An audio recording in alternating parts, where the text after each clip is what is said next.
Belgium, Luxembourg. Marathon 25? Yeah, 25th marathon. It's 25 days. Sounds insane. February 26, marathon 26. Out of 28. Netherlands. Amsterdam is canals. There's canals everywhere. Canals. So, this is it, 27th. 28th is tomorrow. And been running through Ireland to Dublin. So I'm in France, I'm in Paris. Let's get the French flag in there. There we go. And 28th marathon, 28 days. I said I'd do it and I have. It looks like I'm going to do it. So that's nice. It's nice to stick to your guns.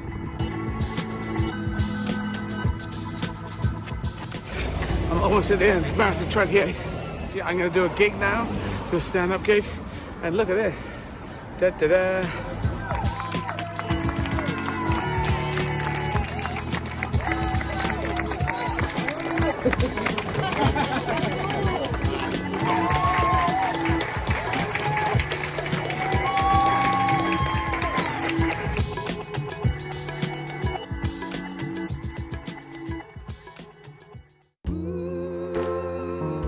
People say, oh, you must love the running. I love the stopping.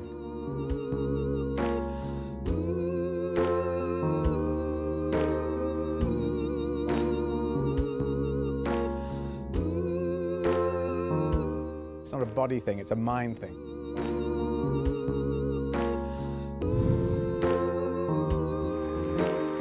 It's so good to be here.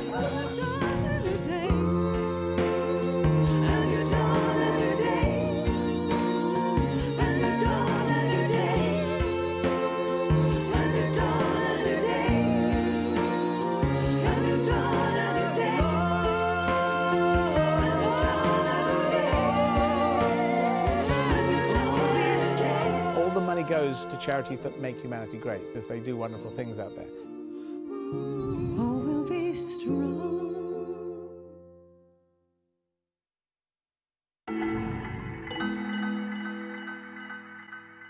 I'm going to kick it off right now, and let's get this going and get the first marathon in London going. Cheers, see ya. Boys. I have just finished in Portugal. There you can see the Portugal flag. Got a train, night train, from Lisbon to Spain to Madrid. So I'm going to start running right from the station. Italy now, yes, there we go. Italy. Running through the streets in Malta, in Valletta. Is it the 6th marathon? Nicosia in Cyprus, which has had its own problems of separation, division. In Greece, in Athens, Sofia, Bulgaria, day 8. Here in Bucharest, in Romania, running in the snow. This is Hungary. Hungary is in Budapest. The February 11th and 11th marathon. You see, it all ties up. And this is Slovakia, Bratislava in Slovakia. Off to Vienna. Each one I get up and I'm thinking, Zagreb, Croatia. Here we are. Ljubljana. Is this marathon 14? I think this is, when I've done this, it'll be the halfway point. Thank you for supporting. So, I'm in Prague, Czech Republic. I think it's the 16th of February. In Warsaw, Warszawa. So in Vilnius, which is in Lithuania. In Latvia, Riga, about 10k to go. Running in Tallinn and Estonia. And I'm not running, as you can see. I'm staggering. Finland, Helsinki. Almost finished marathon 20, thank you. Just finishing in Stockholm in Sweden. Here in Copenhagen, there we go, the UNICEF. This is the biggest warehouse, humanitarian warehouse in the world. Berlin, Germany, capital city, in Brussels, Belgium, Luxembourg. Marathon 25? Yeah, 25th marathon. It's 25 days. Sounds insane. February 26, marathon 26, out of 28. Netherlands. Amsterdam is canals, there's canals everywhere. Canals. So, this is it, 27th, 28th tomorrow. And been running through Ireland to Dublin. So I'm in France, I'm in Paris. Let's get the French flag in there. There we go. And 28th marathon, 28 days. I said I'd do it, and I have. It looks like I'm going to do it. So that's nice. It's nice to stick to your guns.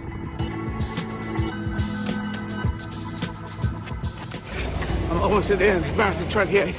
Yeah, I'm going to do a gig now, do a stand-up gig, and look at this. Da da da.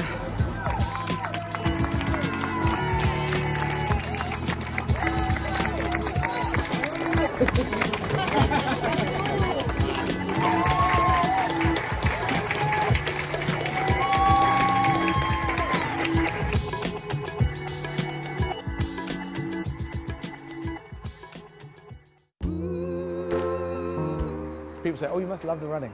I love the stopping.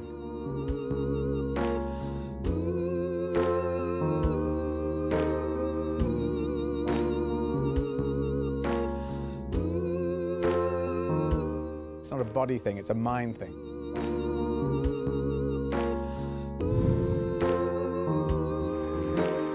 It's so good to be here.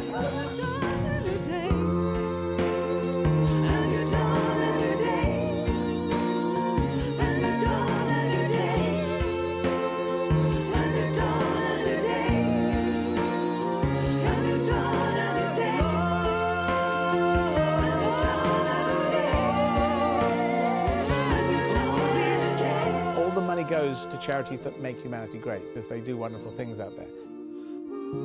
Will be strong.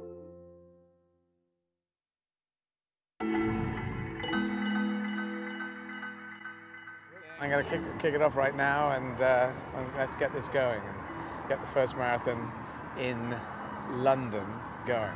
Cheers, see ya. Boys. I have just finished in Portugal. There you can see the Portugal flag.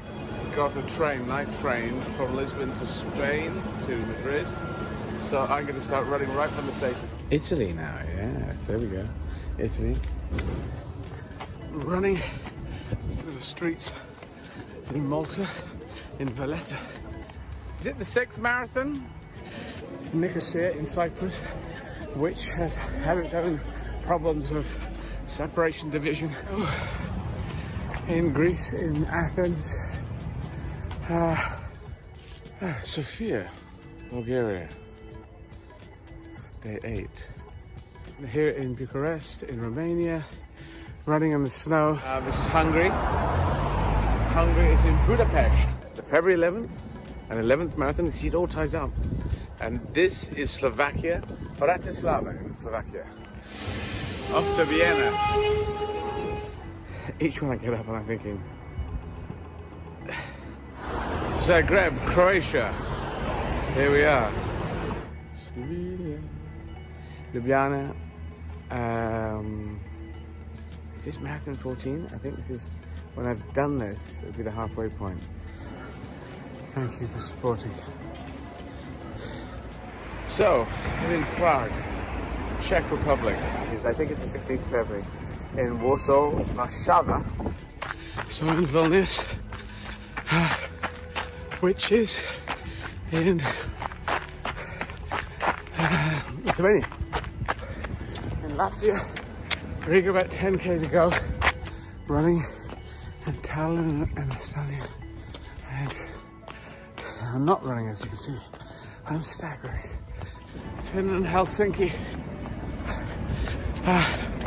Almost finished marathon 20, thank you. Just finishing in Stockholm in Sweden. Here in Copenhagen, there we go, the UNICEF. This is the biggest warehouse humanitarian warehouse in the world. Berlin, Germany, capital city, in Brussels, Belgium, Luxembourg. Marathon 25? Yeah, 25th marathon. It's 25 days. Sounds insane. February 26, marathon 26, out of 28. Netherlands. Amsterdam is canals, there's canals everywhere. Canals, canals. So, this is it, 27th, 28th tomorrow.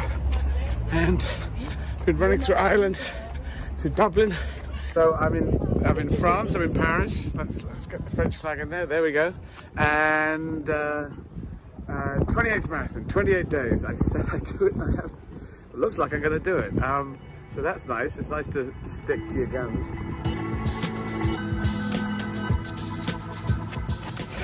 I'm almost at the end, marathon 28. Yeah, I'm gonna do a gig now, do a stand-up gig. And look at this. Da-da-da.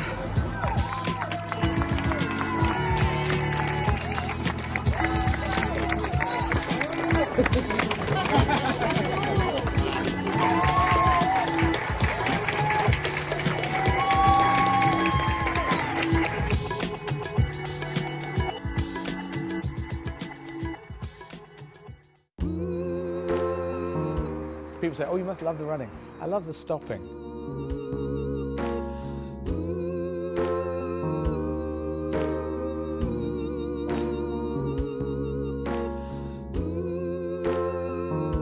It's not a body thing, it's a mind thing.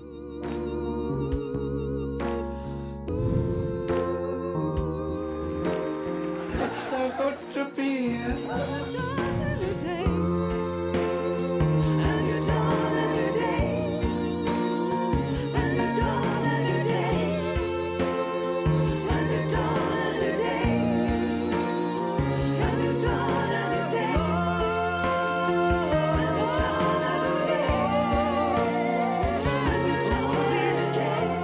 Goes to charities that make humanity great, because they do wonderful things out there.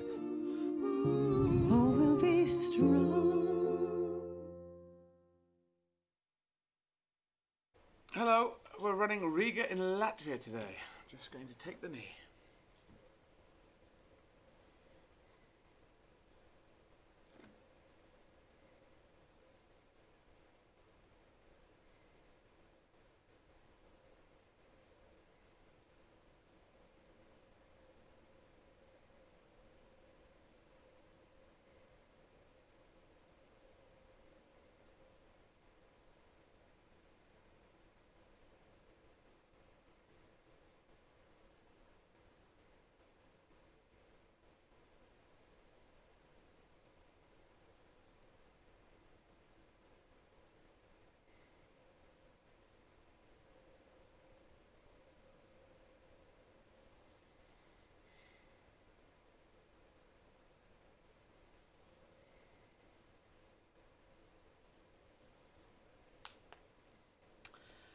And we are off, taking the knee there for Black Lives Matter, because Black Lives Matter. And if we're going to make humanity great again, people of all skin colours matter. All 7.8 billion people. Not just one country against another. Nationalism is bad. Patriotism is good. The difference being nationalism. My country is better than your country, which if you trace it back, goes all the way back to the schoolyard. My dad's bigger than your dad. Whereas patriotism just says, I am proud of my country.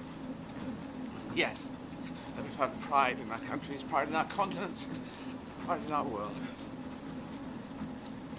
So, hi, Jason Mitchell, on Zwift. We're off again.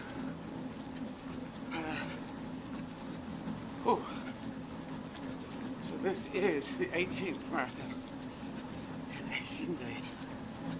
In the beginning I always find very tough.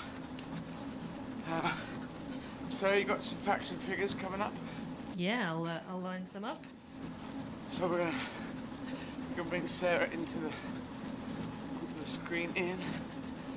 12:30 today. We're going to talk to Simon Thomas, Life Interrupted podcast. So I think I'm doing Simon's podcast at the same time he's doing mine. Whoa.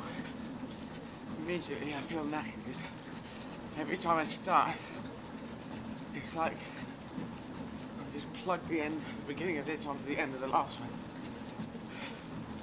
I have no real energy left in my body.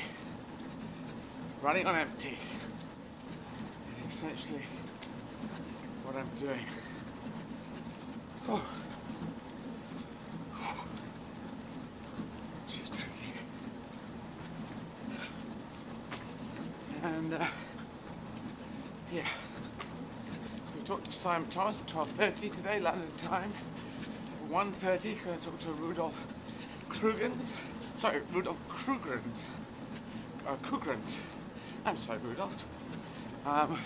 Rudolf Krugens. There you go, dyslexic person. Getting things wrong. Sorry about that. Rudolf. It's an S on the end of your name as well, which is unusual for me. We have, that is the correct. Rudolf does have an S on the end of Rudolf's name, yeah? Yes, it appears so, yes. Yes, just double check on that, otherwise don't want to get the wrong story. And Rudolf is one of Latvia's most famous comedians. So it'll be 1:30. We're running a virtual marathon for Latvia today. So that will be at 1:30.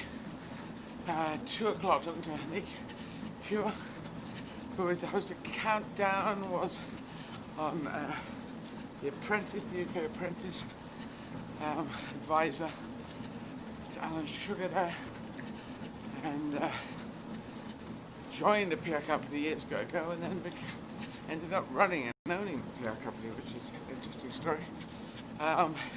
3 o'clock, talking to Rosemary Kelly, who's a fan and supporter, lives in Canada, and like all friends that we talk to, they have donated.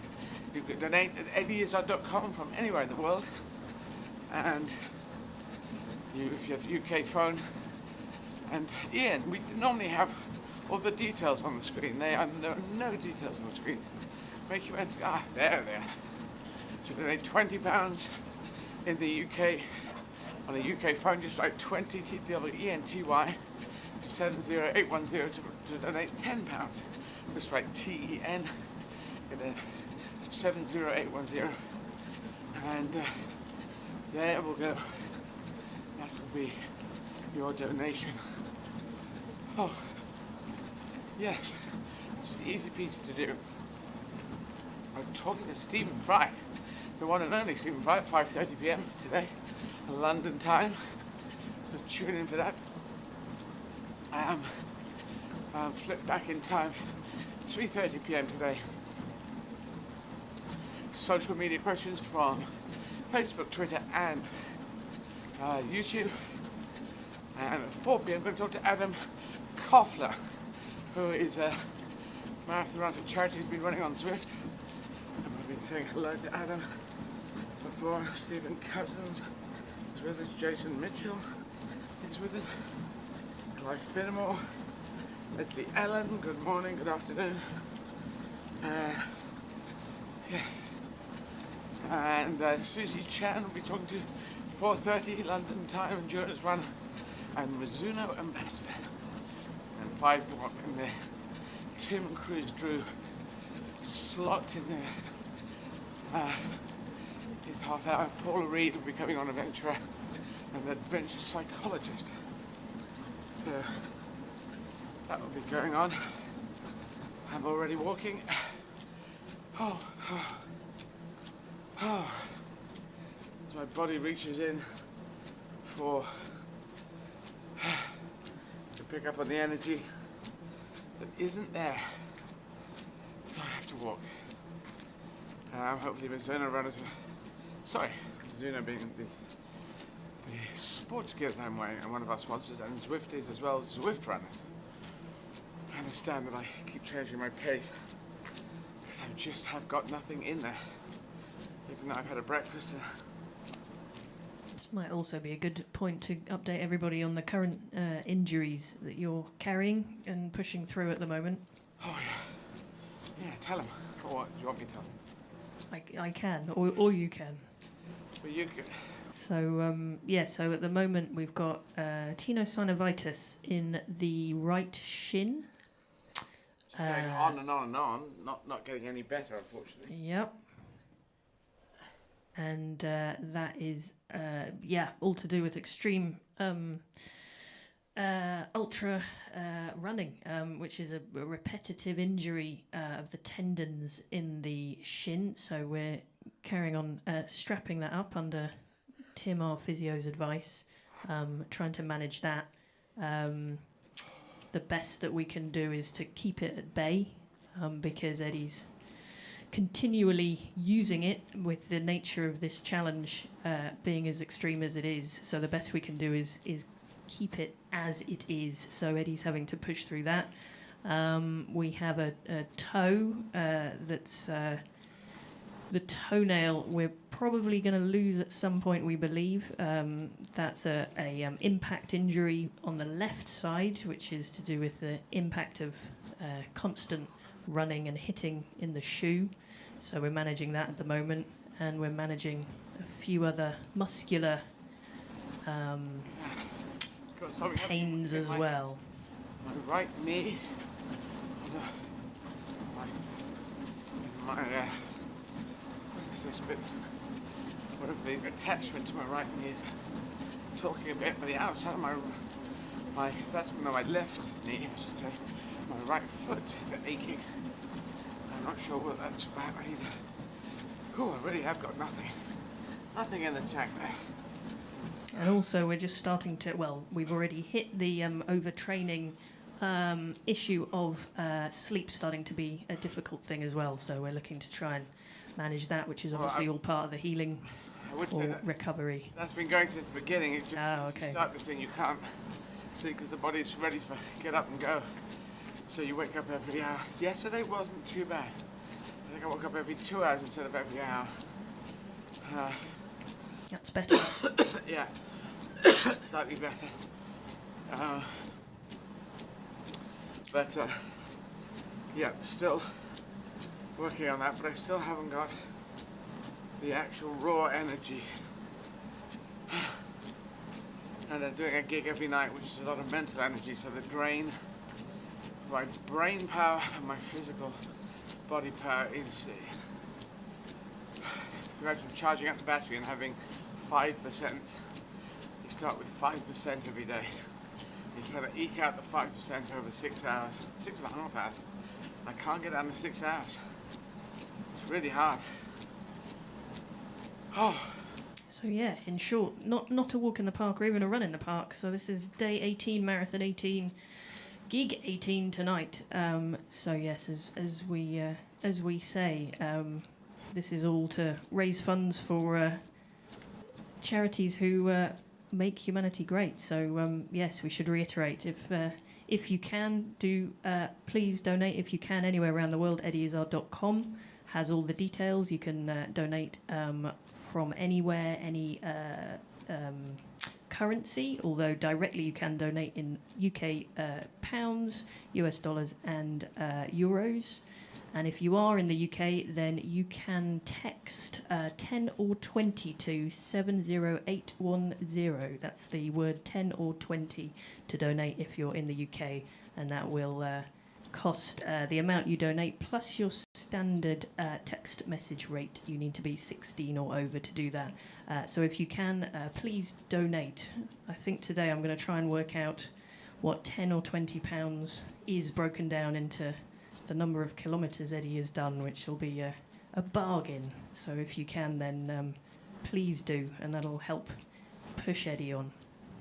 Yes, anything you can do to help, and giving money is the best way.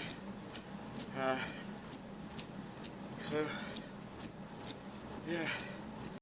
We've got another German show coming up on the 23rd, which is, what day this week? 23rd is a Saturday, and the 28th is the 23rd Saturday of this week, 23rd I will be doing my show at 7 p.m. in German, and the 28th, which is the following Thursday, I'll be doing it in French. So that is what's happening. I can't do that. Oh, this is hard. I just can't. I've got nothing in there. And the outside of the foot is immediately hurting, which is annoying. Just have to go do fast walking for a bit. Afternoon, John scored here. Yeah. What anyway.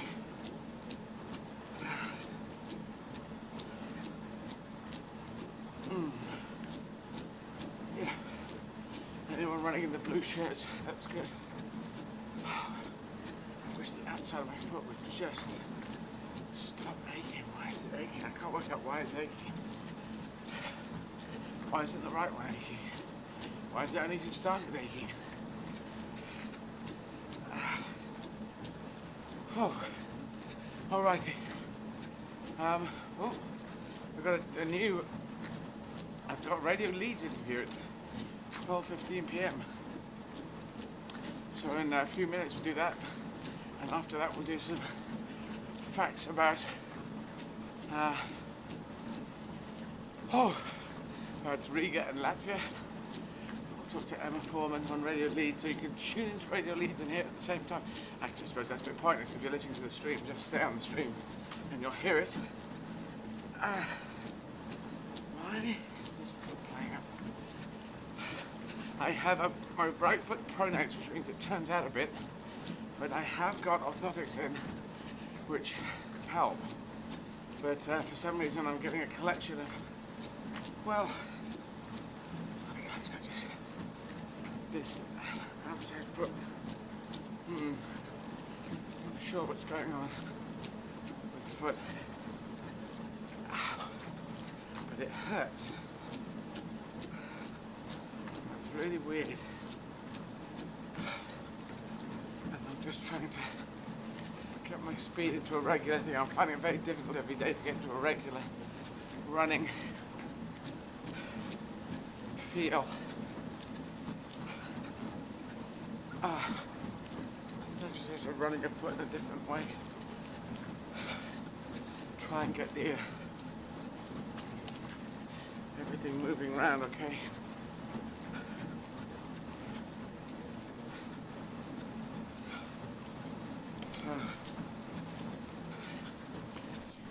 So yeah, I might do a couple of little facts before we jump into our first thing. Ian, you just tell us when. Oh, I'm going to talk to Gail Lofthouse, in fact, on Radio Leeds, different presenter, but yes, Sarah, tell us some stuff. So, today's facts for Riga, Latvia, on Marathon 18. This is from isolatedtraveller.com. This is a new one, so let's see these facts. Here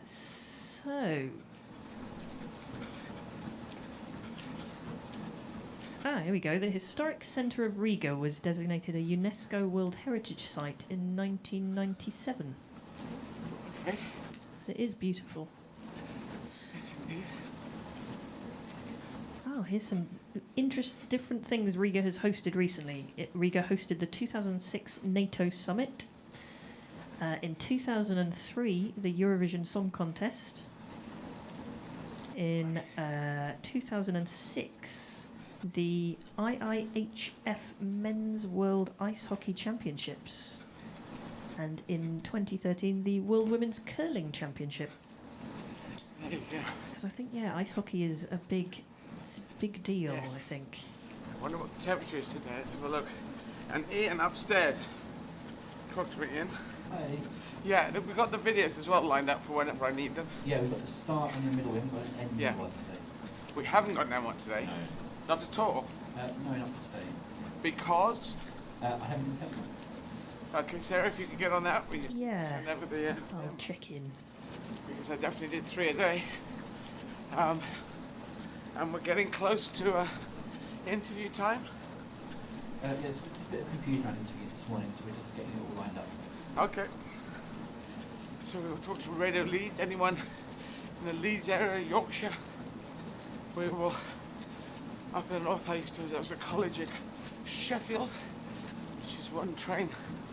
The train that arrived from Leeds to Sheffield, very memorable back in the 80s, because unfortunately a lot of the steel industry had ended, and it was quite a devastated look as you went through the area.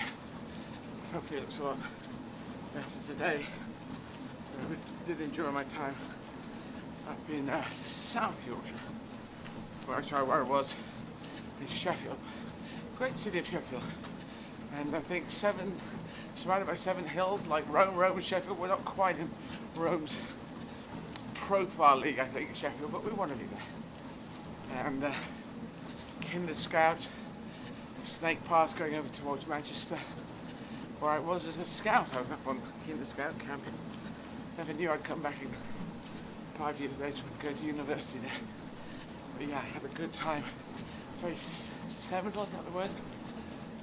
My time in Sheffield. It was the beginning of, I had to build everything from scratch and the comedy things I wanted to do. So, yeah, that's what happened. I was going to look up something. Oh yeah, I know what it was. And So I'm going to do a couple more Riga facts. yep. So the city is located on both banks of the river Daugava, which separates the city into 2 parts: Verkriga, which is Old Riga, and Pardaugava. Don't know if I'm saying that right. I didn't know that. So there you go.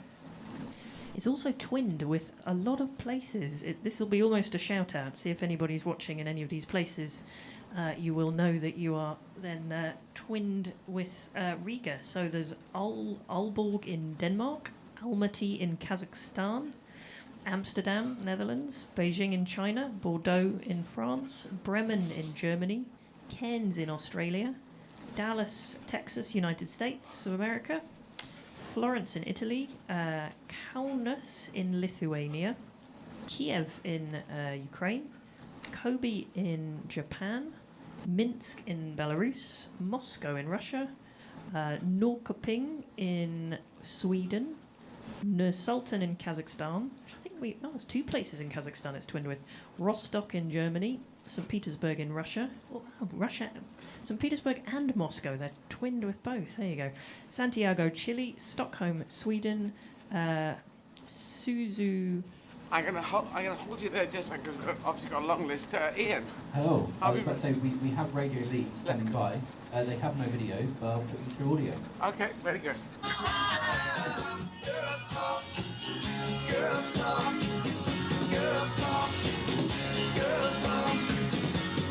Hey Eddie, Gail will be with you shortly. Okay.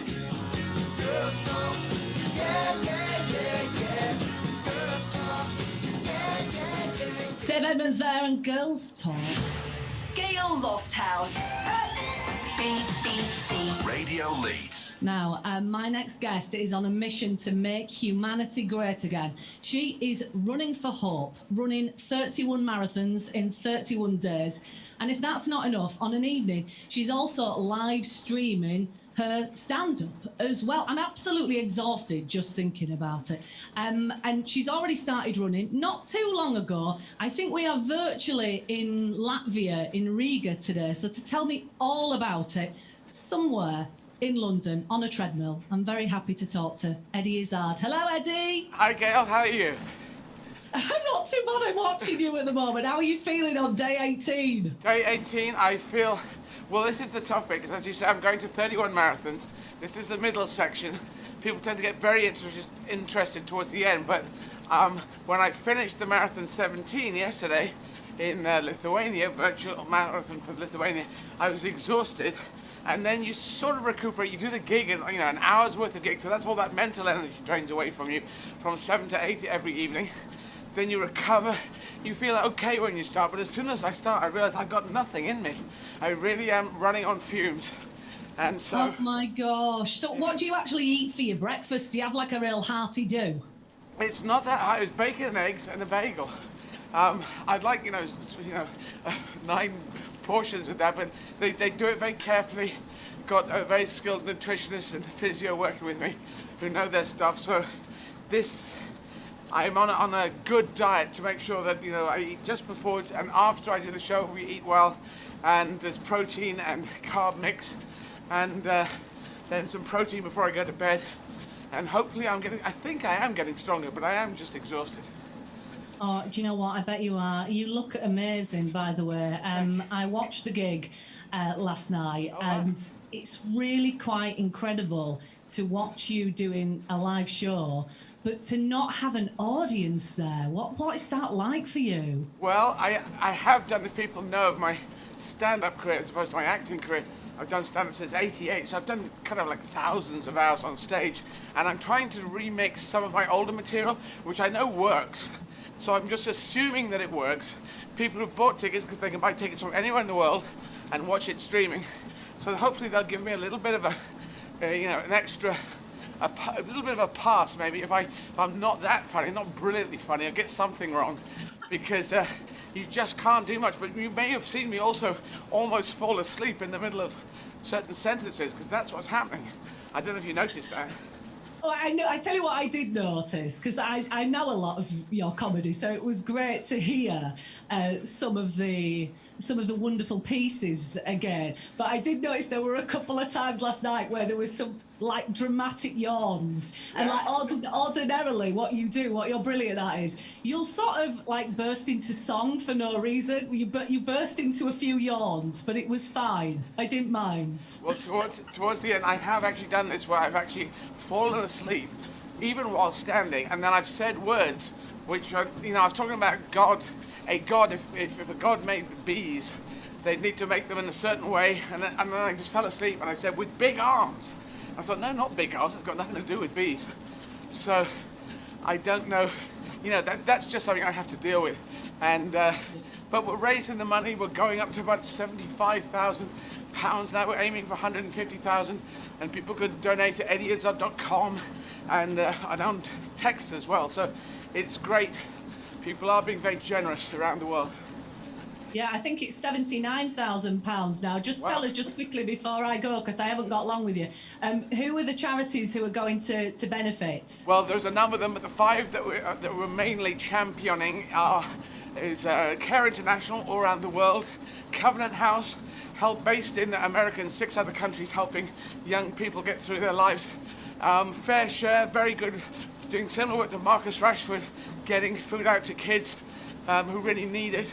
We have Walking with the Wounded, helping people from UK forces get back into society after they've left the forces, and Unite to Combat Against Neglected Tropical Diseases, which include things like leprosy and elephantitis that we would have thought have gone, but 1.7 billion people still suffering from diseases like this. Well, I hope you make humanity great again. I know that you are running for hope. My last question, because I've got like 10 seconds left with you. Are you wearing last night's leggings? I swapped them. I got 2 leggings and 2 of the tops. I wash them myself every night in the washing machine. I'm very particular on this, but this is the uniform I've decided, and they swap over, they rotate. Well, you don't look like you've even broken a sweat yet, but I will let you get back to today's marathon. An absolute joy to speak to you. Lots and lots of luck with it all, Eddie. You take care. Thank you, Gail. Best wishes to you and people at Leeds. Oh, take care. Bye-bye. Bye. If you get yourself on Eddie... Thank you so much, Eddie, and good luck with the rest of it. And doing today's marathon, which... Take care. Okay. There we go. Talking to Gail Lofthouse, Radio Leeds. She watched the show last night, so that's great. You can go to Izzard.com and you can buy tickets from anywhere in the world. You can watch it streaming. And sometimes some shows go a bit weird, but I am trying, kids. And the profits from your tickets, it's £12, which would be about 14 euros, about $16 US, $17. But the profits do go to the charities reaching around the world, and there are a few costs in there we have to do to make this thing happen. But yes, thank you so much for your donations. And if you've got a phone and you're watching this, and it's a UK phone, you just write the word 10, T-E-N, to 70810. That's the number, and £10 to fly off. 20, T-W-E-N-T-Y, of course, to 70810, same number, and off goes 20. You immediately get a text back. I've done it myself to test it, and it comes back, ping, immediately. 70810, 10 or £20. And we're here at Riverside Studios. People come down. We actually have a machine, little pay unit station. That's what I'm calling it, a pay station, just for our challenge here. And that's right at the windows. Stay COVID safe, but you can do your exercise between River Thames and Riverside Studios in Hammersmith. And when there, you can see me through the windows, and you can read about it, and you can make a donation, which is now £5. Oh yes, I'll double check that. Yes, let's do a double check on that. I think it's a £5 donation, and it'll be £4 or £5, something like that.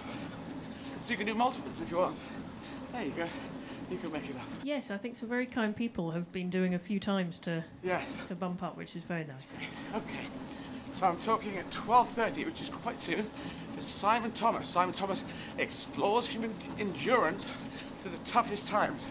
He discovers how crisis and desperation can lead to hope and inspiration for a new and happy life. In each episode, we find out that there are so many others experiencing mental anguish who have lived through the most difficult times. We hear how many have overcome tragedy to live happy and fulfilling lives. And it starts from Simon's own experience, which we can talk about, I think. I think he wants to talk to me about my experiences. But anyway, that's at the bottom of the hour, which is in about 2 minutes' time. Yes. And then we can talk about more things. And then we'll do the video. The first video we'll do after that. Oh, it actually is. I think it's 50 minutes. I'm going to be talking for... yeah. So let's do that. Oh. So... actually, I'm going to go for the loo, because Ian, tell Simon just hang on, because we're going to talk for a bit of time. I need a quick pee, otherwise I'll have to jump in the middle of the thing. But I'll be back. Sorry, guys.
Back running, everyone.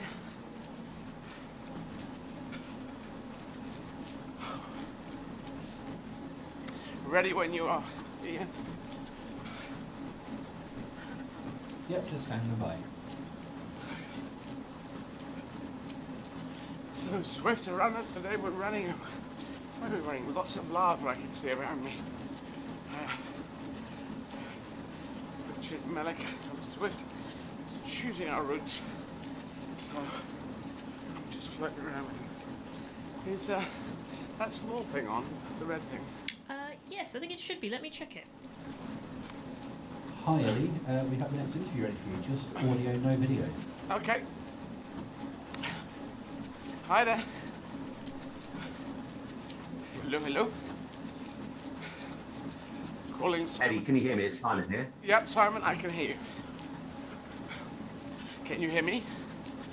Can you hear me, Simon? I can Eddie, hear you. I'm going to be honest with you. I've never, ever in my entire life interviewed anyone on a treadmill, let alone doing a marathon. So today is marathon number 18? 18 it is. Can you see the stream? I know we can't see you, but can you see the stream, or you can't see what we're doing? I can see the stream. I can see the hashtag Make Humanity Great Again, which we'll talk about. So 18 in, And just the 13 to go? Yes, you're doing the maths. I was thinking, isn't it 14? No, that was yesterday. Once I've done this, it'll be 13. As you can see, it's Riga, a virtual marathon for Riga, Latvia today. That's who we're celebrating.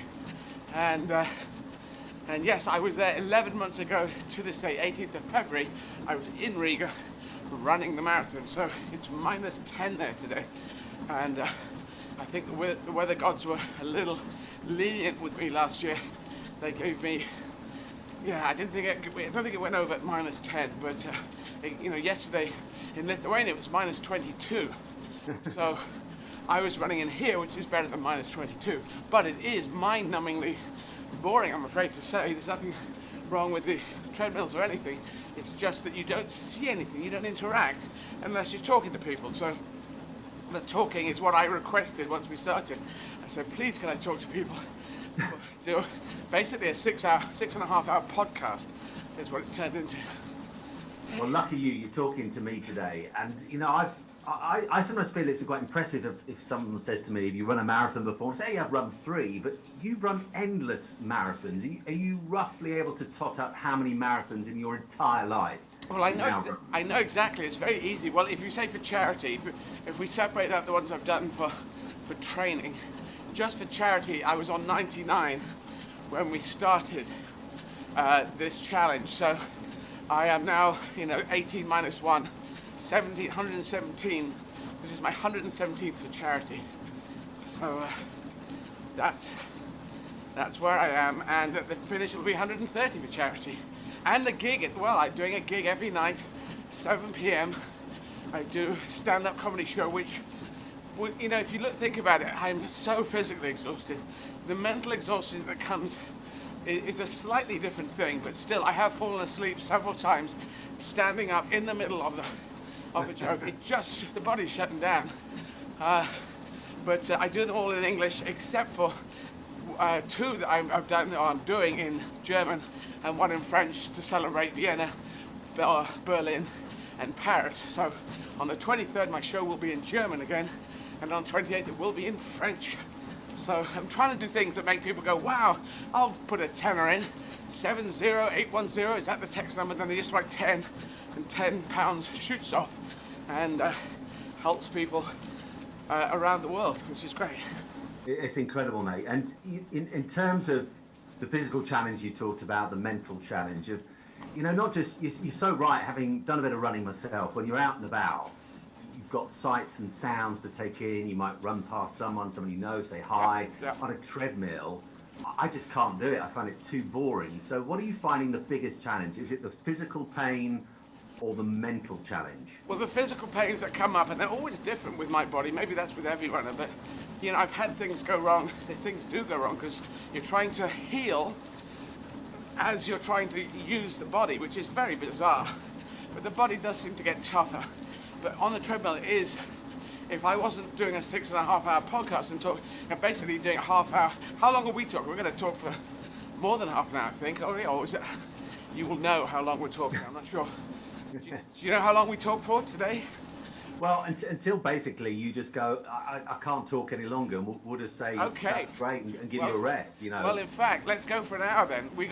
If we keep it excited, because that helps me, and my next sketch is at 1:30, and we're now at 12:35, so it just helps me to talk, because what I find in these exchanges, It's interesting I'd like to ask you about the beginning of your podcast, because it seems the real tough experience you've been through, and hopefully you want to talk to me about that, and people hopefully listening not only to your podcast, but my podcast going out around the world, can listen and think, oh, that's like me, or that's a curious thing, I never thought that happened, and people can learn, and hopefully, this is my idea.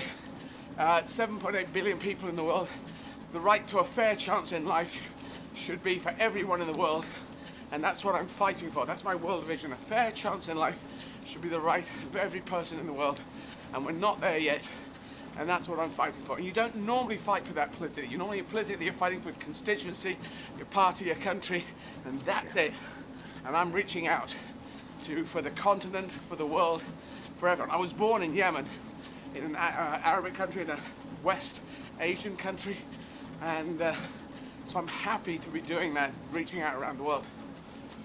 Well, I saw, Eddie, one tweet last night when I was just looking at your feed and all the different comments you're getting in, which must be a huge encouragement. And one guy just said, have you discovered a perpetual energy machine? Otherwise, I'm at a loss to know how you are doing it. And when you're needing to draw on those energy reserves, the will to keep going, to get up and do another marathon, is it what you've just been talking about, that kind of global view, making humanity great again at a time where it feels like we're going in the opposite direction, that propels you on, gives your legs that extra little bit of oomph to get through the day? It definitely is that. That is definitely there. Of course, make humanity great again, it sounds like a slogan that someone else had, but that person has caused huge problems in America, I feel, and is now moving away from that stage. Whatever's going to happen afterwards, I don't know, but make humanity great again includes all of America, you see, because of course it's humanity. We are all part of it, and we maybe an overused phrase, but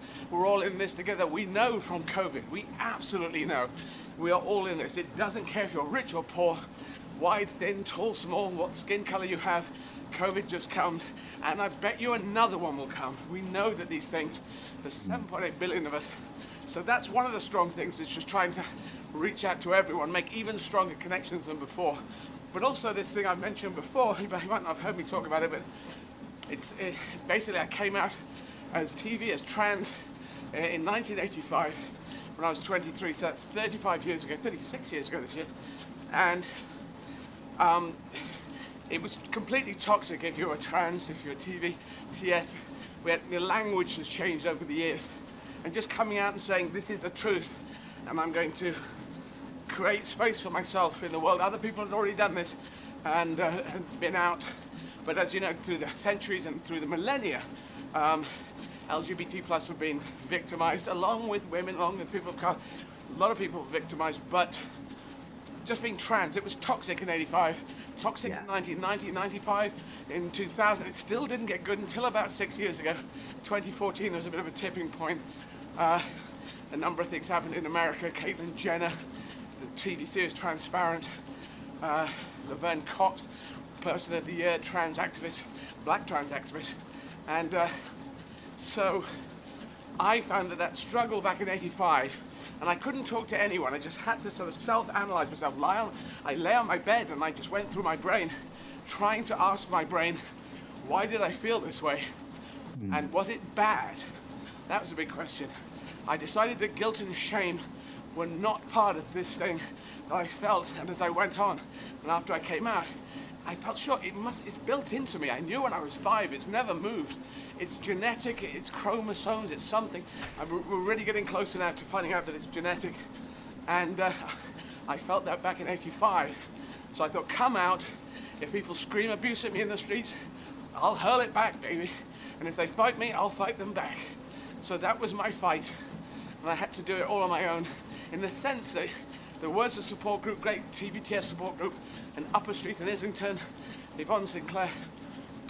She was very helpful, made it a safe place, but from there I had to go into the real world and just create that space, and then eventually knit it into my career, which had started off, I hadn't mentioned it when I started stand-up, and I could feel stand-up taking off, so I had to say, right, you need to know this, and I'm going to build it into my stand-up. Not that I talk about being trans much in my stand-up, it's just there. And and now the pronouns thing just happened recently, so people take that as a different and I've been promoted to she now, which I think is a great honour. And yeah, anyway, I've just tried slowly to bring the people of Britain, the people of the world along with me, as any activist has done, trying to do something positive. And you're doing an amazing job, Eddie, in doing that. I just want to talk a little bit about those early years, going back to the mid '80s. You're having that head wrestle. You know that when it comes to your gender, it's not black and white. When you're struggling with that, you're trying to work yourself out. Was there anybody you could talk to, or did you just do it solely in your head? There wasn't anyone you could share, apart from the group, how you were feeling? Like, I'm thinking about your family and those around you, your closest friends. I'll tell you the story. I was at Sheffield Uni and studying accounting and financial management with mathematics, this massive long degree that I dropped out of when I was 19. But the first year I was there, just like any other student, and I thought, I'm going to tell someone. I will go to, there's a medical centre, you know, so it's not like the doctor that you'd grown up with, like the family doctor or a doctor at school. I was at a boarding school. This was like a group of doctors linked to the university. Seems like a quite anonymous place to go. So I summoned up the courage. I told the doctor. He said, I'll get you to talk to psychiatrists. And I thought, okay, that's probably the next move. Then I was in a hall of residence. You're supposed to get an appointment come through. Nothing came through. So I had to go back all over again, which was a real pain, and go back and try and find the guy to say, where's my appointment? He was coming out of the medical practice, luckily, just closing the door. I said, oh, it's you. Do you remember me? I was in, a week ago and nothing's happened. And he said he'd get right on it. Now, for whatever reason, I don't think the person was a bad person, but no appointment ever came through, and after 2 attempts, I just dumped it. And maybe talking to a psychiatrist back then wasn't the right idea, because psychiatrists had to deal with talking to, it was called, and maybe still is called, gender dysphoria, gender confusion. But as I go on, I don't think it is confusion, I think it's a gender gift. You've got a gift of more genetics than we thought. In fact, we feel now that everyone's somewhere on the spectrum, just most people keep quiet about any differences from the social norms.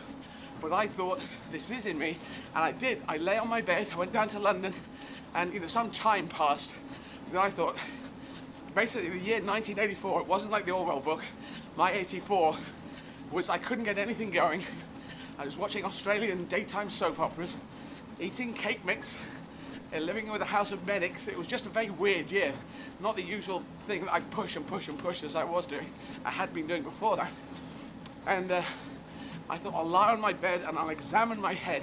My head would not let me examine it. My head did this weird thing, a bit like a car crash. It won't let you go back to those thoughts.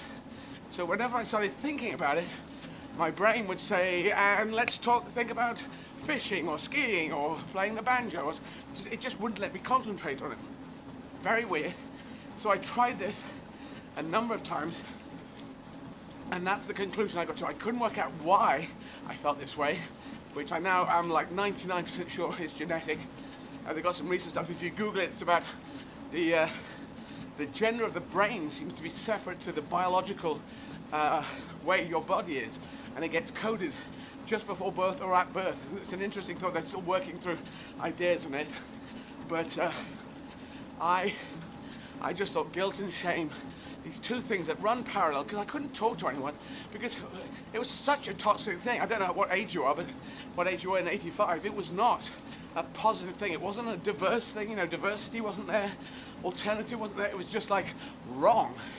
You're going to be a frumpy transvestite, and the image was tended to be of older men, as opposed to women who feel they want to be men. This is more like men who felt they wanted to show a more feminine side of themselves, and they were quite often with their wives, and the look of the look they put together wasn't that good, because it's very difficult to get a look just like that. You normally grow up, and in your teenage years you develop your fashion look, what clothes work for you. And so I just thought, I'm not going to talk to anyone. I'm going to talk it to myself. I'm going to analyze it.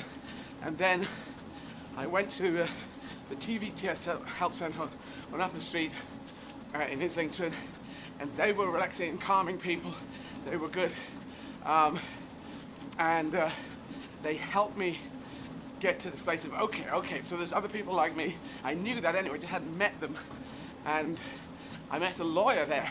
He said, I'm going to law. I will not be able to express myself. I won't be able to wear a dress if I want to because I'm in law. But you've got to go and do it. And he said, it's a gift. This is a gift. And I said, a gift? Are you crazy? And he said, no, it's a gift. And it is actually. It's quite a tricky gift. But if you can deal with it, be open and honest about it, it is an absolute gift. And your mental health that you give yourself by coming out is just fantastic. It's a tricky life. People still give you rubbish in the streets. It is now a hate crime to abuse people who are trans or LGBT or people of any different skin color or women or anyone, disabled people. So that is now a hate crime, which is a good thing, but it's still a tough fight. But I did that coming into the beginning of 85. That's when I came out, and so I've slowly been sort of making the conversations over the decades so that people were felt okay with it, and trying to do as good a comedy, good a drama as I could, as good a running as I could, as good as activism as I could, just so that people would go, you know, LGBT plus people, they really push it. I think women have to do this. I think black people have to do it. Any minority people, they have to work extra hard because so that we say, well, we won't get that white male to do this. We'll get that person who's working their backside off just to get through the glass ceiling. So, yeah, I try and do as good as I can.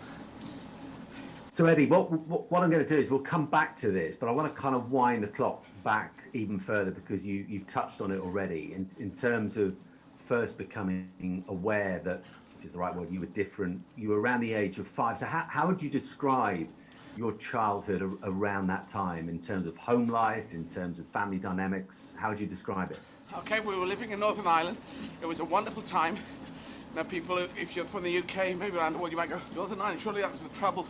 But we were there 64 to 67, just before the Troubles really lit up. And I was too young to know all that politics anyway. And so my mum was still alive. She died very soon after we left. She died in 68. And some people say that's linked to being trans, but it isn't. It really isn't, because I knew beforehand. And I don't think it's right. I think it's just built in. And so yeah, we were playing with the kids. We had gang. I am this tomboy, tom girl figure, you know. So running about and doing the things and throwing mud balls at people and, you know, whatever the things you get up to as a small kid, in this tiny little gang of, you know, somewhere between 4-year-olds and 8-year-olds and 9-year-olds. I loved doing all that, so I loved the time going to Ballyholme Primary School. I sounded like this when I was 3, 4, or 5. We actually talked like this, me and my brother, in real life. But back in the house, we went back to English. My dad never told me this, but we would flip between English in the house and Northern Irish accent when we were out of the house. And that was kind of, that's kids surviving, you know, sounding like the other kids in the street and sounding like your parents inside the house. So that was all good. And then I heard that a new family had come in, and there were sisters, and one of the kids there was wearing the dress that the other girls had given him, or he'd chosen to wear it. I'm not sure how it was, but anyway, the boy wearing the dress in our kind of gang, because we didn't know these people, there were new people coming in. It probably was made up idea. But I remember these little kids, I must have been about 5. It was either 4 or 5, it's not older than that, because we left when I was 5. And I remember thinking, there was laughter, there was mocking, you know, mocking laughter. And I remember thinking, well, that sounds pretty good to me. You know, I'd be quite happy to be a girl. What's going on there? And apparently I was, you know, with my mother, very fascinated about my mother and her clothes, and it was just, and it's not all about clothes. It's just if I looked very much like a woman, I could wear anything. It wouldn't be so much of a bother. You could throw on anything. Like Marilyn Monroe, they did a picture of her in a potato sack, I think, and you know, and she looked very much like a woman, like a feminine self, and it's a thing if your biological body is giving different signals to how it is in the brain. But I do feel gender fluid.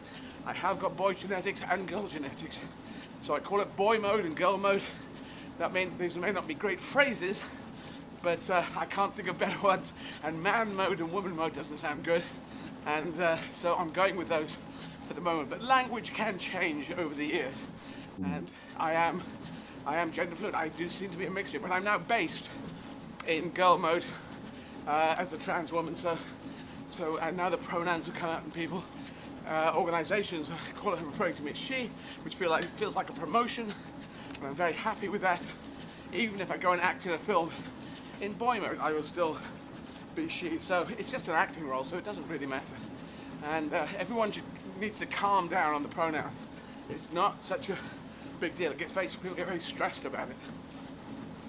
Eddie, can I just chat to you something that I appreciate may be quite painful to kind of relive, to talk about, but yeah. You know, you mentioned your mum dying when you were young. Now, this obviously resonates with me because I've got an 11-year-old boy, but he was 8 when he lost his mum very suddenly. What age were you when your mum died? I was 6. I just turned 6. And my brother was there, and he was 7, just about to turn 8. The unusual thing in our family, well, no, I don't know whether they took advice on this, but there were maybe 2 schools of thought back in 1967, 68, which is, do you tell the kids so they're immediately sad, but they can get used to the idea, ready for the horrible day, or you don't tell the kids and then they carry on in this joyous way, because mum's there, she's got an illness, but I'd had, you know, measles. You get measles, and then you lose measles. Mum was yellow. Mum had got jaundice, you know, and she had a nurse with her. But, you know, you get ill, you get better, what the hell? And then one day, came home from school, and she's never there again. Yeah. Ever. Yeah. And that's very tough. And so well, they say time is a healer. I don't think it is. I think time puts a scar tissue over the idea. But you know, if I talk about it, I'm just back there.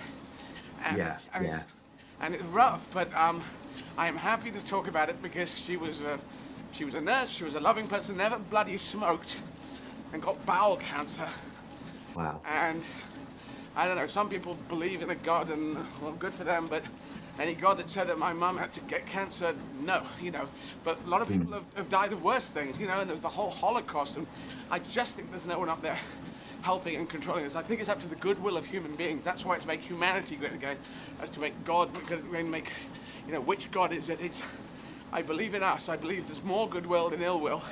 And the percentages maybe, this might be a bizarre left turn, but if you look at the election in America, Donald Trump, who has lied and lied and lied and lied and lied and lied, and then said the big lie, like the Nazis used to do, and try and do an attempted coup to take, you know, to continue staying in office, which is such a lie. 74 million people voted for that guy, and after the 6th of January and the insurrection and the storming of Capitol Hill at the seat of democracy in America, 65% of those 74 million still believed in it.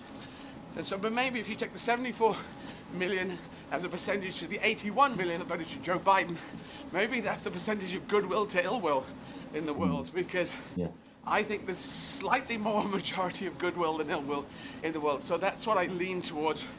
And we've all, and you've been such, can you talk about your hellish time, or is that not what you do on your podcast? Just so that people around who are listening to my one can know what you and your son went through.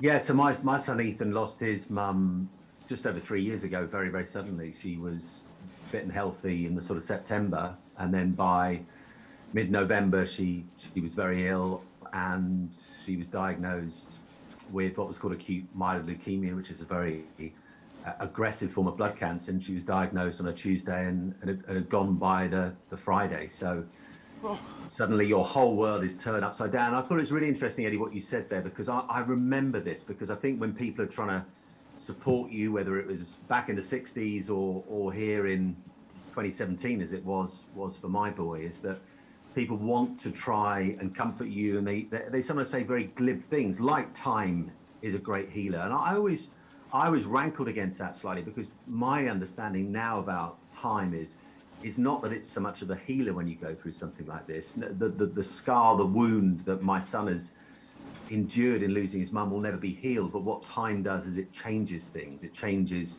your appreciation of the person who's gone. It changes your appreciation of the life that you now have. In some ways, life becomes richer because you appreciate it in ways that you never did before. So I'm with you. I really don't think time heals, but time changes. Yeah, I think you get a scar tissue in the brain, it will build this covering. But if me and my brother have talked about it once in, God, how many years is that? In 50 years, we've talked about it once, face to face, and he said he'd cut off his right arm, right there, to get her back. Yeah. And that was it. You know, we just couldn't talk anymore about it. It's too strong. But you know, as I say, people have had worse circumstances. I've got to remember that. And also, it could be worse if your mother is still there in the family unit, but does not have the ability to love you. There are women and men who do not have the ability to love, and they've started a family. What the hell is that? And there are some women who were in the family and left, and maybe started another family or just went off somewhere, and men have done it, you know, women and men. And I've taught, you know, I know them, and I've known of these. Some people just go off and they leave this family behind. What is that? So I think those are worse than having a loving mum dying. So I need to remember that. But that's underscore my life. Yeah, and my experience, and it's limited so far, it's what, been 3 years, is how we react to life events like this, particularly as young children. So for my boy and for you when you were so young, when your mum goes, a lot of how we deal with it is often tied up in the parent left behind, in this case your father. How did he deal with it? How did he try and guide you through the worst thing possible when you're so young? He had no idea what to do. He just knew, with hindsight, he said he had to become mother and father to us. But it was decided, they both decided together we should go to boarding school. Now, you'll know in the UK, probably anywhere in the world, kids who go to boarding school, there's a certain type of family. Very simplistically, they tend to vote Conservative because they've got enough money. I found this out when they had the Heath Wilson elections, and my dad was a Labour voter, and I was going around checking, so kids will vote what their parents, what their dad does, probably more than their mum back in those days, but what their parents vote. So I was saying, what are you voting? Conservatives. All right, I'm from Labour. What are you voting? Conservatives. Everyone was voting for the Conservatives. I thought, what is this school? This is really weird. I did just my dad, and it seemed to be pretty much just my dad. Some people were liberals, but boarding school. So not only does your mum disappear forever, but dad disappeared for 2/3 of each year because you were at these schools for, 30 weeks out of 52. And that was tough. St John's School in Porthcawl, first of all, and then Bede School in Eastbourne. But after 11, I did an interesting thing. After 11 years, I had a fight with a kid called Andrew Izzard, who was better than me at football. That probably annoyed me. We had a fist fight, you know, one of those 11-year-old fist fights that aren't really with your fists up and your guard up, but just sort of, handbags. Yeah, flailing away with your fist. And I started crying. And as soon as because he probably landed a punch, and as soon as I started crying, I thought, one, you can't uncry. You can't stop crying once you started. You hit a thing in the body and it just empties. And two, I'd lost the fight and the argument because of crying. So I made a pact with myself that day, never cry ever again. And I never did in the end it wasn't that, it was until I was 19.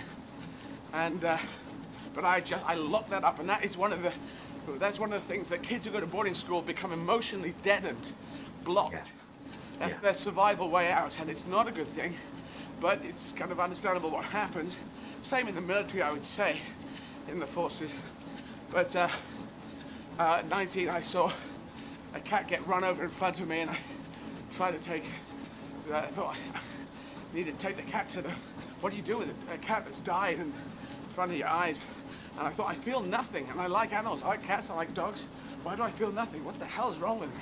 I am dead. And I sort of reached inside my brain, really, and I pulled Well, there's scar tissue of that covering over. Again, so I'm using scar tissue here, but I don't want to overuse the word, but I basically said don't hit the emotions, the connections, maybe the connections to something bad happening, and crying, and said reconnect those things because you've lost your emotional center.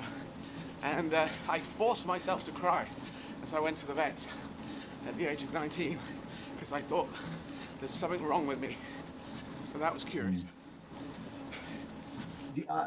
In my experience so far is that major life events like the loss of a parent. I lost my dad back in May of last year, and that's a huge life event. The first parent I've lost, and these kind of events can shape us both in a good way and a bad way. But in terms of your resilience, not just a man who's on his 18th marathon in the month of January, but he's run so many marathons already, but the resilience you need to go out and be a stand-up comedian that first time you stand up in front of an audience, and surely you worry, am I going to make them laugh or not? The resilience you've shown both in your career and in terms of what you're doing, as I watch you running on a treadmill with the nice red leggings, do you think what you went through as a kid, the loss of your mum so young, has given you a resilience throughout the rest of your life? I'm not sure on that one, because I know that coming out gave me resilience. I think going to boarding school did. The actual fact that Mum died, I think that created a pit of despair, and in trying to crawl out of the pit of despair and sadness, you become resilient. So I suppose so, but I wouldn't have termed it that way. I think the things that happen afterwards, boarding school, and some people, if you watch the film, the TV series The Crown, which some people, more conservative people are saying, complaining about, but I think it's probably fairly accurate as to what has gone on. And you had Prince Philip going to Gordonstoun, treated in a tough way, rough way at Gordonstoun, but he felt it worked for him, and then he sent Prince Charles there, who hated it, just didn't work for him. And that it's not for everyone. It doesn't work for everyone. And there's some brilliant people who won't be that. But I wanted to be in the forces when I was a kid. When I was a university boy, I got the officer of cadetship papers. I actually got the papers. I was considering that, and I wanted to get into special forces because that's the way I worked. But I didn't do that because I had all this creative stuff to do. And actually, which war would I'm not going to be sent to World War II, which is a very clear war for me. And all other wars are kind of much more confusing. So I have said that what I'm doing is kind of civilian special forces. If you're going to run like this, if you come out as trans, if you're going to perform in different languages, that's out of the box. And radical, moderate. I do radical things with a moderate message. That is kind of what I do. I saw, Eddie, a quote of yours from an interview you did back in 2017, where you said, everything I do in life is trying to get my mother back. What did you mean by that? Well, it's in the Believe documentary. And Sarah Townsend, the director, she was as we're going through it, we're doing this documentary, she said, you're not really saying anything. Because I'm used to talking, and I can put things in maybe in a comedic way or something, but she was never really getting down deep inside me. And then during this conversation, interview, which if you're doing it as a documentary on yourself, as you do quite a lot of these interviews, it just hit the point, and I had a realization. It was a curious one. You can see it if you watch the Believe documentary. It's not my conscious talking, it's my subconscious. It's very weird because I suddenly said, I know what I'm doing. I'm just trying to punch out of the normality of life. Who does ridiculous amounts of marathons? There are a number of people, but there's not many. So I'm trying to do that. I'm trying to do things that could figure maybe on in my mind, in my subconscious, on a ethereal scale or something. If you're performing in French and German and Spanish as well as in English, and you're doing that, if you come out as transgender, but it's a positive thing, hopefully someone, if there was an afterlife, which I unfortunately do not believe in, and I don't believe in a mystical God either, but I think my subconscious part of it is saying, do these things, and then Mum will see it, on the other side and then come back through. You know, it's like it's a wish of a child, but it's not real. But it is, I think, underlying, or was underlying my subconscious until maybe I articulated it. But it is that if I can do enough, then maybe it would resonate through to an afterlife, which I unfortunately, it does seem tragic, because the afterlife does sound wonderful, everyone goes, a great place, but billions of people have died, and surely one of them would have pulled the clouds apart and said, and got a message down saying, it really is here, it's like a spa, heaven is fantastic, everyone is having a good time, we're all watching whatever we want to on Netflix, and but that doesn't seem to happen, that's never happened, ever. So I just think we are lucky enough to have our time on Earth, and heaven and hell is right here, and Make Humanity Great Again is trying to give everyone a fair chance in life. I don't know if we can quite make it. You have moments of heavenness, and hopefully very few moments of hellishness on Earth. But you know, World War II, what a hellish time. That one person, you can really put it down to one person, Hirohito, the general in Japan. You've got to put some, you know, obviously blame goes there, but without Hitler, would it all have turned into that 60 million dead? It really is. At his, you saw Mussolini started fascism in 22, I think it is, and but he wasn't quite heading in that direction. But it's this one person, and surely, anyway, I'm going on about that, but it's just, it's up to us, that's what I believe. Until anyone else comes from outer space and helps us, it's up to us, so we better get on and try and make it a fair world. And Eddie, one of the questions that I know that my boy has had in the last 3 years is what would Mum make of all this now, as in what I'm doing with my life, what I've gone on to do since he last saw her. What do you think, and it was only such a short amount of time you had with your mum along by your side, what do you think she'd have made of your life since then? What you've done with it, both in terms of transgender, but in terms of your career, the comedy, the acting, the running. I mean, the list is endless. What do you think she'd make of it? I think she'd be positive. When I came out as TV trans to my dad, 6 years after I initially came out, I had this delay in case he took it the wrong way. But Dad was very cool. He went home, he wrote me a letter saying he was okay about it, and if Mum had still been alive, he said that Mum would be okay with it as well. It's kind of the only time he'd referred to Mum in that way, as you know, this is what your mum thinks about this. He didn't ever say Mum would like the career. Mum was into amateur dramatics. She sung in a choir that sang in St Paul's Cathedral. She was a nurse. You know, I'm very big on the NHS. I think that's a wonderful, wonderful idea coming from the Labour Party in 47, and now America's struggling to have their affordable care exist and stay in existence. So I think Mum would have been cool on it. I think she'd have been positive. I can't say, because Dad was cool on it, and he was more, well, they were both actually not from like a boarding school parent background. Dad's mum was in service in houses, and his father was a bus driver, Charlie, and Mum's dad was a cow herder who claimed he was a shepherd on Mum's birth certificate, but he wasn't. He was a cow herder, and I think Mum's mum was a homemaker and had 6 kids, and my mum and my dad were the first in their families to go and get a school certificate from grammar school, the equivalent of GCSEs these days, and the 16-year-old exams that you pass. And so I think she would have been okay on it. I don't want to presume, but I think she'd have been positive. I think she would like the performing side, because she did it. She played Princess Yasmin or Yasmina in Aladdin, the pantomime in the Little Aden Dramatic Society, which is in Little Aden, attached to Little Aden Refinery, where Dad worked as an accountant and Mum was a nurse there, and 1958. So that's how they'd met. They'd met in there's people who worked in the BP refinery there and got married. So yeah, I think she'd be cool.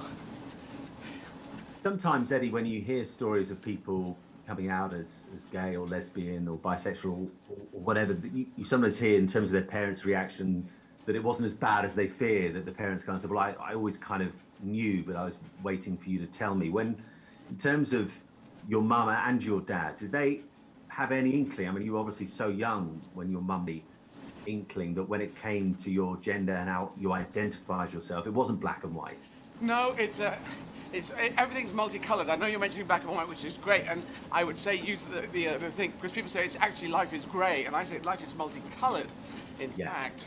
And Mum might have had a sense, but you see, I fancy women, so I was ostensibly a straight kid who was curious about being a girl but couldn't articulate that, and so they would have, I think she might have said something, but you know, a lot of people in my own situation throughout centuries and millennia have actually just not mentioned it or tried to keep the secret. Bad for their mental health. Essentially, you have to lie about it your entire life. And so I lied about it up to a point, and then at 23, I said, I'm going to stop lying because I don't think lies are good. Donald Trump obviously picked up lying at that point and said, I think it's fantastic. I'm going to lie forever. So that was Donald Trump. But I thought, as we hopefully most of humanity do, we've got to have actual facts as opposed to people who can just turn around and say, whatever the truth is, I'm just going to spin it around and say something else. So it seemed a better idea to be honest about it and come out. But I don't think they ever sensed anything particularly, because I love football. I was in the first team for football for 2 years. I wanted to be in forces. I was a chief scout, you know, and I fancied girls. So you can't really tell quite often with trans people unless they are already a young gay teenager boy or girl and they want to transition the other way. Then it might be a more noticeable, more expected.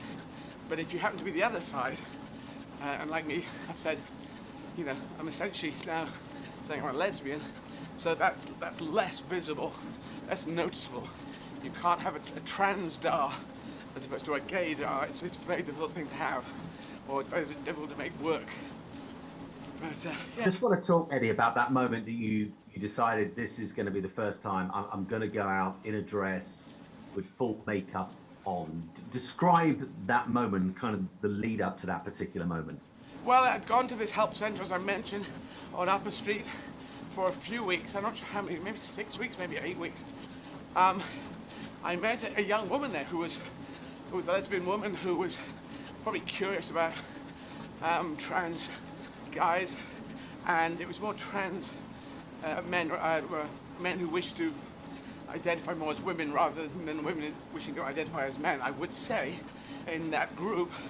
But she was there, and I said to her, look, I need to go into town and have a cup of tea. I need to get on the tube, go into town, buy a cup of tea, come out, get on the tube and go home again to Highbury and Islington. And would you meet me in a cafe? And she said she would. And so we set up this date, which was like a halfway house for me in my travel. I just knew I had to do it. And I was living with 5 medics. They would go to lectures about 9 a.m. It was really early. No one in the house. And I knew I could go out, but coming back was tricky because I didn't know when they'd come back. So I took boy mode in a bag. That's what I had, a bag of I don't even think they had makeup wipes back then, but stuff to, just some boy clothes to put on. And I went out, and it was people talk about panic attacks or panic sweats. That was what you're having all the time. You had to just calm your heartbeat down and relax, and you think everyone's looking at you, and some people are looking at you because you don't look, you know, fantastic. You haven't got a great look worked out. You know, your first time in public, but probably, you know, 7th, 8th, 10th time you put on a dress and put on some makeup, try to get it subtle, not too overt. Difficult thing that you can't do it in 10 days, you know, or 10 outings, shall we say.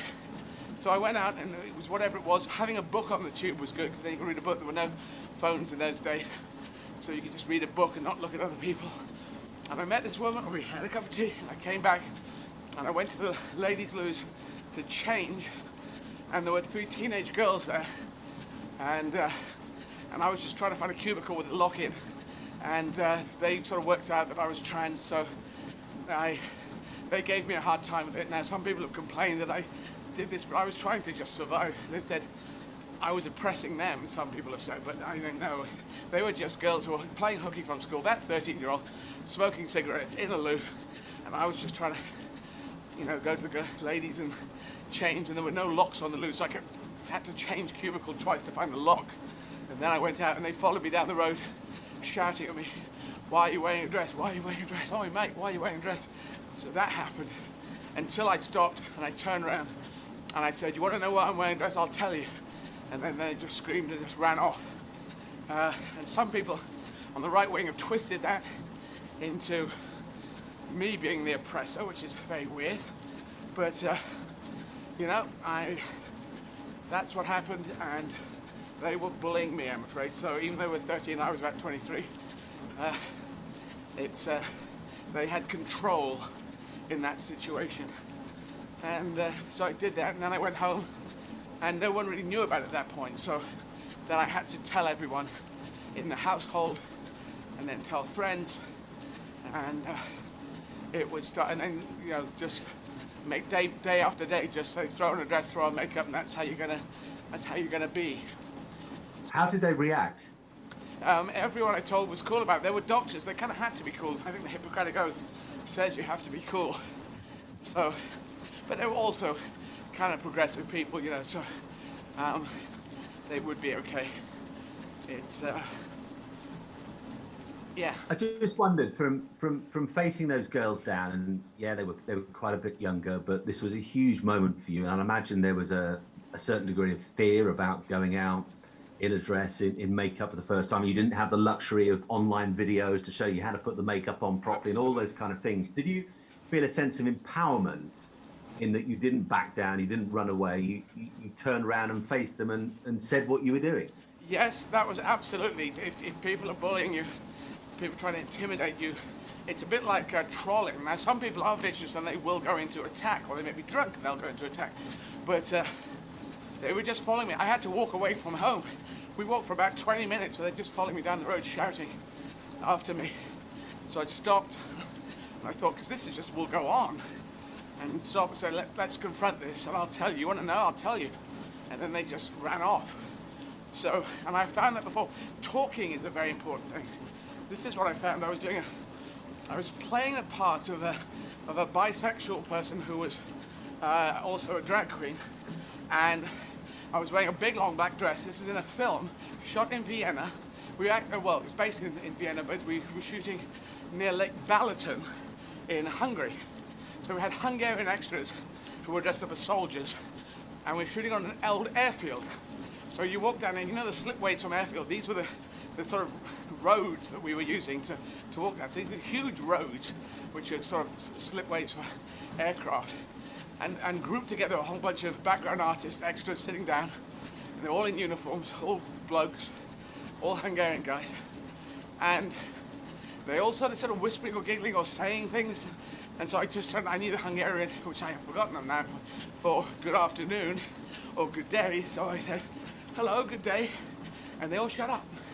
It was very interesting finding out that if you talk, it humanizes you. So you have to talk. If you don't talk, you can be objectivized. So the talking is important. Yeah. Eddie, I know that we're running out in terms of time if we're going to move on to your next chat. Simon, before you ask the thing, I want to ask you one question. Yeah, of course. Okay. You've mentioned talking about your son's mother dying, but you don't talk about your relationship to that person. Yeah. Is there a reason for that? Because I think people listening, I'm kind of curious, or can you not talk about that? No, I can. I think it's a little bit about, you know, I think I hate the phrase moving on when you've gone through something like this. It's you know, I was very interested hearing the story of kind of how your dad reacted and listening to the length of time it was before you were able to open up to your brother. I felt very early on, I don't know why, I think because it was traumatic grief, it happened so suddenly, it was just sort of launched on you. I just had this sense in which I've just got to let the whole lot out. And I mean, most of my closest friends would say that for a good year I was an unmitigated mess. And I think where I'm at now is you never forget what came before, and you give thanks for what came before. But it's kind of I've seen now there's a sort of turning point in sort of mid to late 2018. There was this idea that life could never really be ever as good again. The person you've lost, the life you had before has been lost, and therefore everything else is, coming back to that greyness you talked about. Life is just going to be grey. And I thought, actually, no. That's not what I want for myself. It's not what I want for my boy. I want to embrace life again, because actually that for me is honouring the person who's gone in a much better way than just lying in a pit of grief for the rest of your days. And actually, if some people want to express their grief that way, that's fine. It's not for any of us to judge. But I wanted to embrace life again. Oh. And that's what I've done. I'm in a new relationship now. And I feel, despite the pain of what's happened, incredibly blessed to be where I am now. So I'm very happy to talk about it, but sometimes I think I don't want to anchor myself always in the past. Okay, so I just mentioned this because you weren't estranged or divorced from your wife, your partner at that time, were you? No, not at all. Because that's what it sounds like, and I don't know if you know that, because probably no one will bring it up. I will, because I'm in the middle of this. Because quite often when people split up, they say, my son's mother, my daughter's father is dealing with, Emma's father, and it sounds like you're not connected to that person. And I'm listening and thinking, oh, was there some problem there? So just so you know, because I know that's part of your podcast, I don't know if you want to, if you just said that, or I don't know if it's impossible for you to articulate another way, but there obviously was this connection that was strong. But it sounds like you had no connection. It was just your son's mother that died, and almost had no connection with you.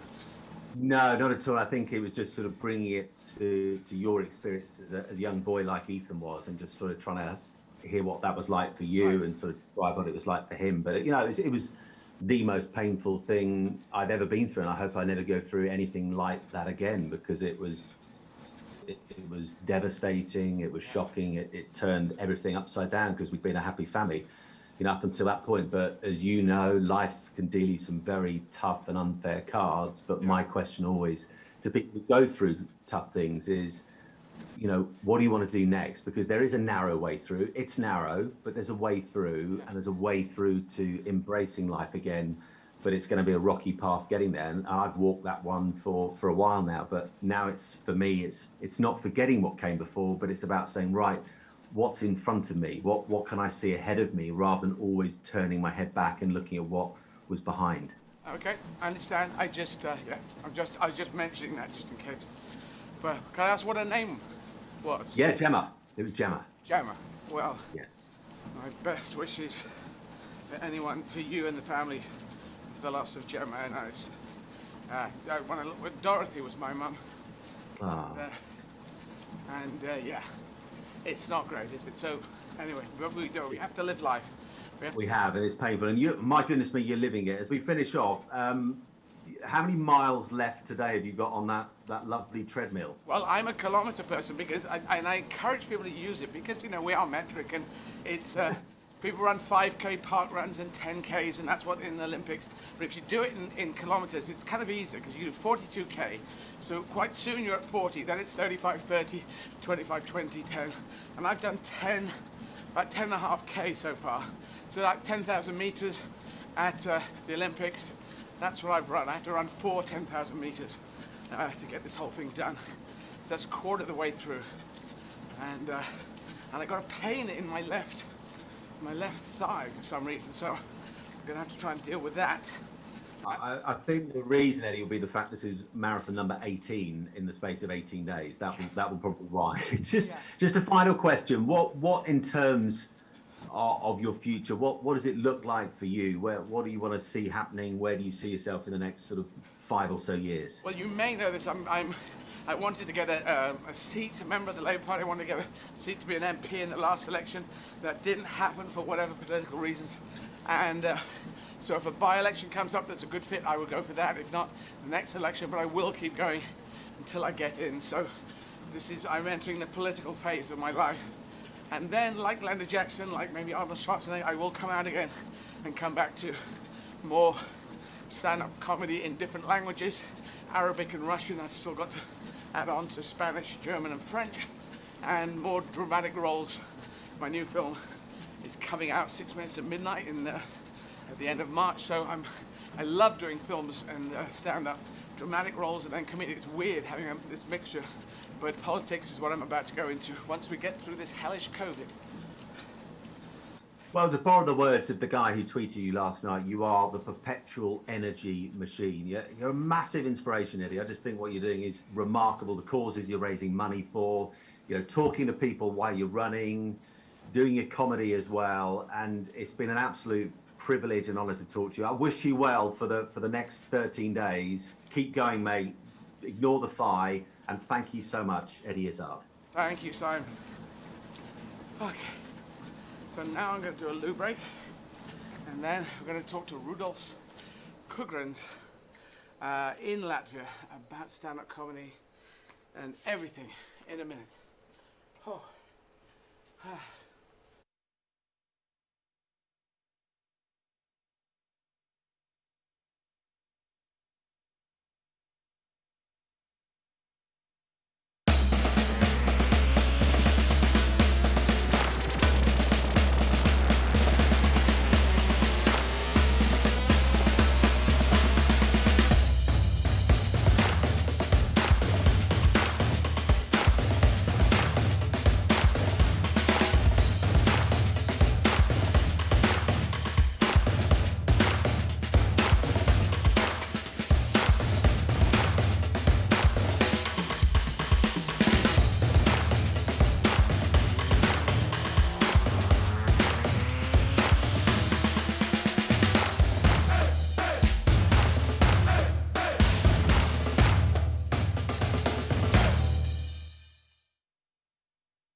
We have got Rudolph's name spelled correctly, yeah? Whenever you want, Ian. Yep, putting you through now. Hi there. Hi, nice to be here. Very good to talk to you. Now, I mentioned before, because I'm dyslexic and I get people's pronunciation, but your first name, Rudolf, it does have an S on the end, yeah? Yes, all Latvian names, that is this thing everybody loves about Latvians. We put S on every name we have is S, Rudolfs, and all male names end with S. Oh, wow, I didn't realize that. Well, that's good to know. I love to learn these facts, and people around the world can be listening in, and now they know that how that works in Latvia. And are you in Riga at the moment? Yes, I'm in Riga in my apartment, yes. And is it freezing cold or not too bad outside? It actually is freezing cold. It's like today it's minus 15, something like that, but it was minus 20 in the weekend, and I went skiing, so that wasn't the best idea. I went skiing, minus 20. What is it like skiing in minus 20? Is it just kind of a bit miserable? Yeah, it's just miserable because, you know, you are not professional skier and you don't have the right equipment. You just take something and you think, yeah, this is gonna work. It never works. It just, you're not enjoying the skiing so much. You're just thinking when your time will end and you can go home and be in one place. Very good. Now, I've got information in front that says you're one of the best known comedians in the whole of Latvia. So well done for being. Thank you. Thank you. And when did that start? When did you start doing stand-up? Actually, I started doing stand-up some year or 1 year after when you were first time, I think in Riga, 2013. Oh wow! Maybe. Yeah. Yeah. But that is like beginning because in Latvia, like we have some types of comedy, but stand-up, it's been around just for like last 10, 12 years. So with my 7 years in stand-up, I'm not the guy who does the longest, but like in the top 5, top 10 people who does it the longest time in Latvia. And you're touring. People are doing stand-up comedy in all the major towns and cities in Latvia. Yeah, I had like the last tour was stopped by a pandemic, of course, but my last full tour, I did some, I think 10 or 12 shows in Riga and some 15 other cities outside Riga, yes. Right. And some of the places I did twice and something like that, yeah.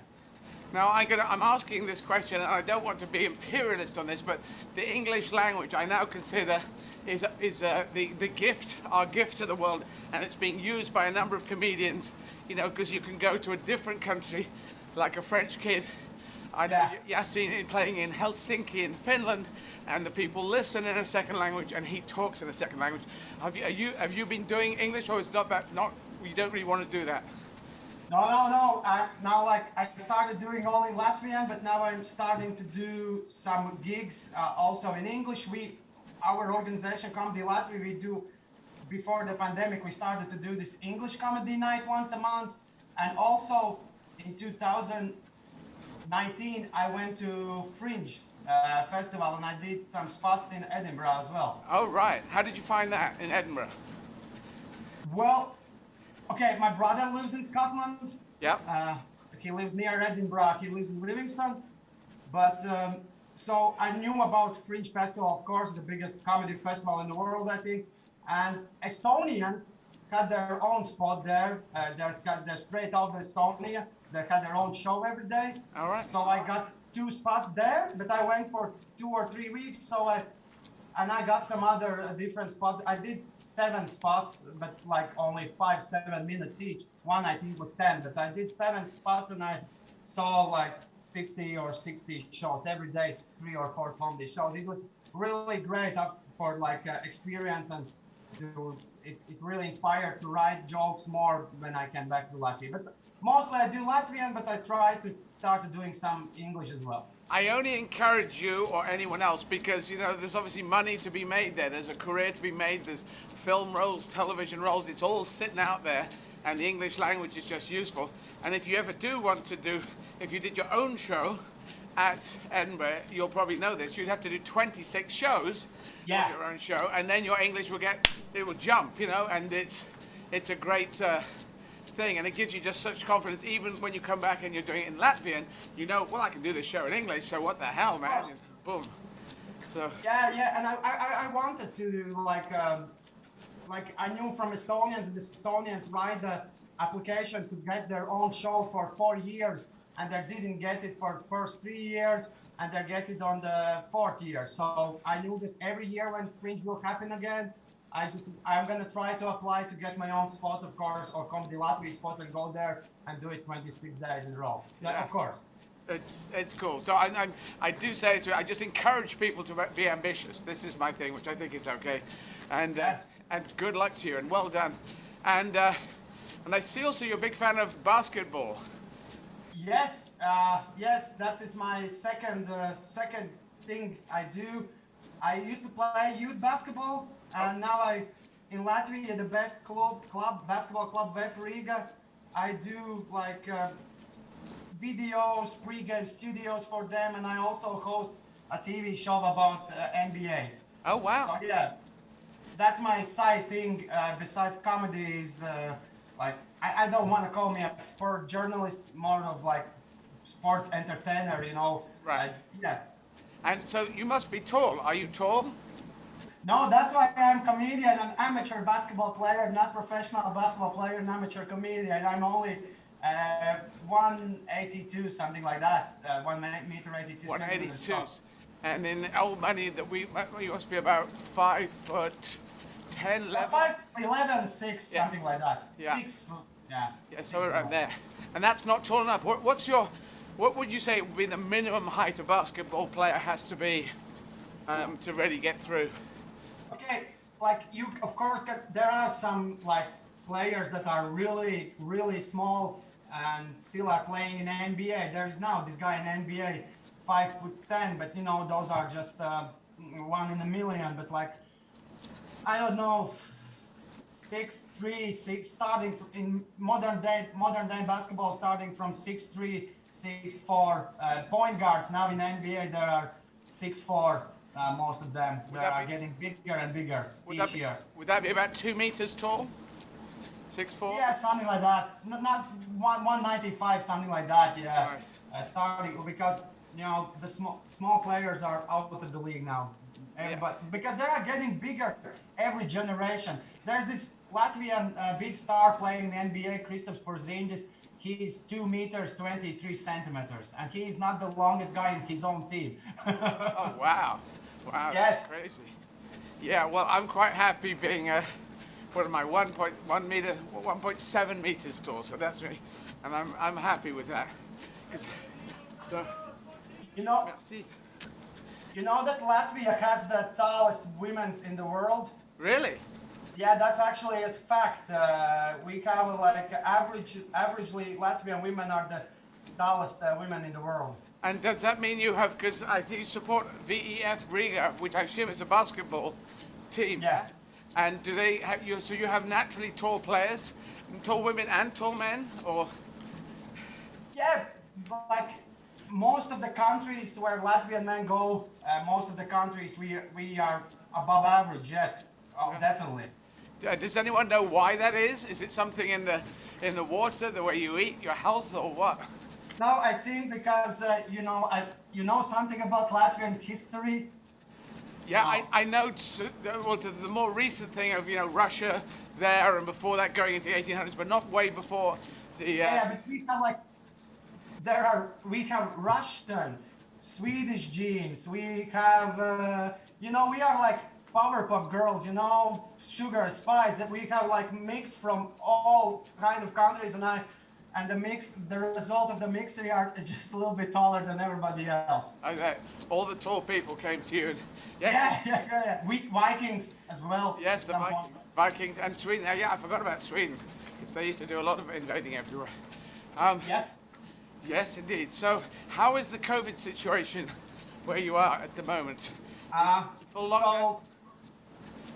So it's not good. It's not good now. We are just a little less than 2 million people living, but like almost every day there are almost 1,000 new cases. And wow. And I think now we started to vaccinate our people, but the weirdest thing is during all this shit 2 weeks ago our health minister, lady who was the health minister, was fired. What? Why? So now, because the prime minister thought she was too slow with the vaccination plan, and so he fired her like in the middle of this thing. It's like the stupidest moment to fire somebody. Okay. And so now there's going to be new health minister at a moment of crisis, and I think that was a pretty bad idea.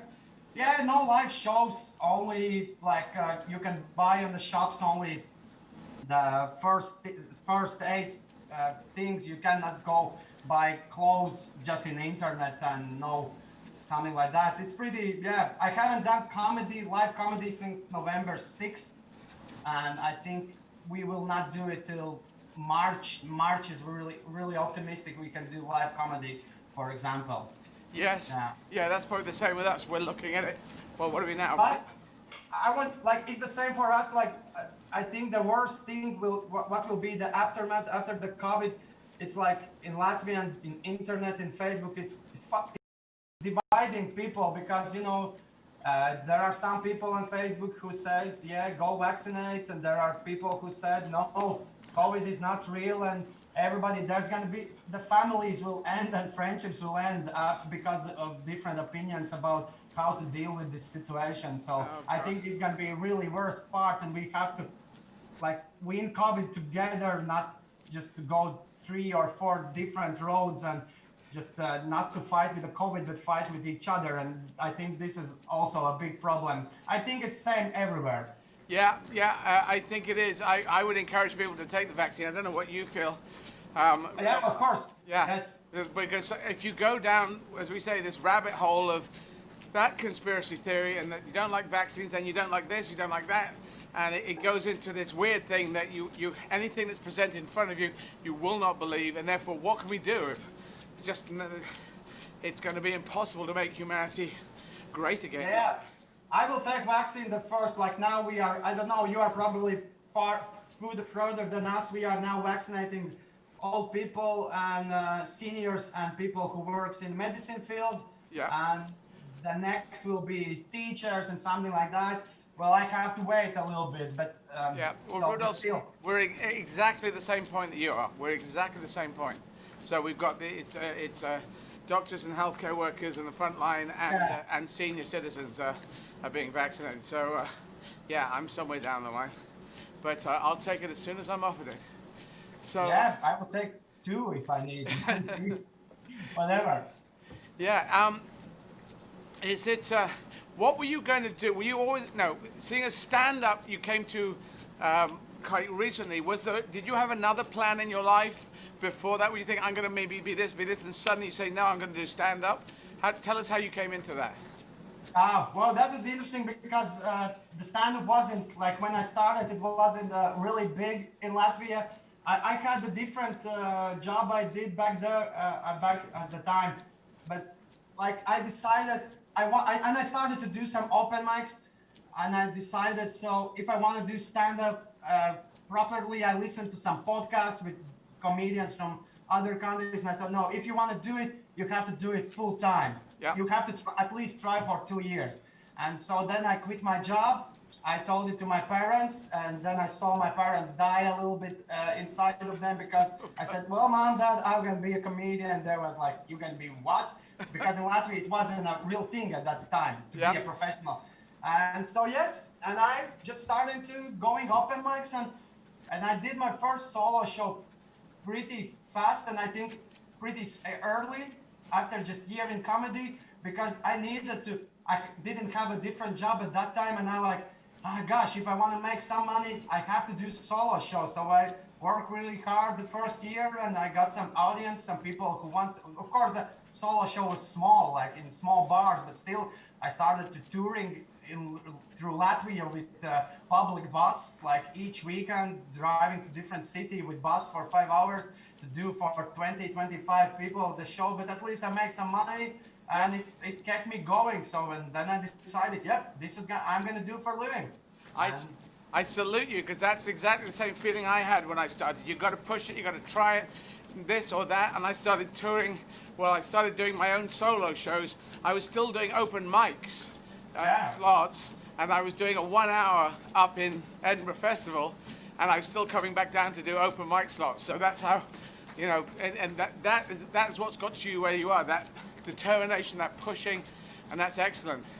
Yeah, and because of stand-up, you get different kind of job offers. Like I talk about, nobody knew that I love basketball outside my friends and family, and then I talked about basketball in my stand-ups. And there's some people like, okay, this dude jokes about stand-up, he knows something. And they're, hey, maybe you want to host a TV show about basketball and make jokes about basketball, and this, you know, and the wheel just keep turning, and things happen.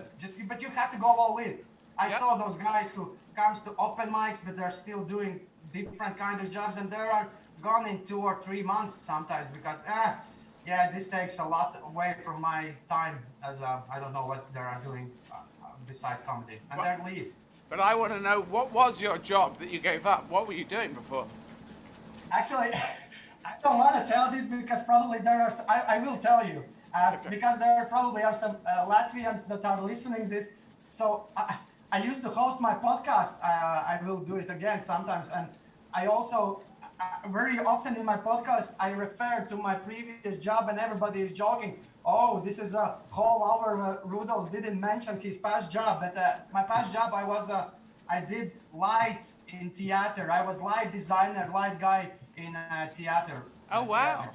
Well, yes, that's quite a thing, because that's a you had to have a whole artistic vision on that. So did you? Yeah. Did you study for that? Did you go to a? Is it part of a? I don't know.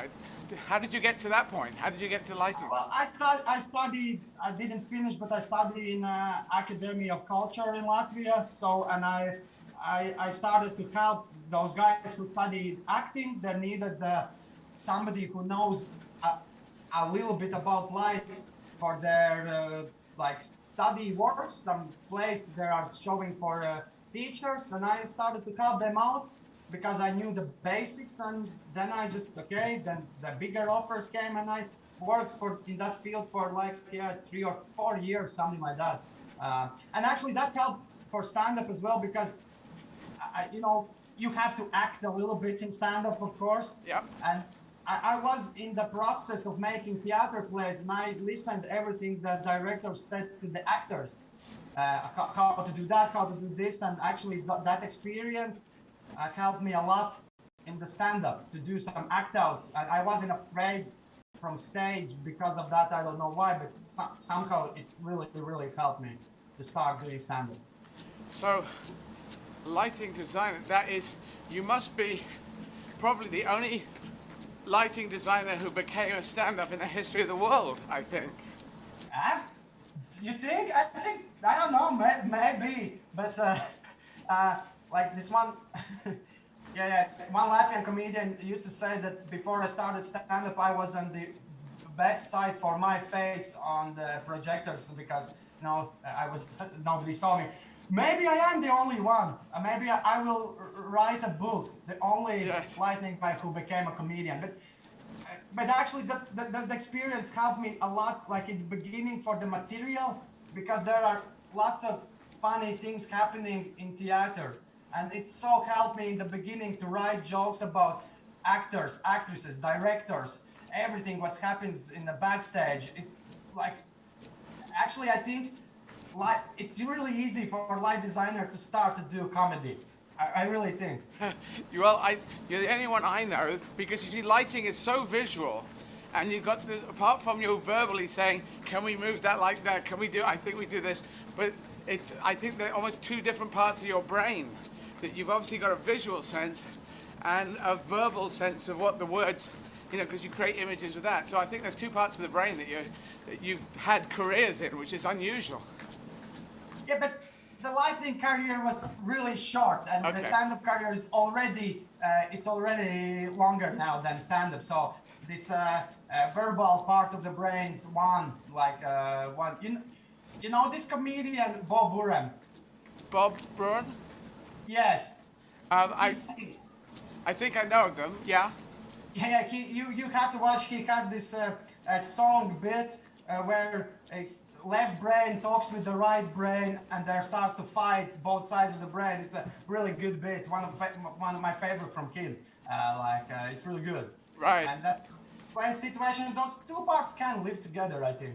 But you see, the interesting thing is your parents, when you told them you're going to be a comedian, they went, whoa. But normally when someone says, I'm going to be a lighting designer, they'd go, whoa. So that's... Oh, no. Yes. I made my parents to go whoa twice in their life. Right. So,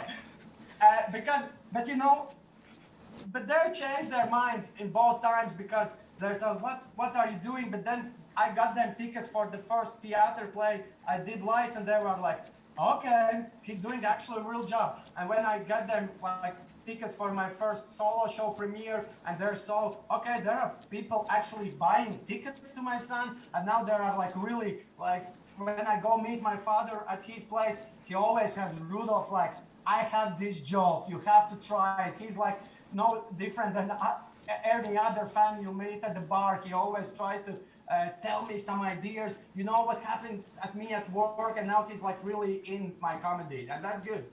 Okay, now I want you.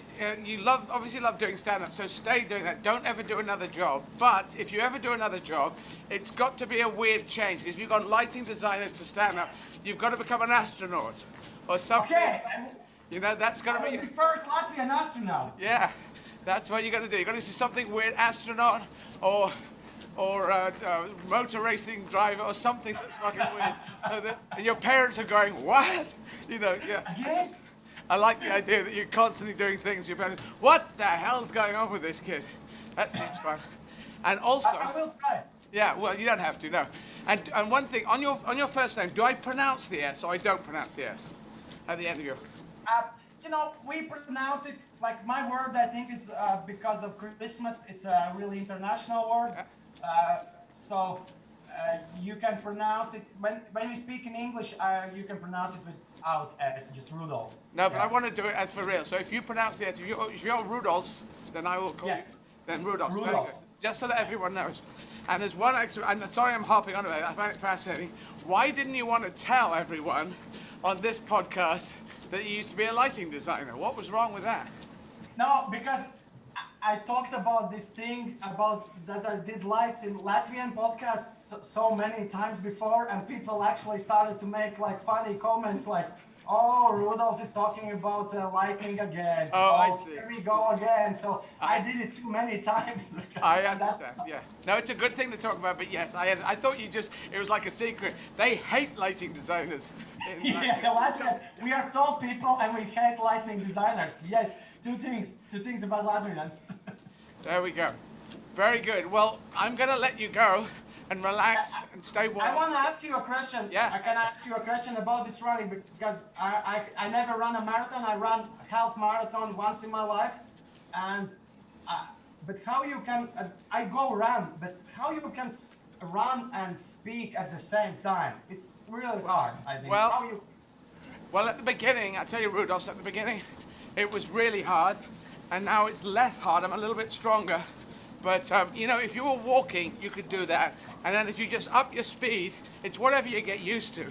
So this speed isn't that fast, but I still find it a bit of a struggle.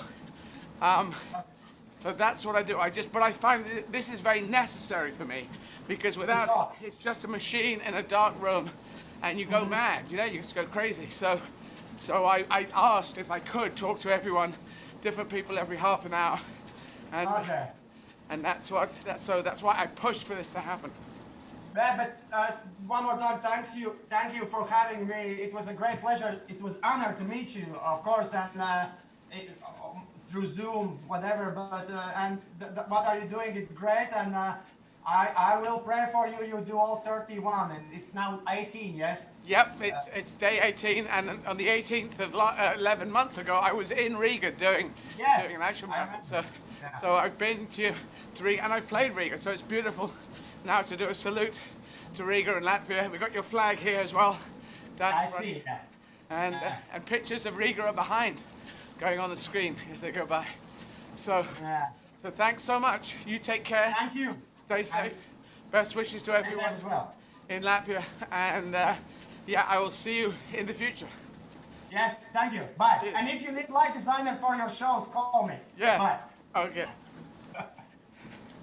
So, that was Rudolf Kugrens. Oh, got to put some more stuff on. Oh, right, so we're going to take a stop here to sort out my left thigh. And then I will be talking to Nick Hure at 2 p.m. From the Apprentice and from Countdown from the UK.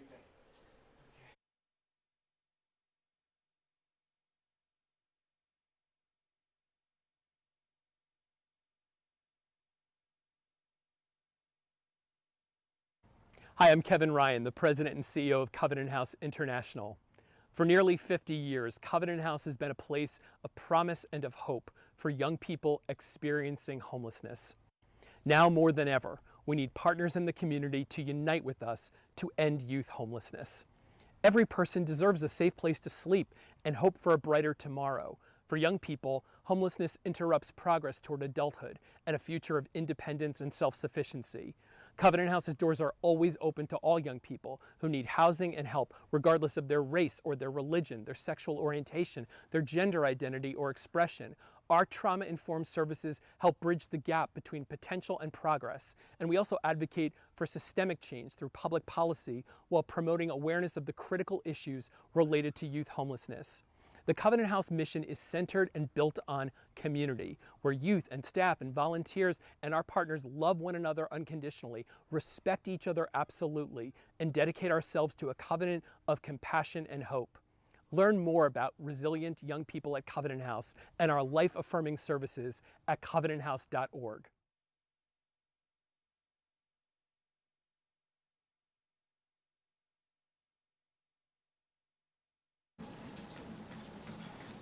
Okay, so we're back. We're going to be talking to Nick Hure in any minute, a couple of minutes. Have we got the first video? We should start the first video up. I've got it. I can play it. Okay, this was the first one from Riga in Latvia, exactly 11 months ago, on the 18th of February of 2020, last year. Here we go. So, volume in the room, please. Marathon 18, Riga in Latvia.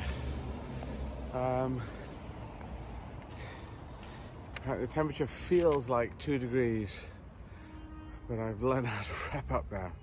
So 1, 2, 3, 4 layers. 4 layers on top, 2 layers below. You just keep putting on layers. That is the trick. Got to get running now in a couple of minutes. And my technique, or if you ever do this, is you just get the first half of the marathon done, and then you feel like you're on the downhill. So I just got to run and run and run and run and run at the beginning. And then after you run, you stop and you can have, well, a furious bath, furious wash, furious shower, whatever it is. And then it relaxes. You can have something to eat, and that's the relaxing bit. But this is marathon 18. When I get to marathon 20, it'll feel like out of 28. Once I've done 20, it'll feel like the downhill. Thank you very much for supporting Make Humanity Great Again. The whole project, the hats are available, all profits to charity. We've sold out, and now we've put more on, so you can buy those. You can just click through on my website. If you go to izzard.com, they're there.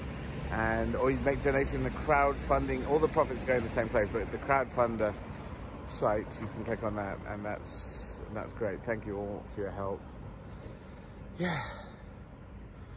So let's go run. Talk to you later. So that was 11 months ago. Sarah, we need to do that thing on the foot when we have the next break. It's at 225 on the outside the foot. We need to do what you've just done on the knee as well. Just, you know. I'm going to talk to Nick Hure any second, but if you'd like to donate anywhere in the world, please go to izzard.com and click on the donate button. That'll take you through the crowdfunder site, and you can do donations in any currency you want. Doesn't matter where your credit card is from, but you'll notice that you follow the directions there. It's all lying there. Or to text, you can text 70810, write TEN to donate £10, or TWENTY 20 to donate £20. And that's if you have a UK phone. and you'll get a report back instantaneously almost. So yes, that is in the UK. Ian, tell me how we are. We're still waiting for your next guest to join us. Okay, so we're still waiting on it. So, yes, the hats as well. If you go to eddieizzard.com, hats and masks and t-shirts, we make humanity great again. We make humanity great again on them at eddieizzard.com. They're all there. Just scroll down, you'll see that. You can buy tickets for my tonight's show. Every night I'm doing a show at 7 p.m. They are interesting. There's some of them are pieces of my stand-up from before, but it is. It's the best of show that I'm collecting, getting into shape. So that is fun, and some bits of improv, and me falling asleep while standing up. So it's quite a tricky thing to do. And so, yes, do go on eddieizzard.com, and there's goodies to buy, and profits go to the charities. The tickets to buy for the stand-up, profits go to the charities, or you can just donate, and then all the money goes to the charities. And we have 5 great charities that we are focusing on, and there will be more besides, but they are Care International, Covenant House, Fair Share, Unite to Combat Against Neglected Tropical Diseases, and Walking with the Wounded, all working at different areas, helping make humanity great again, which is what I think everyone in the world wants, even people who wouldn't necessarily want, surely. Humanity, it's a good thing, it includes us all. My legs are falling apart. What have I got? I've got a toenail on the left is flipping up and coming away, and that's all inflamed. I've got now my left thigh is playing up, the connection with the knee. Don't know quite what that's about. The outside of my right foot is aching, so we're going to address that in about half an hour. And I have tenosynovitis. There you go, tenosynovitis. Sounds like a singer of a band. And now tenosynovitis. But that hurts. Oh. Hi, Yeah. we have Nick almost ready, just waiting for some video. And Okay, we'll send him through. Okie dokie, he's about to talk to Nick Cure. And people around the world, the Apprentice you probably heard of, there was someone in America did it. I can't remember who that was anyway. I think they're gone now from history. And Alan Sugar was the main guy in The Apprentice, and Nick was advisor to Alan Sugar through being the head of the PR company, or the owner of the PR company that was working with Alan Sugar, and then went on to do Countdown. So his career has gone quite a curvy route.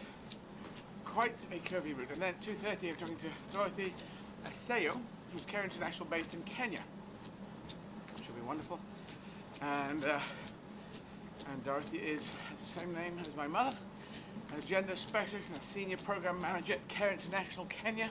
She has over 15 years experience in the sector, in charge of women's voice and leadership programs, and strengthens women's rights organizations and the women's movement in Kenya. She works on gender-based violence in Kenya during lockdown. Yes, not a very tough time.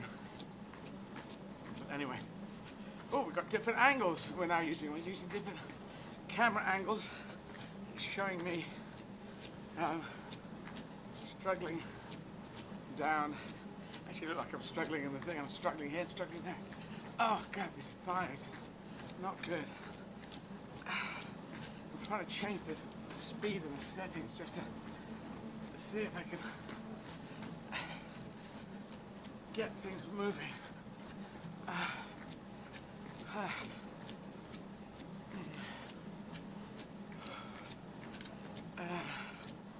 How does that feel, Ed? Is yeah, it's doing something. it doing something good? But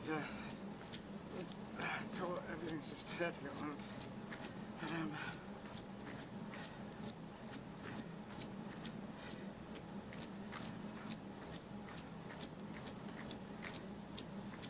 Heidi, I have Nick here now for you. Okay, hi Nick. How you doing? I'm good. Is that you, Eddie? Yes, it is indeed. How are you doing? I'm all right. How's Latvia treating you? Well, Latvia, virtual Latvia, is treating me very well. Very much like the Riverside Studios in Hammersmith, where I'm actually running from.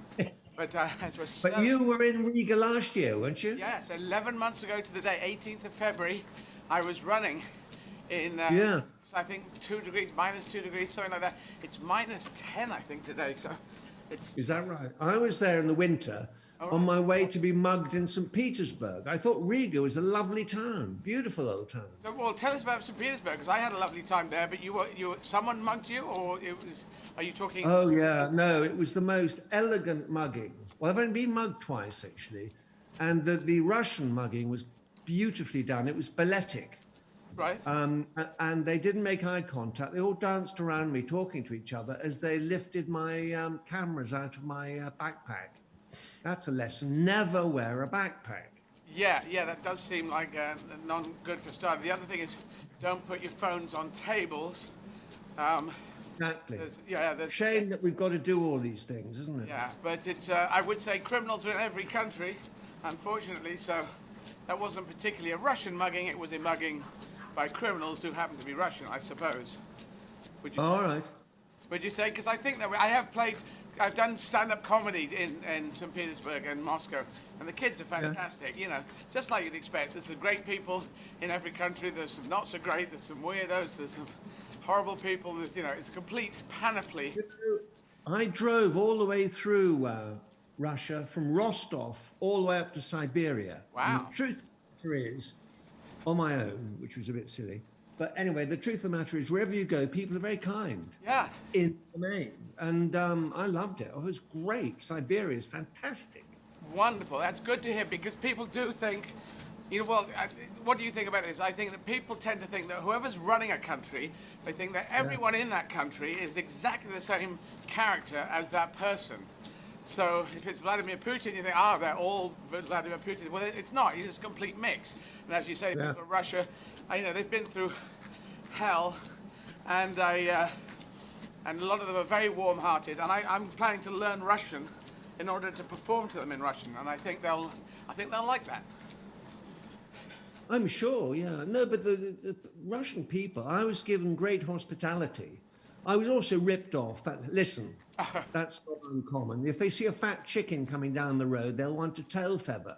And I had quite a lot of tail feathers taken out, but I didn't mind, because I was sort of, I was tramping through their country, and it was sort of part of the sport, really. Yeah. Well, Nick, I want to talk about your PR company, because I find that your history on that leads into the rest of your career fascinating. Yeah.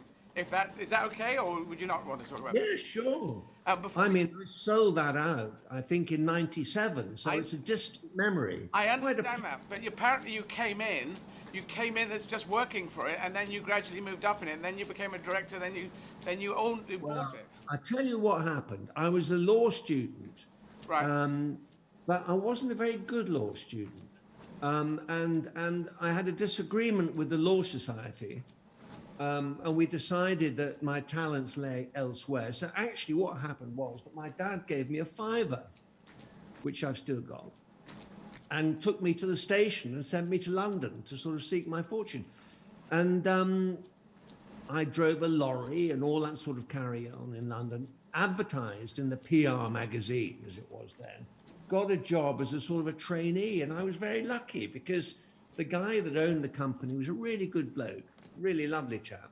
And then I was a director, and eventually we came to an arrangement. I was only about 35, I suppose. And he said, do you want to buy it?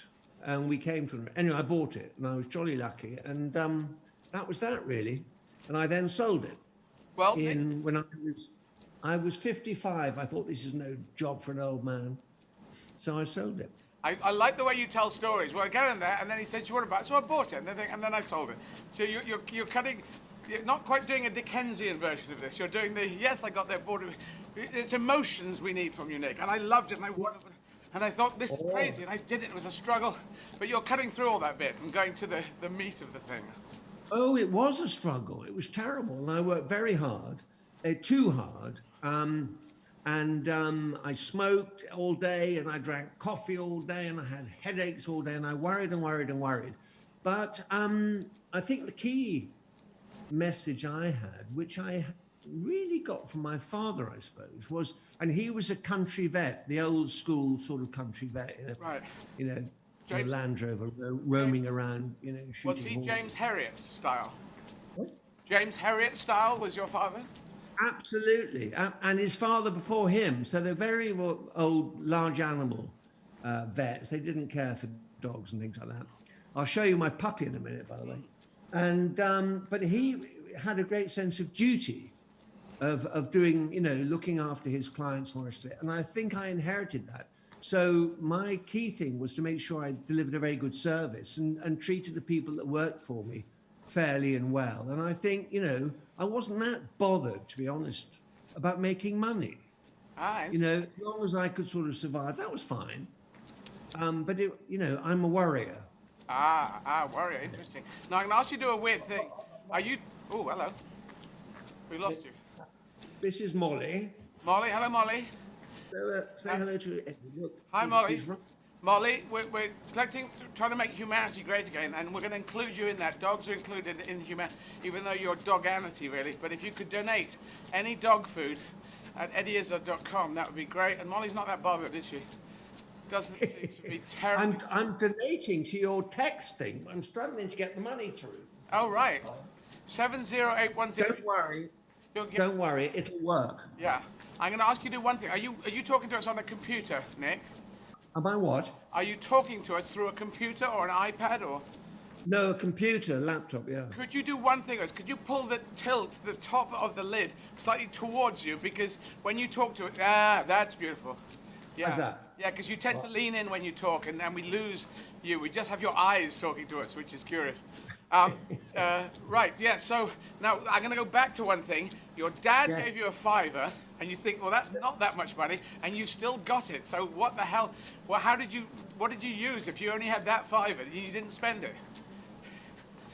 Well, I got a job. There was an outfit in those days. This is in the mid-60s called Manpower. And what happened was that I was sharing a flat with some mates from home who were in London, and I used to take myself off to Hammersmith to the Manpower office and sit with lots of other people, waiting for a job to come in. And the boss would come into this waiting room and say, anybody here driven a lorry? And I shot my hand up. I'd never driven a lorry, and I'd only been to London a couple of times.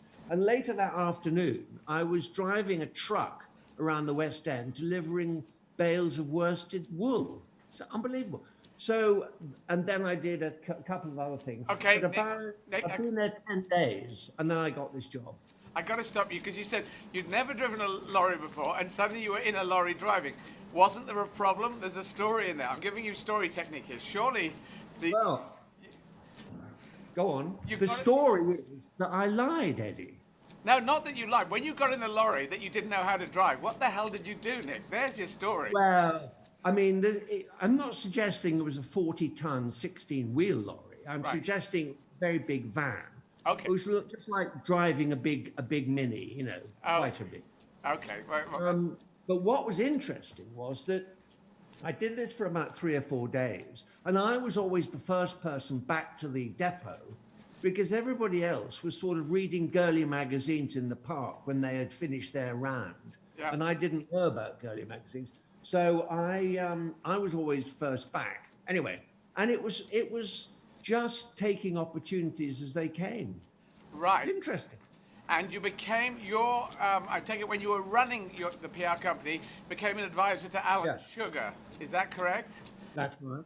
And that led to The Apprentice. Is that correct? Exactly. I mean, he came, I had a call in about 83 from his marketing guy, and I was taken on when they launched their first computer. Yeah.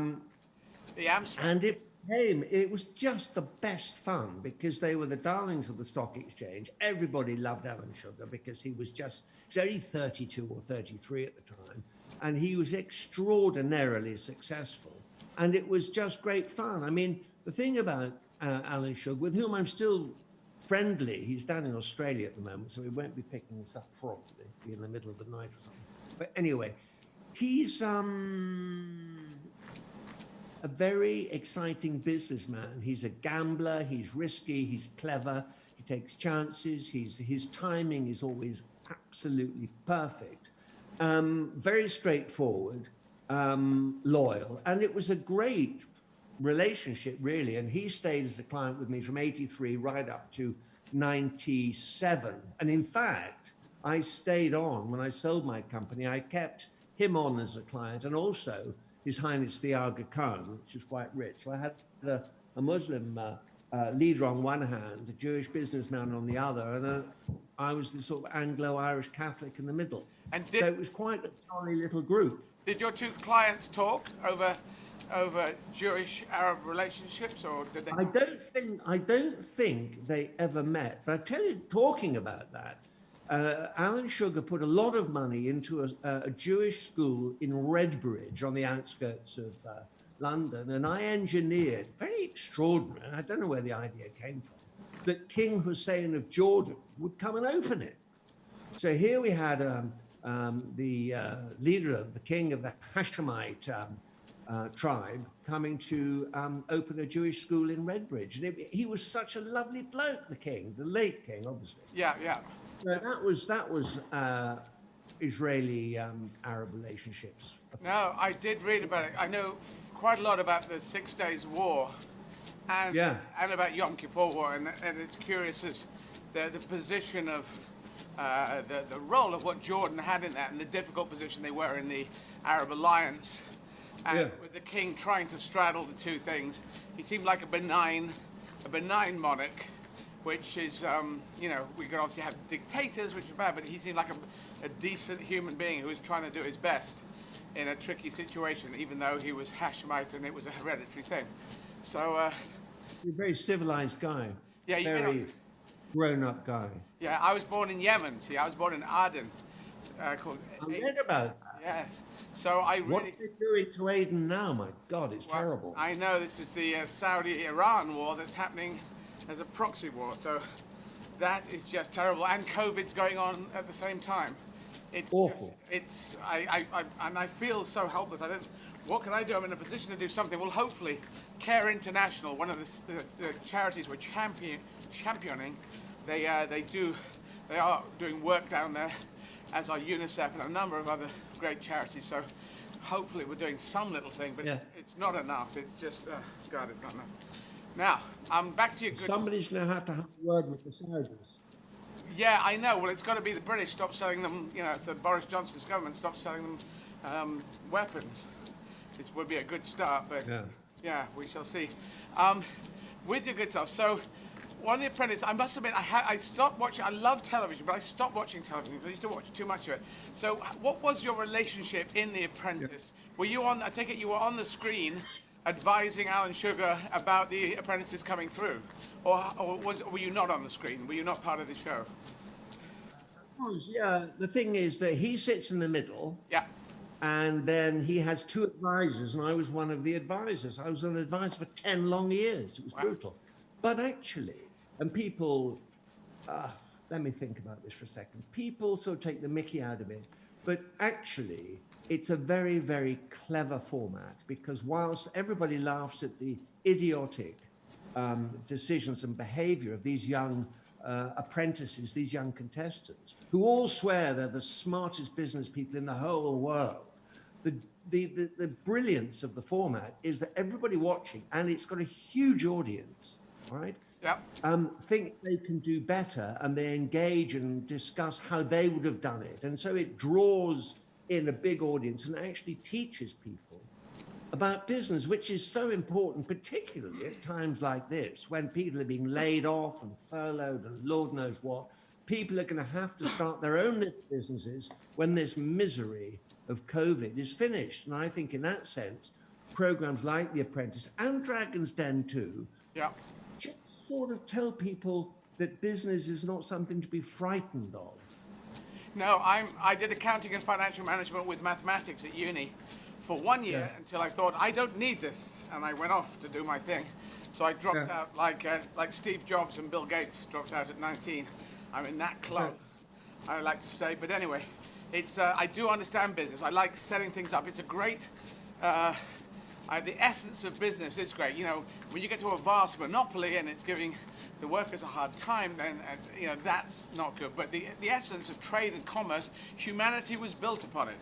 Trading, we know, all the way back through. So it is a beautiful thing to make things useful things, goods and services.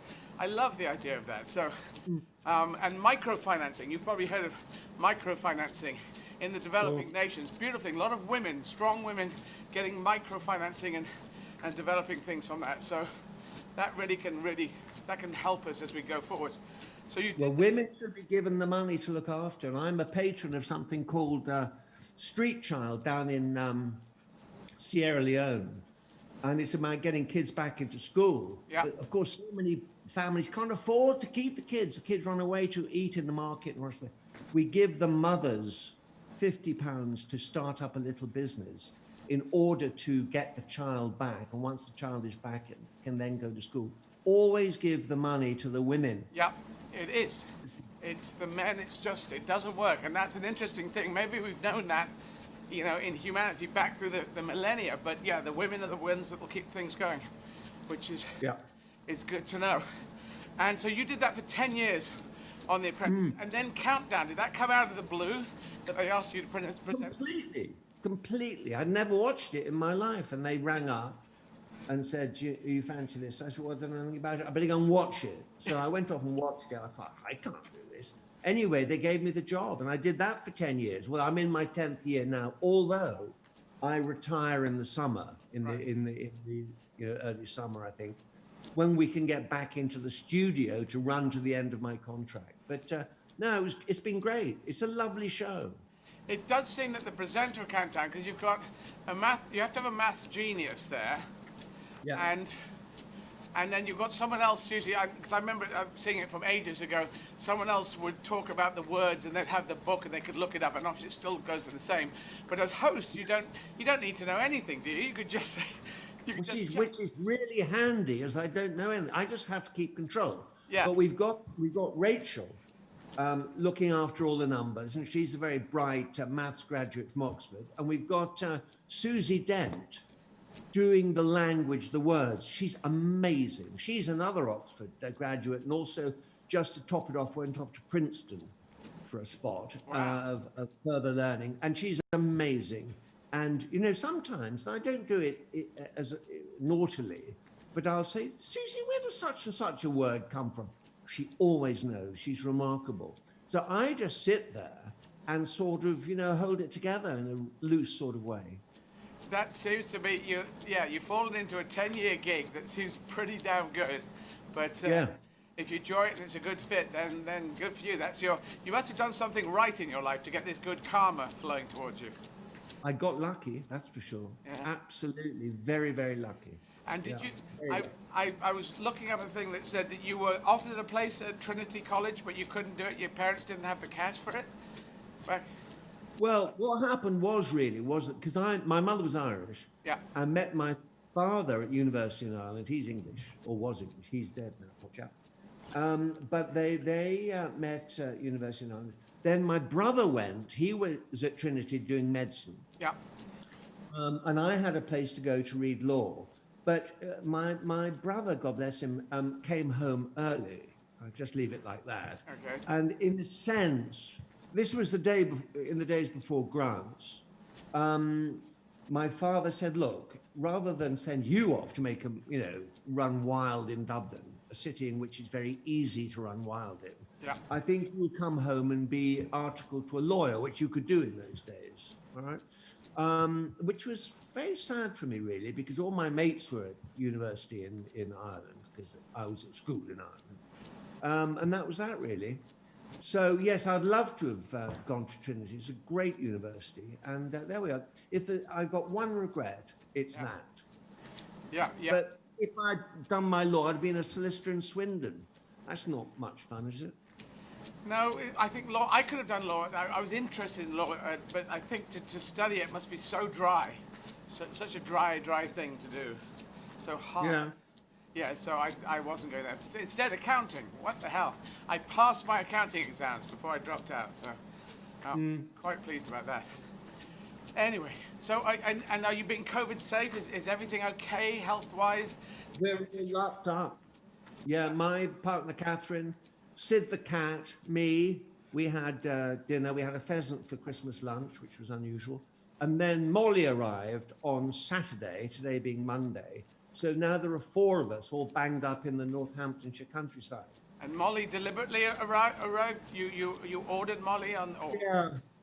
Yeah, no, I've been pleading with Catherine to allow me to replace my dog because I had a dog and then she passed away. So I wanted another one. And we live, you know, out in the countryside.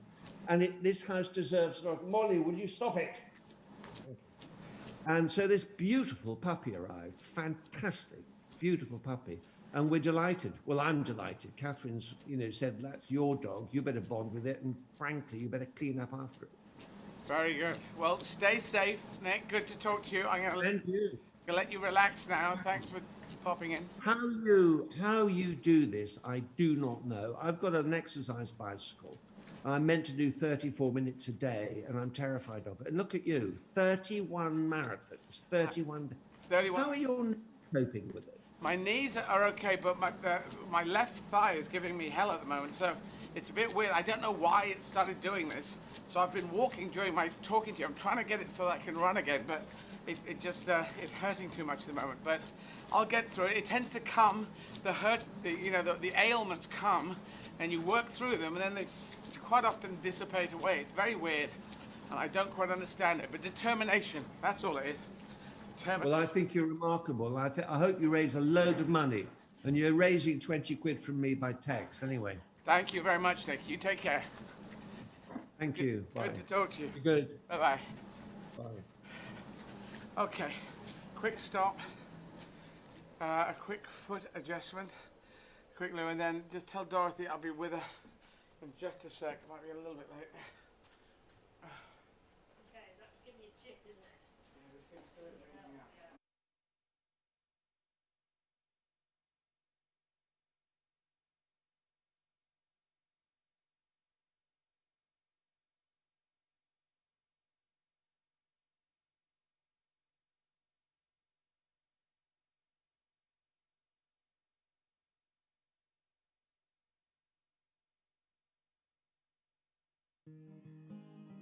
Shockingly, over 2 million tonnes of food a year is wasted within the UK supply chain. FareShare is tackling this problem in a strikingly simple way. We work with farmers, producers, distributors and retailers to save good quality fresh food from being wasted, so we can get it onto people's plates instead. In practice, it's a huge logistical feat, involving hundreds of volunteers working tirelessly to unload the produce, unpack and sort it at any one of our network of food warehouses across the UK. The food might be surplus, but it looks and tastes just like the food you'd eat at home. Most of it arrives well before it would have hit the supermarket shelves. Food becomes surplus for all sorts of reasons. A glut of courgettes from overproduction, or a lack of demand as unpredictable weather plays its part. Incorrect packaging and labelling, wonky fruits and veg, and cancelled orders. Wherever it comes from, with the support of our team of volunteers, we prioritise the incoming food, itemising it for traceability and breaking it down into smaller quantities for redistribution. FareShare gives nearly 11,000 charities access to food, all of whom are onboarded safely and meet all food safety regulations. These charities and groups range from food banks, children's breakfast clubs and homeless centres to small local community groups. Not only does this food save charities thousands of pounds on their food bills, it means they can offer the people they support more fresh, healthy fruit and veg and a wider range of food in general. New innovations like the FareShare Go app have seen direct pickups from the supermarkets, meaning perishable goods like fresh bread and fruit can quickly be redistributed. FareShare is more than meals though. Food brings people together. It helps local organisations tackle loneliness and isolation within their communities. or help connect struggling families with the services that can support them. It's such a simple concept. Food that could have been wasted is instead used for good.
So we're back. I'm ready to talk to Dorothy Seyo from Care International as soon as she's ready.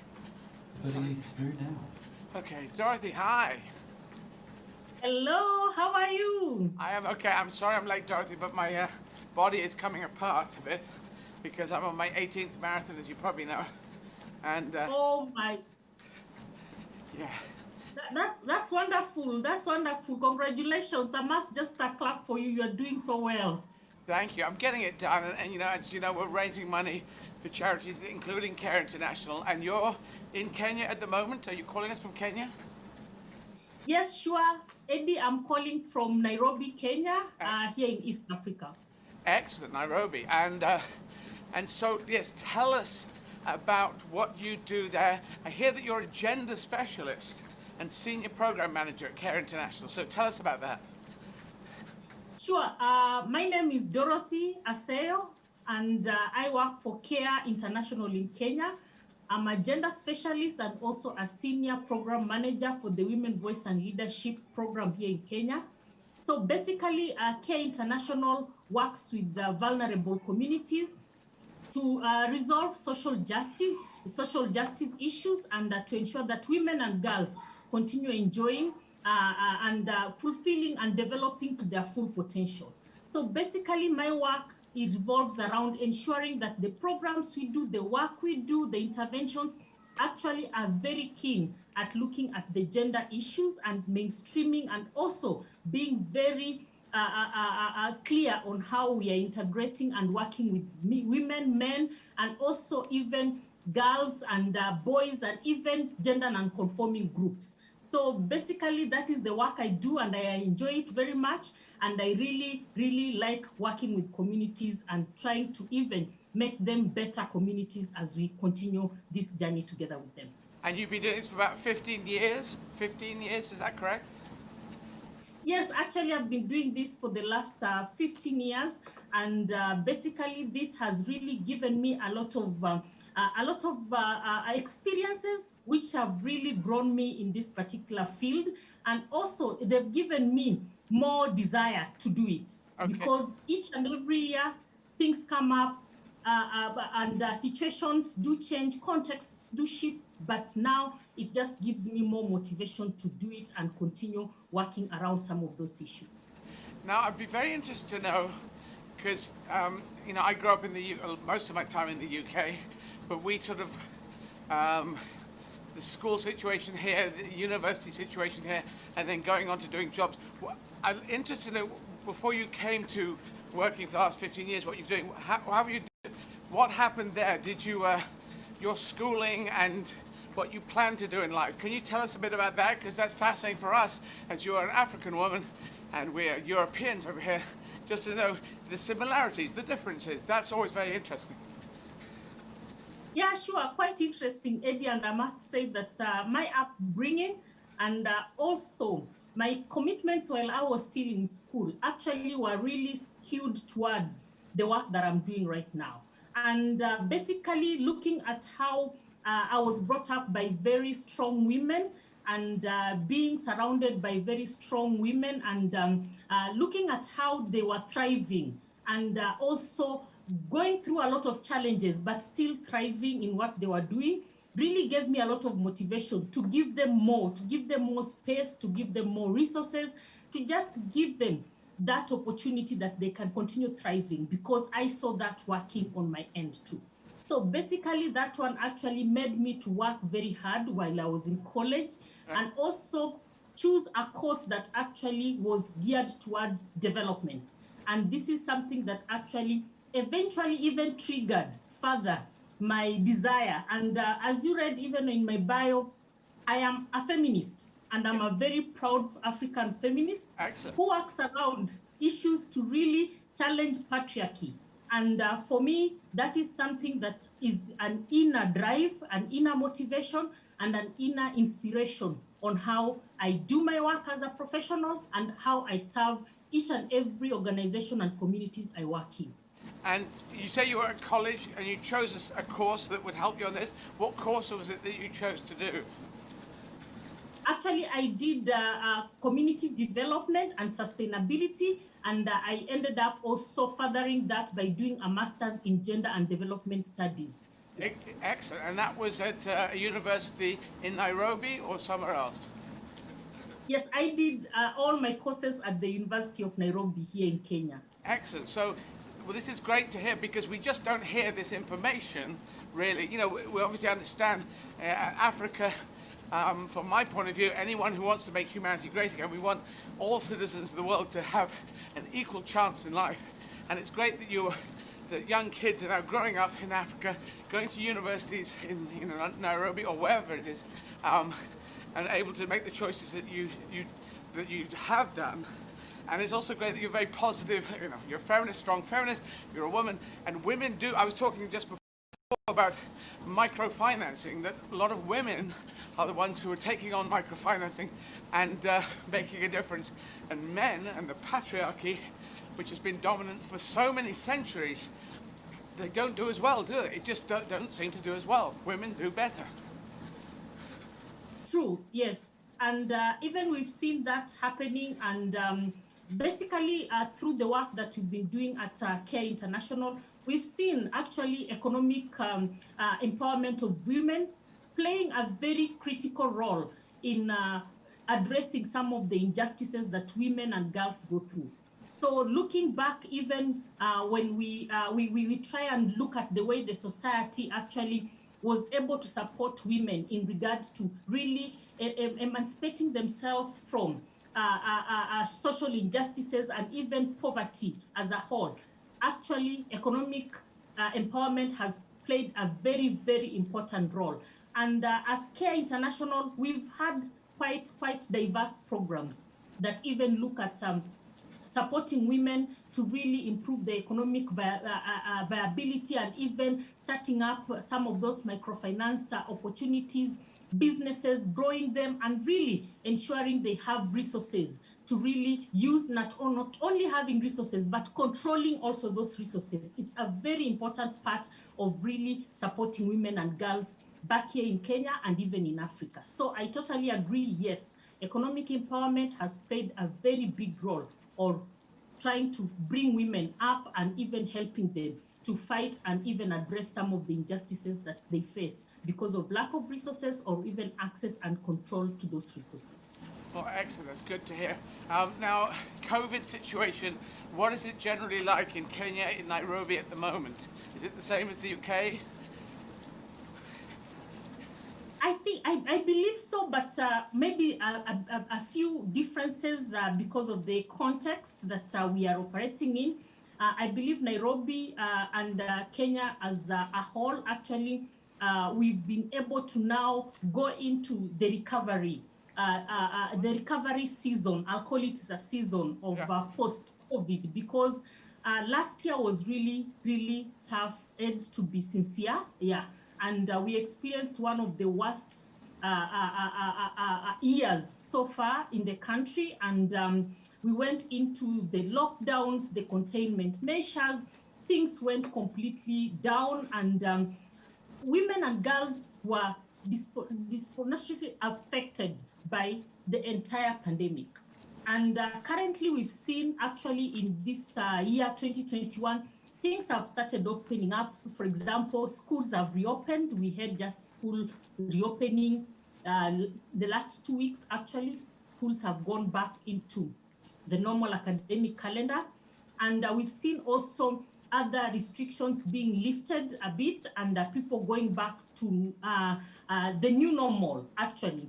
Going back to work, people going to open up their businesses again, traveling actually resuming. We can hear flights, actually planes flying out of our airport. Actually, we've seen people traveling now, going back to do their businesses as they were.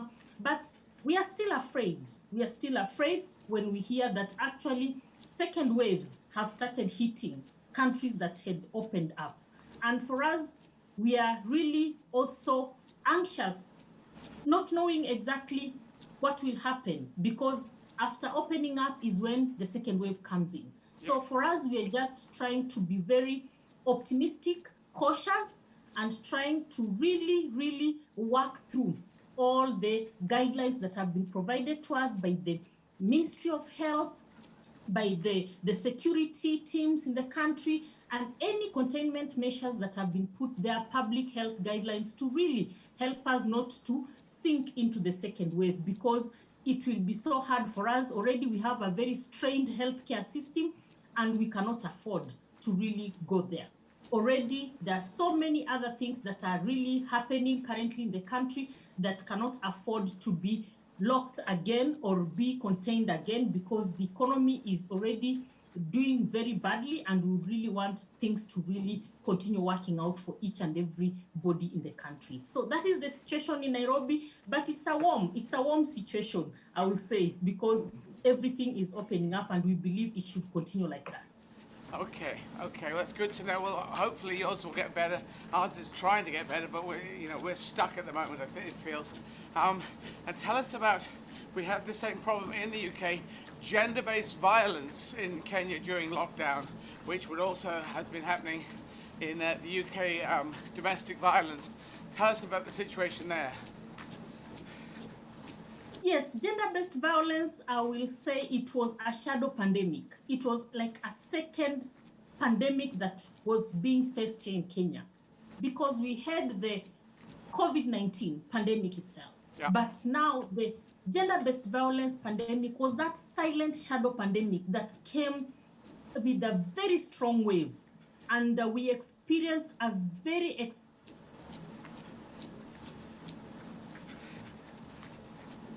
Dorothy, you've frozen for us. If you can hear me, your picture is frozen, your sound is frozen. So I'm going to keep talking, Dorothy, until you can hear me, because we've... Ian, what's the situation? Lost signal? Yeah, we've lost internet. I think the internet was bad at the start. Okay. Well, hang on there. Stay in there. Just... Oh, you're back? Hi there. yeah. Apologies, I think I dropped due to my connection. Sorry for that. Don't worry. So we had up to the second wave, sorry, the second, and the different pandemic was that. So take it from that point where you say, where you were initially at the beginning of your explanation. Yes, so basically when COVID hit the country, that is when the first case was announced on the 13th March of 2020, the country actually later, 1 week later, announced measures that actually included restriction of movements, people going back into their homes. Nobody was actually allowed to move out. And this one actually provided a very, very fertile ground for domestic violence because there were no opportunities for even victims or even survivors to come out and either seek support, seek refuge, then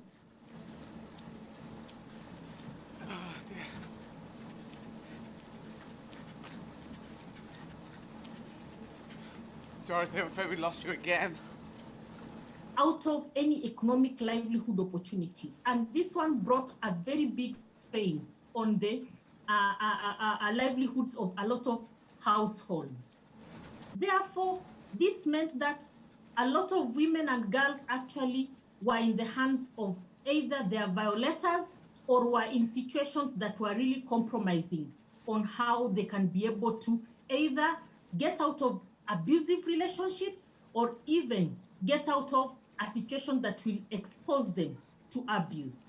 And this is the reason why we are saying that this actually became a shadow pandemic, whereby apart from the suffering that actually the entire society was afraid of getting infected with the coronavirus, trying to really work around the public health measures of trying not to get infected or going to hospital if at all you are infected, people were suffering in silence, especially women and girls.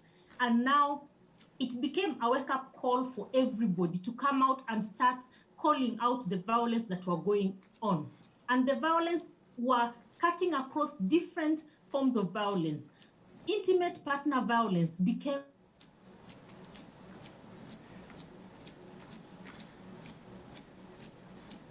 Eddie, maybe we can ask if she can turn her video off so we can get good audio to listen to this. Okay, yes, go ahead.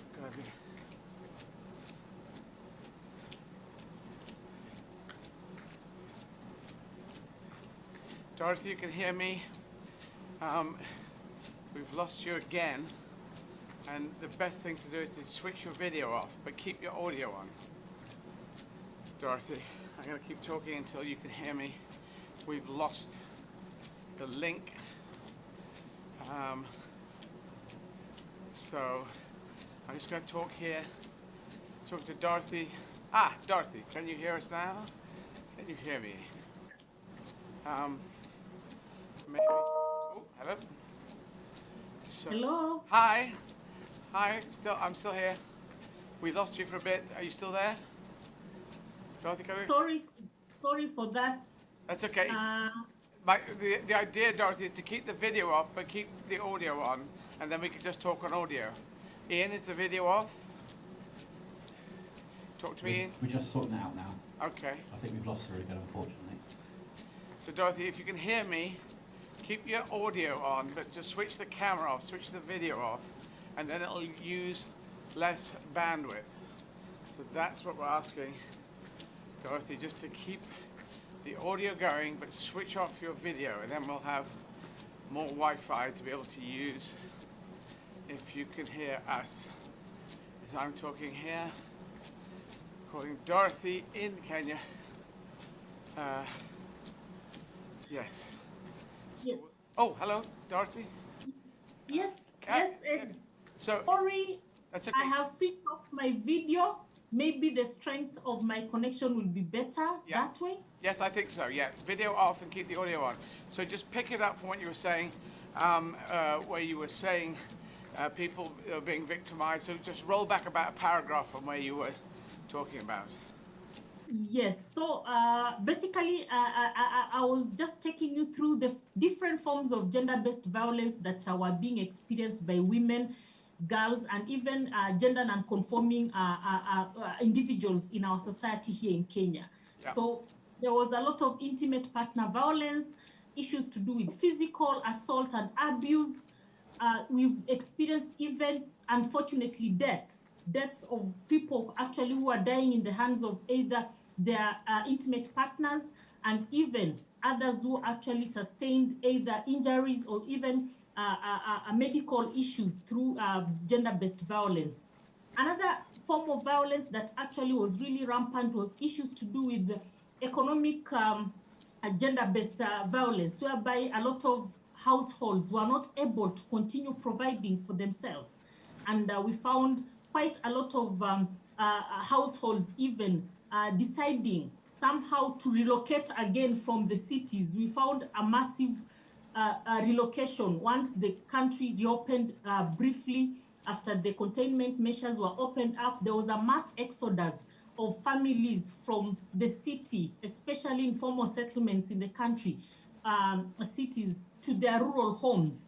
Their rural homes actually became like a refuge for them during this pandemic. So those are the forms of violence that we've been able to see and even document around. And I would not want to forget mentioning issues to do with mental health and also psychosocial issues. There was a lot of anxiety. People are still experiencing even that right now, a lot of anxiety. People being actually contained in their homes, and some of the people are not used to that environment. So it really brought a lot of issues, and even we had people, organizations, and we work with a lot of women rights organizations, grassroots organizations that were recording those cases, supporting them. And this actually showed there was an increase in gender-based violence within Kenya during the pandemic. Oh, that's a tough old situation. So I'm sorry that you've been going through all that. But with regards to yourself, do you, I'm obviously running on a treadmill now. Are you able to, have you been able to keep fit and healthy yourself? Are you someone who takes exercise in your daily life?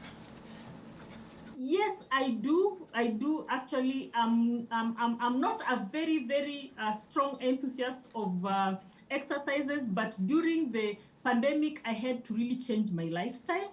One, I was taking walks every evening because of being locked in, and in my neighborhood, I could walk out and even take my two little girls outside so that we could take a walk together and then come back.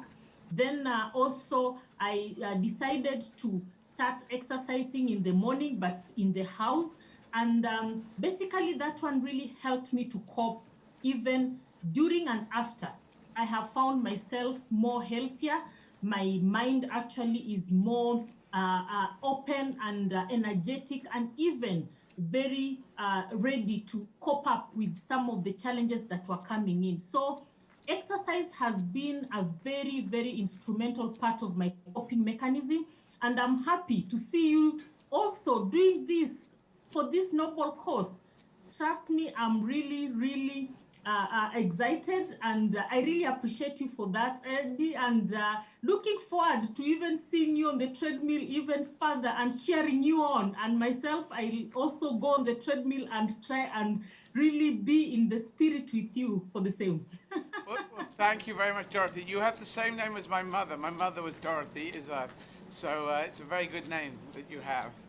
So I just wow, thank you so much to know that, and I really appreciate that also comment from you. That's nice. But I'm going to let you go now. Thank you for talking about. Sorry, the link didn't quite work, but we could hear what you were saying, and it's great to know that professionals like yourself young girls, boys and girls, can come up and go through and go to universities and get in and be really helping, especially with young girls and young women and women generally, to get a stronger voice, to be able to be strong in society in Kenya. So thank you for talking to us. Stay safe and be well.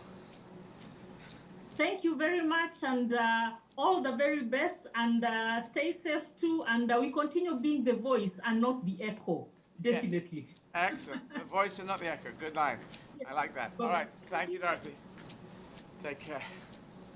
The voice and not the echo. Yeah, that's nice. So I'm going to talk to Rosemary Kelly, who is someone who's already donated, a supporter of what we're doing. So if you donate over, I think it's over £50, you can come and chat, come and have a chat. And she, Rosemary's based in Toronto, Canada, lived in London for 15 years in the 80s and the 90s, saw me live a number of times.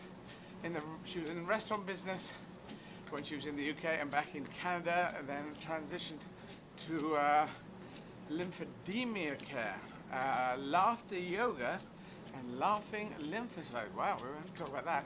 Past 7 years has been traveling the world in semi-nomadic lifestyle. That's also very interesting. Okay, so Rosemary Kelly, and then we'll do now this thing. Can you see that the VT for the middle video? It gives me nothing. I don't see what's after that. So we can scroll. We can move. Okay, I suppose you're going to scroll when you get there. All righty. Very good. So I will talk to Rosemary in a bit. Just going to have a quick stop for a second. Bear with me. I'll be right back.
Okay. Am I back live, Ian? You are live. Yeah, okay. So I think we might be doing a radio interview in the UK and then talking to Rosemary. So just bear in mind. So Rosemary, if you're there, just hang on for a bit. We might have this coming in. Ian, you'll keep us posted on that. I'm going to nibble. I'm going to nibble. As you can see, I'm walking a lot today because I've got this. I'm trying to get it going in my left thigh. Connections to my knee. It's above my knee. It's not really the connections. But it's not. It's playing around.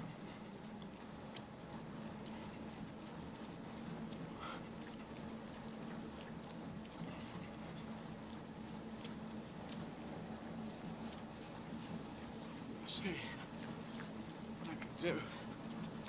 Keep it the right zone. Hi Eddie, we have Rosemary here for you. So, and we're going to do the other thing later, or it's not going to happen? I think we're going to try and move the other thing. There's a bit of confusion about it right now. Okay. Rosemary, hi. Hi, Eddie. What a doing? thrill! Hi. I'm in Toronto. In Toronto? Yes.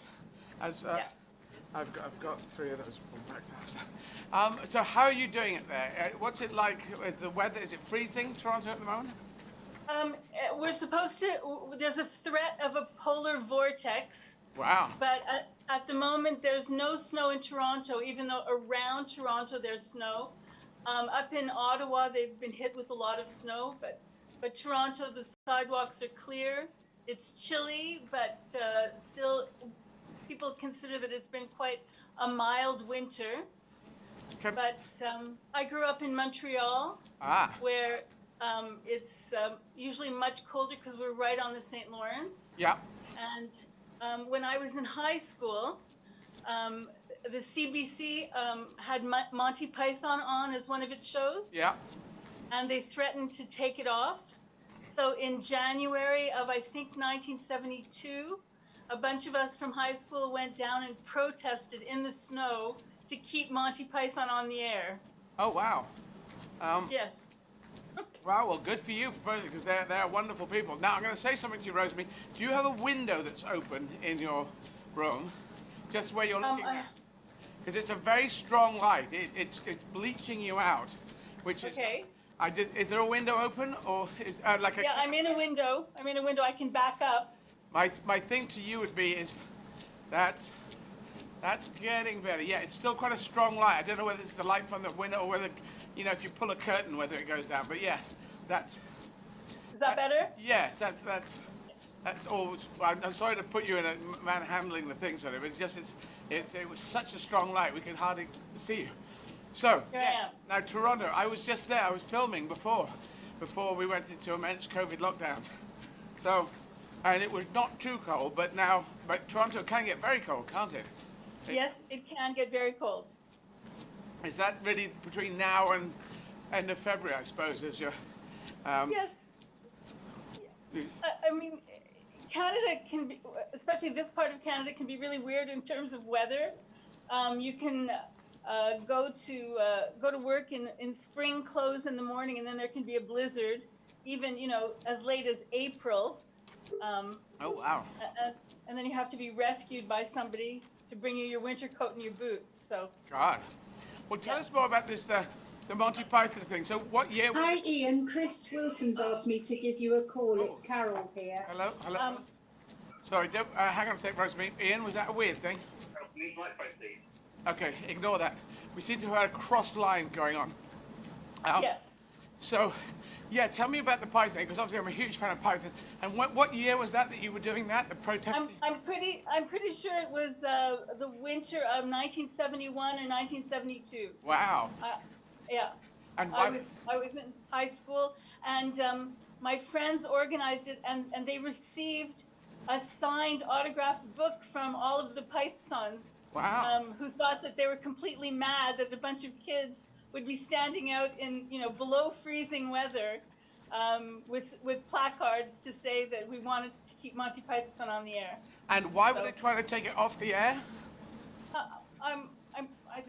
I guess they didn't think there were enough people watching it. Right. I don't know the reason. No, well that's good. It's a good fight to do. So well done for doing that. Yes. So, and you were in the restaurant. You lived over here in the UK for some time, and in the restaurant business. Tell us about that. Yes, I lived in Portobello when I first moved to London. I knew only 2 friends who I'd met in Toronto who opened Rough Trade Records. So I came and stayed with them in Portobello, and eventually I moved to Highgate. And I had a lot of jobs working in London, and I worked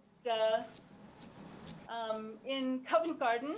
Yep. I worked at a restaurant called Mon Plaisir, and another restaurant called Smith's Restaurant. It's not there anymore.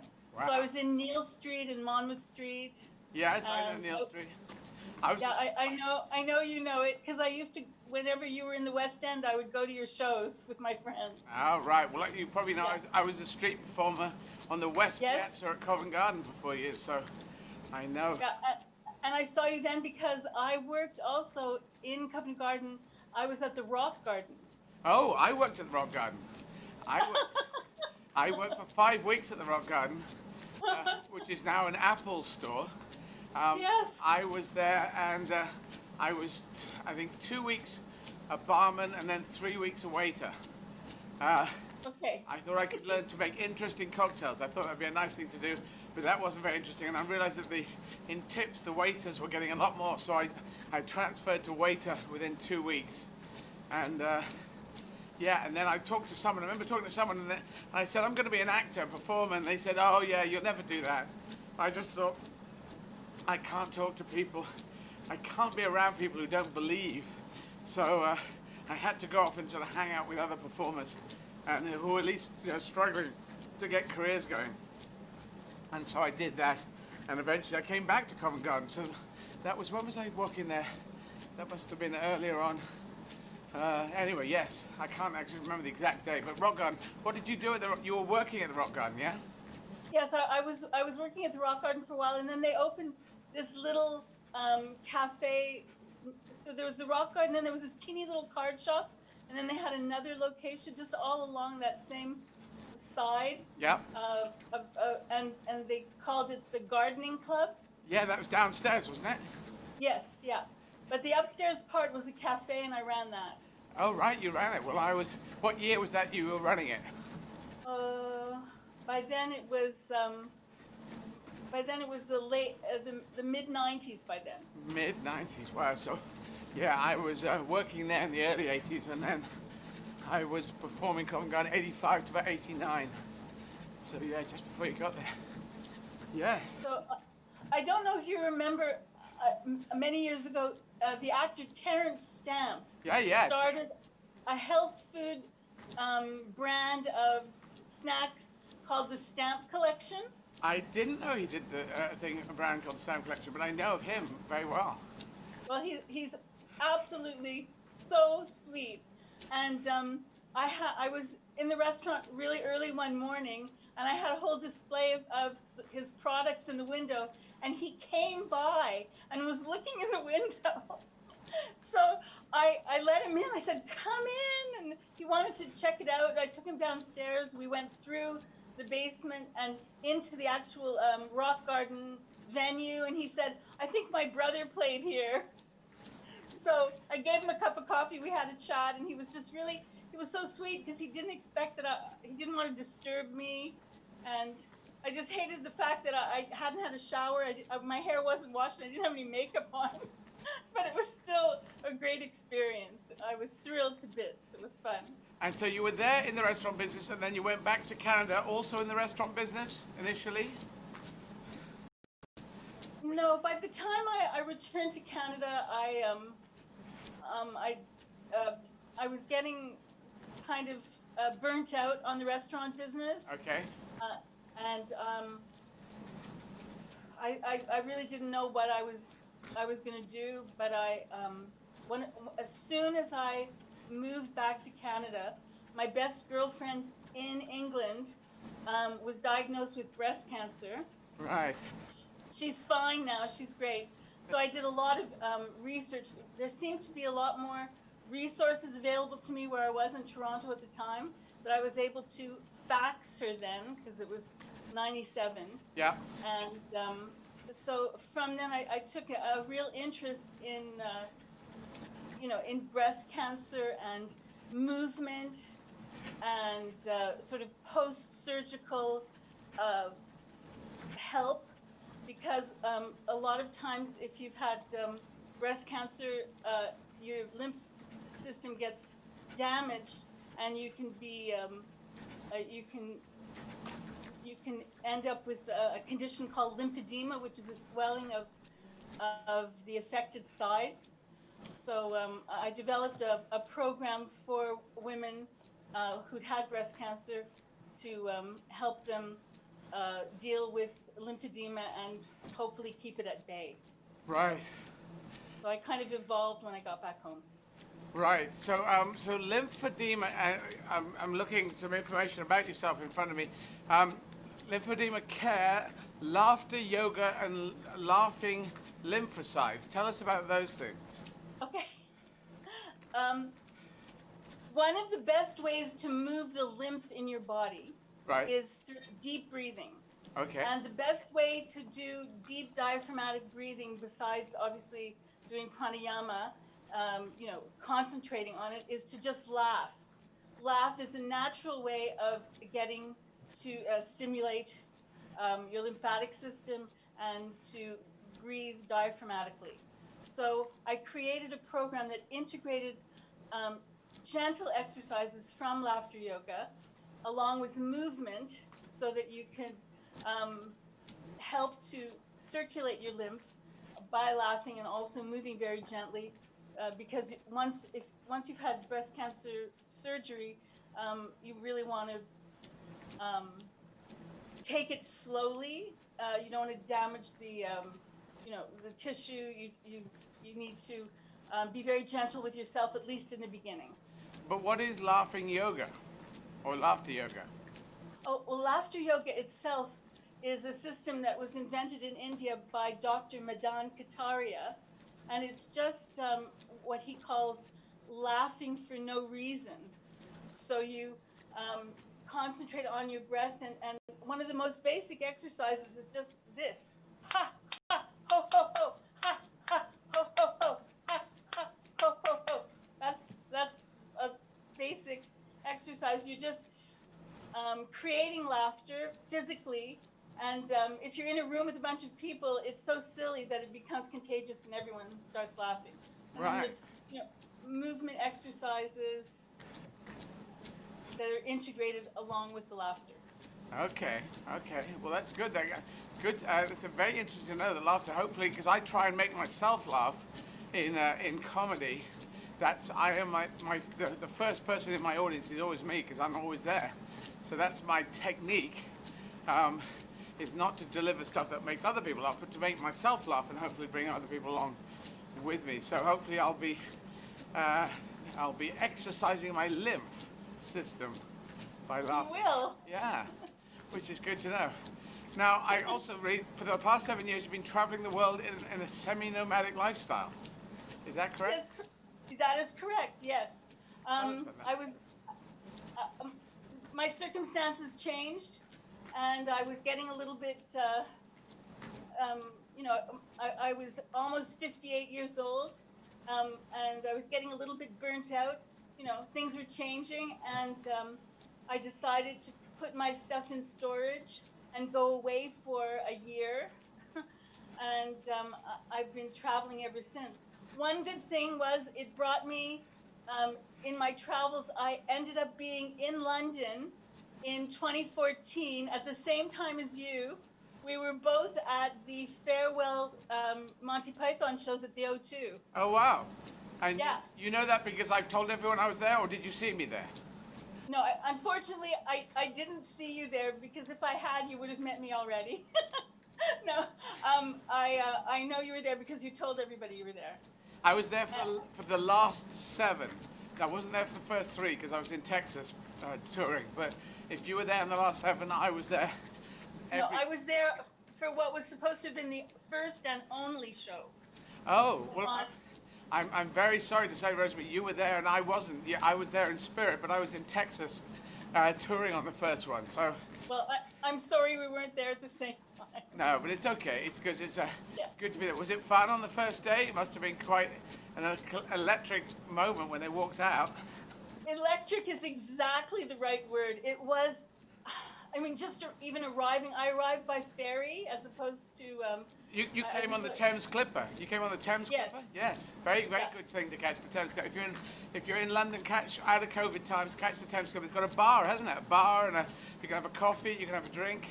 And yes, it was very, you know, luxurious and full of fans, and no, it was just, it really did have a circus atmosphere, and the excitement. It was just a wonderful gathering of like-minded people, and everyone was just really so happy and thrilled to be there.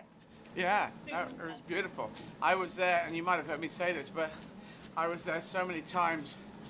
I invited friends down on the Thames Clipper, and it is the way, because there's stops all the way along different places on the Thames where you can jump on and jump off. But I went there every night and with friends, and then one night I thought I hadn't got any guests invited, because I made a deal with Phil McIntyre, was the promoter who I knew. I said, I want to bring guests, but I don't want a freebie pass. I'll buy the tickets, but I might need more tickets. And he said, just tell me what you need and we'll try and sort it out. So that way I got it. But one night I went on my own, and I sat in about 7 different seats. I just moved. I'd find an occasional seat that, you know, there's no one in, and I would sit in that and watch from that view. I wanted to see how it felt in an arena, to see comedy in arena, because normally I'm on the stage in the arena, and I hadn't been off the stage. So I watched, even in the very high up in the gods at the side, which should be a horrible position, but people were still watching and enthralled, except for 2 people. I only saw 2 people who weren't watching, and they were kissing, and they were amorous with each other, just like in the cinema. So I thought that's fair enough. That is fair enough. Well, now I'm going to ask you one more question, and I'm going to have to let you go, Rosemary. How's the COVID situation in Toronto at the moment? People getting on okay? Lockdown? You know, everybody's different. I think most people are doing their absolute best to comply with the regulations. Yeah. We have different groups on Facebook that are, you know, assisting people who might need, you know, extra help for whatever. You know, I think this whole crisis has really brought out the best and the worst in everyone, you know. Yeah. And, you know, I think generally Toronto we're in a red zone, you know, but from what I've seen when I go out quite rarely, that, you know, people are complying, they're wearing masks and doing their best. Very good. And I mean, I just read an article about this woman who's cooking at her house and giving away like 500 meals a week Wow. to people in need. So, like you said, COVID brings out the best. Emergencies, crises in humanity bring out the best of the best. People who usually have positive characters become even better, and the people who have the worst characters become even worse. And Donald Trump, he went even worse and just abrogated responsibility. He just said, I'm not responsible for COVID, other people can sort it out. That's not what a president should do. But that's not your country. That's the one down. That's the United States. No, we've been looking out the curtains going, what the hell is going on with neighbors? Yeah. And we, as a country and personally, I just can't wait until it's over, and I'm really looking forward to Biden and Harris. Yeah, and that's 2 days. You know, you got 2 days yes, to wait. I know. That's all. Soon. So yeah. Exciting. Well, we're trying to make humanity great again. So the idea that the election, the inauguration, happened in the middle of us, I didn't quite add that together, but that's a perfect thing. That Joe Biden and Kamala Harris can come in and help try and make humanity great. I'm gonna let you go. Take care, Rosemary. Best wishes. I'm gonna take a picture of us. Yeah. Okay, thank you, Cheers. Eddie. It's great talking to you. Take care. Well done. Bye bye. Okay, good luck. Bye. Bye. Thank you. Bye. Okay, I am ready, Ian, for Paul Franks. Okay.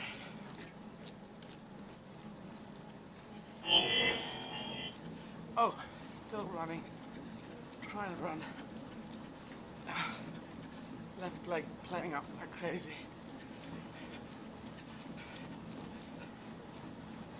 Tell me things, Ian. They should be coming through to you now, hopefully. Very good. Going to talk to Paul Franks on Radio West Midlands. Hello, hello. Yeah. Oh, I need more volume in my thing. Ian, I can hear a very quiet voice. I can only hear you incredibly quietly.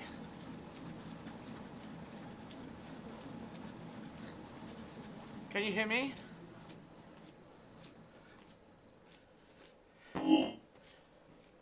just trying to get a line there. 1, 2, 3. 1, 2, 3. Hi, I can hear 1, 2, 3. Eddie, I'm going to concentrate on the ball from it. Is that okay? Yeah, you're incredibly quiet. But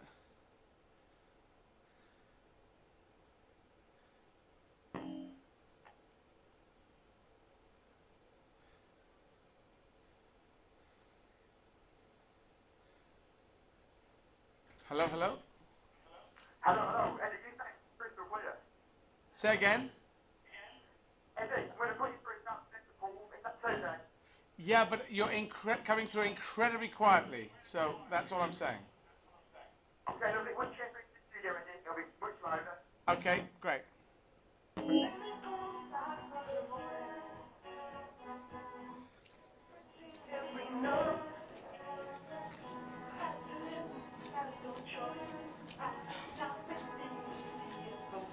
Just about to talk on Radio West Midlands.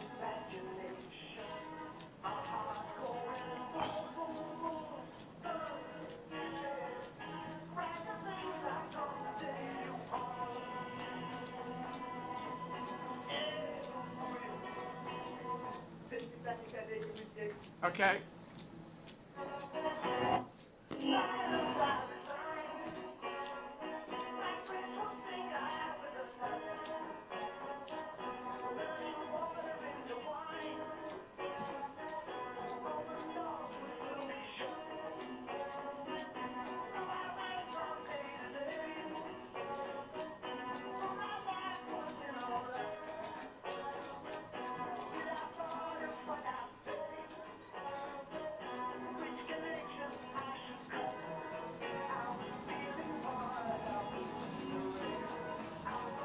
Just looking at it, they're coming through very quietly to me, so that's as loud as I can get them to you.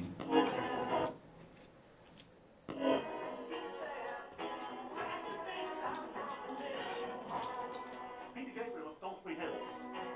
Just going to interrupt Peter Gabriel there because we're going to go live and talk to Eddie Izzard. It's lockdown 3. I don't know what you're doing during lockdown. Maybe it's homeschooling, looking after children, maybe working from home, maybe doing some exercise, maybe raising money for charity. I'm not sure though. You want to be doing 31 marathons and 31 stand-up comedy shows in 31 days in 31 virtual cities. It's day 18, and Eddie Izzard is in Riga, virtually. He's not really.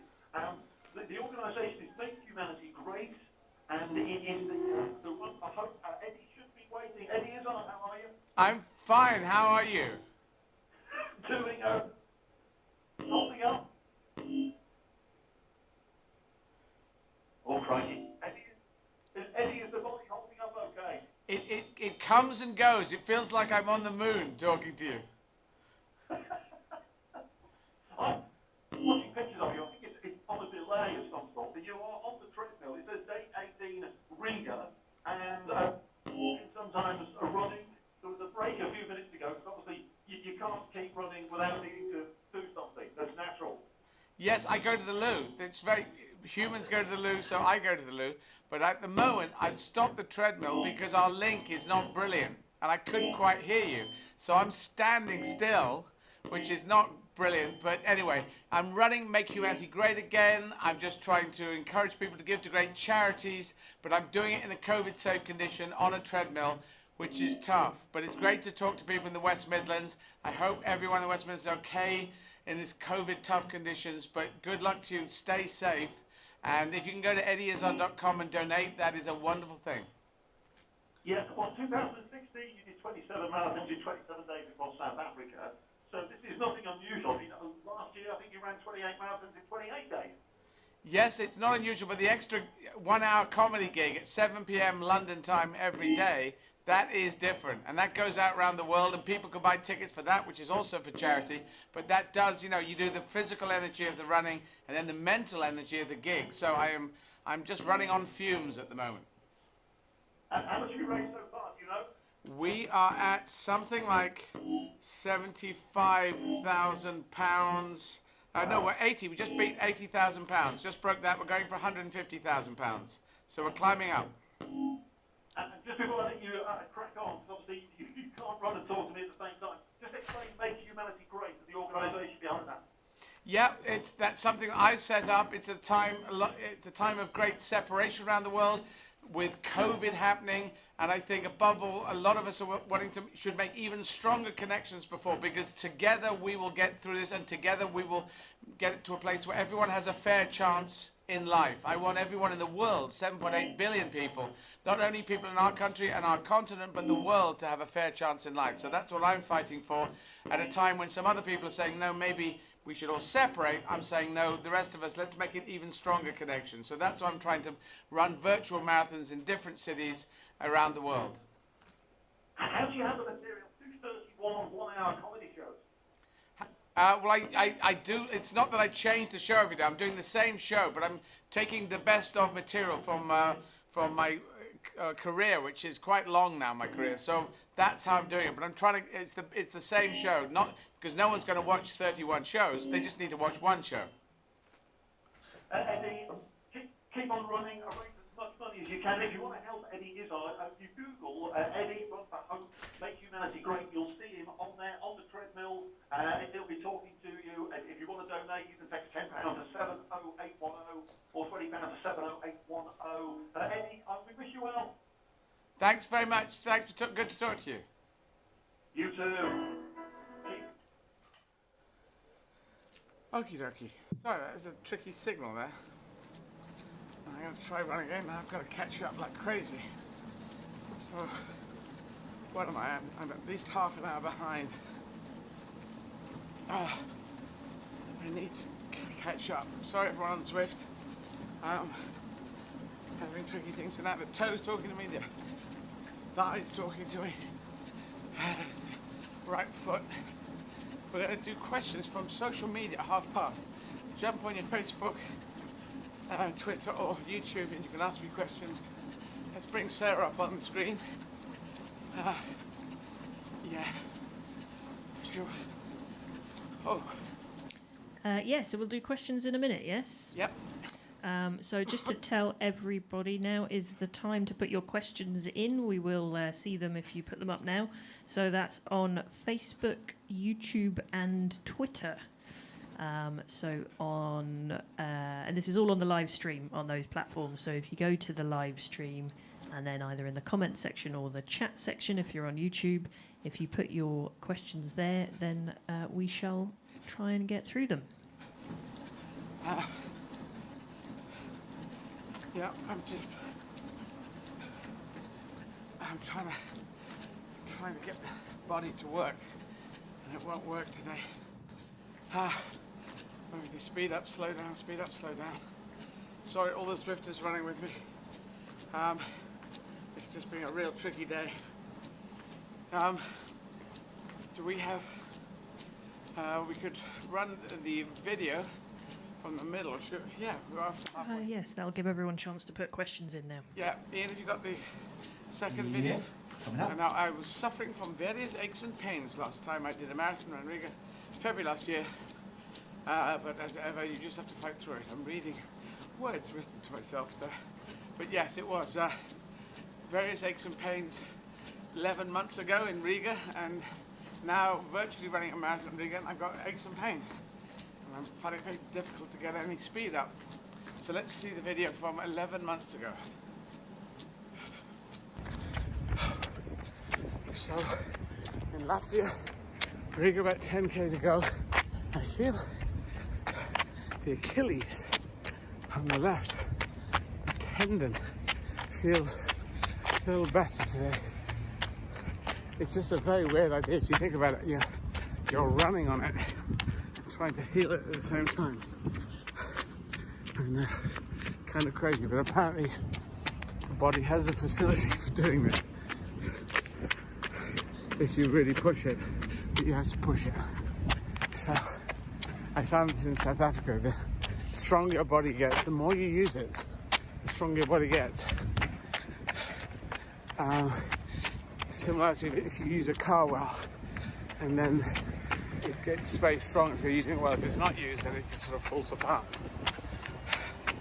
So, marathon 18, 10k to go. Keep going. Keep smiling. Yes, and the lipstick is still there. All right, talk to you later. Bye bye. That was me running around a very nice park in Riga. I sort of got married to that park. I seem to remember. Didn't we do a live interview for that park in the morning? Yes, I think we did. Oh, it's good memory. Yeah.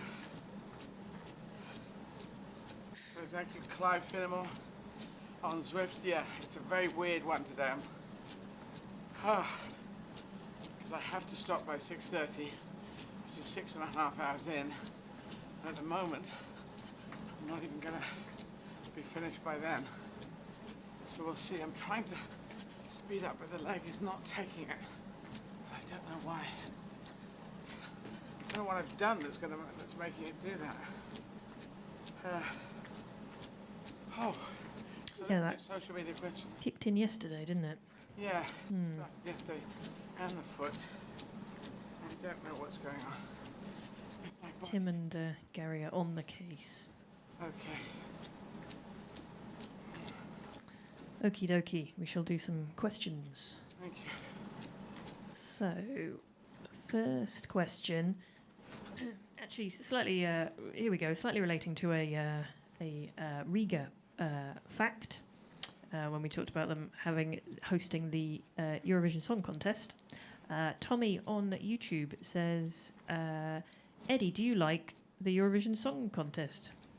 Well, Eurovision Song Contest is not really my cup of tea. I like lots of countries coming in, joining in, competition, that seems fun. Music's not quite my taste, but if people make a big party out of it, that seems good. And it keeps adding other countries which are not necessarily European, so why not the International Song Contest, the Eurovision Intervision, World Vision Song Contest? You know, I think, why not? I just keep adding on countries, because anything that reaches out around the world and has, you know, a competition but that's fun or positive, you know, be it football. I think football can save the world. It spreads the respect around the world. The Olympics, people punching above their weights, countries punching above their natural, what you'd expect of them. So I'm in favour of that, and Eurovision can be kind of bonkers and out there. And I think, I was going to say with Eurovision, Australia got allowed in recently, because I think it's so big in Australia. Australia's an honorary country now. Well, Israel's in it, so why not World Vision, you know, Eurovision, World Vision? You know, if it's, just get everyone in.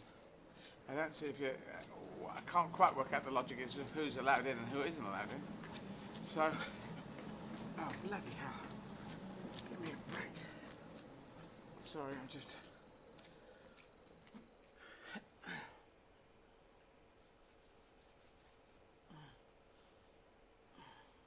Is that the shin playing up? Yeah, so there's a tape coming away. Do you want me to take a look at it? No, it's okay. Sure, okay. Yeah, it's just being a pain. Alright guys, this is a very weird day today, because I didn't expect it to be like this. I can never tell how a day's going to be. Oh, bloody hell. Yes, okay, next question. Yeah, and actually this probably is another opportunity to tell everyone, please donate, because this is an easy thing that Eddie's doing, as you can very much see right now. So if you can donate, please do. It's possible worldwide from eddyizzard.com. All details are there, all details of the challenge, the 5 charities that we are championing or supporting through Eddie's Make Humanity Great Again fund. You can buy tickets to the live shows every evening at 7 p.m. They're streamed around the world, so wherever you are in the world, you can buy tickets and you can watch at 7 p.m. London time, which is where we're based.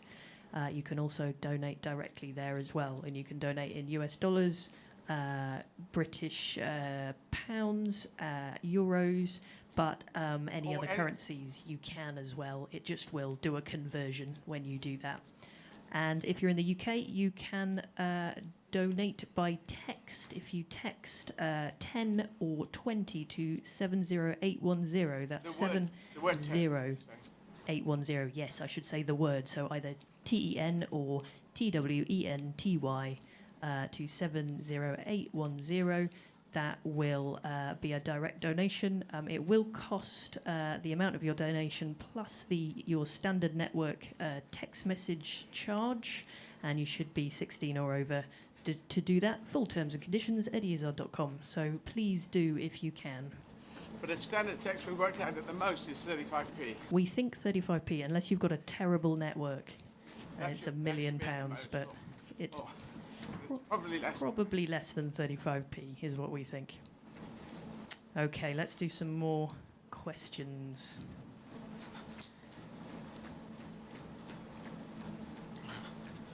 Okay, this is from YouTube. The Off-Grid family say, "Hey Eddie, you are doing so well. The question I'd like to know is, what pronoun do you prefer/identify with, he or she? We at the Off-Grid family love you and have tickets for tonight. I can't wait." Thank you. Well, what was the first name of the person? They are on YouTube as the Off-Grid family, so a collective of sorts, it seems. Oh, Off-Grid family.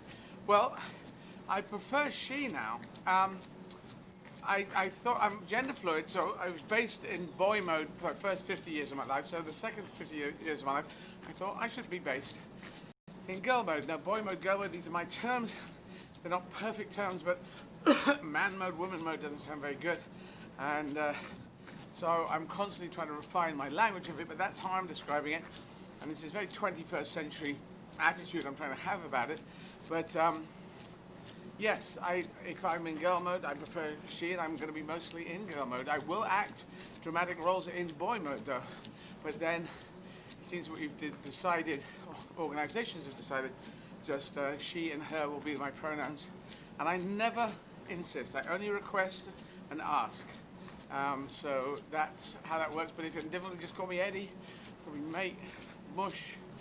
I'm not going to be heavy duty on it. I don't want to. I don't think it helps us being heavy duty on it. But yes, I have been promoted to she, it seems. And I was just asked on a TV program what I would prefer, and I said she and her. And so now it has changed. And yeah, and that seems wonderful. There we go. That's my answer. Okay, next question from Twitter from Melissa Schickel, who says, after seeing your one guest's puppy, it begs the question, are you a dog or cat person? And if you had a pet, what would it be? Brackets, breed. Do you have to be dog or cat? I don't mind either, but I probably would edge towards dog. But we did have dogs when I was younger in the family. But is it breed? Yes, yeah, breed. I don't really mind. I don't really mind. Could be many breeds. So, could be a bigger dog. I'm not sure. So I like lots of dogs. So, not really that choosy on the dog front, but they seem good and friendly. But I travel too much, so I can't really have a dog. That's my trouble, I'm afraid. Yeah. Okay, next question is from Sarah Witchman, who says, Eddie, I just want to thank you for being you. You have helped me through some of the darkest days I've ever faced without you even knowing it. Well, thank you for saying that. If there were one bit of advice you could give for those darker times, what would it be? Well, I think you have to concentrate on fighting your way out of it. So you have to find something to wrap your mind around that is a better thing than where you are. If you can think, plan, or work towards something that is more positive, feels more positive, that's a good idea. Getting help from friends, from professionals, from organizations, looking online, sharing problems. A problem shared is a problem halved. I think it's what people say. That is one thing. And then we do have wonderful things streaming now, programs, TV series, books that you can lose yourself in, which hopefully can take you out of your situation. So I'm not an expert on this, but that's what I do in my place, and that's what I have done. If occasionally I seem to be lucky that I'm often not in a very dark place, because I'm always trying to head towards the next thing I'm doing. So, but yeah, that's what I would suggest. But I might not be correct on that, but that's what I would do. Okay, next question is from Karen Lindale, who says, do you use emoticons when you text? What are your favourite ones? Emoticons? What's an emoticon? I think like emojis. I know there is a slight difference, but I'm not sure what. But I think, yeah, emojis. I use the smiling one, and I don't really use them, to be honest. So yes, I like if you write a word and it comes up with a suggestion of a little image, I might use that. But I don't really go around searching. There's lots of them, and they seem a lot of fun. But the smiley one, I suppose, is the one that I use the most, and there's various smiley ones as well. I've just had an interesting update from Ian on emojis and emoticons. Emoticons are the original ones, which was when they were sort of colon, comma, and you were making them up. And emojis are the more fancy current ones. There you go. Thanks, Ian. Well, emoticons. No, actually, yes, the smiley one, but not so much. I use more of the emojis than the emoticons. Okay, let me find another question.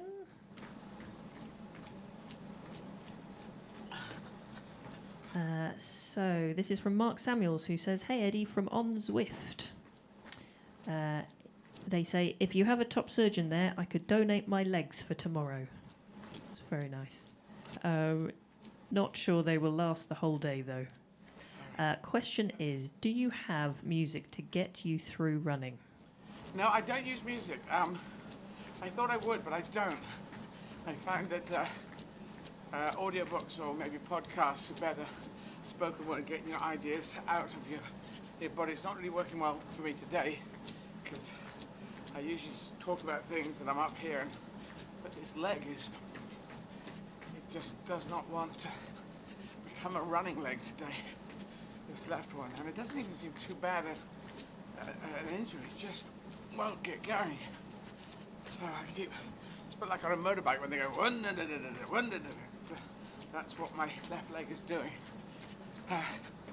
So I'm going very slow, and I'm way behind, and I have to finish at a certain time,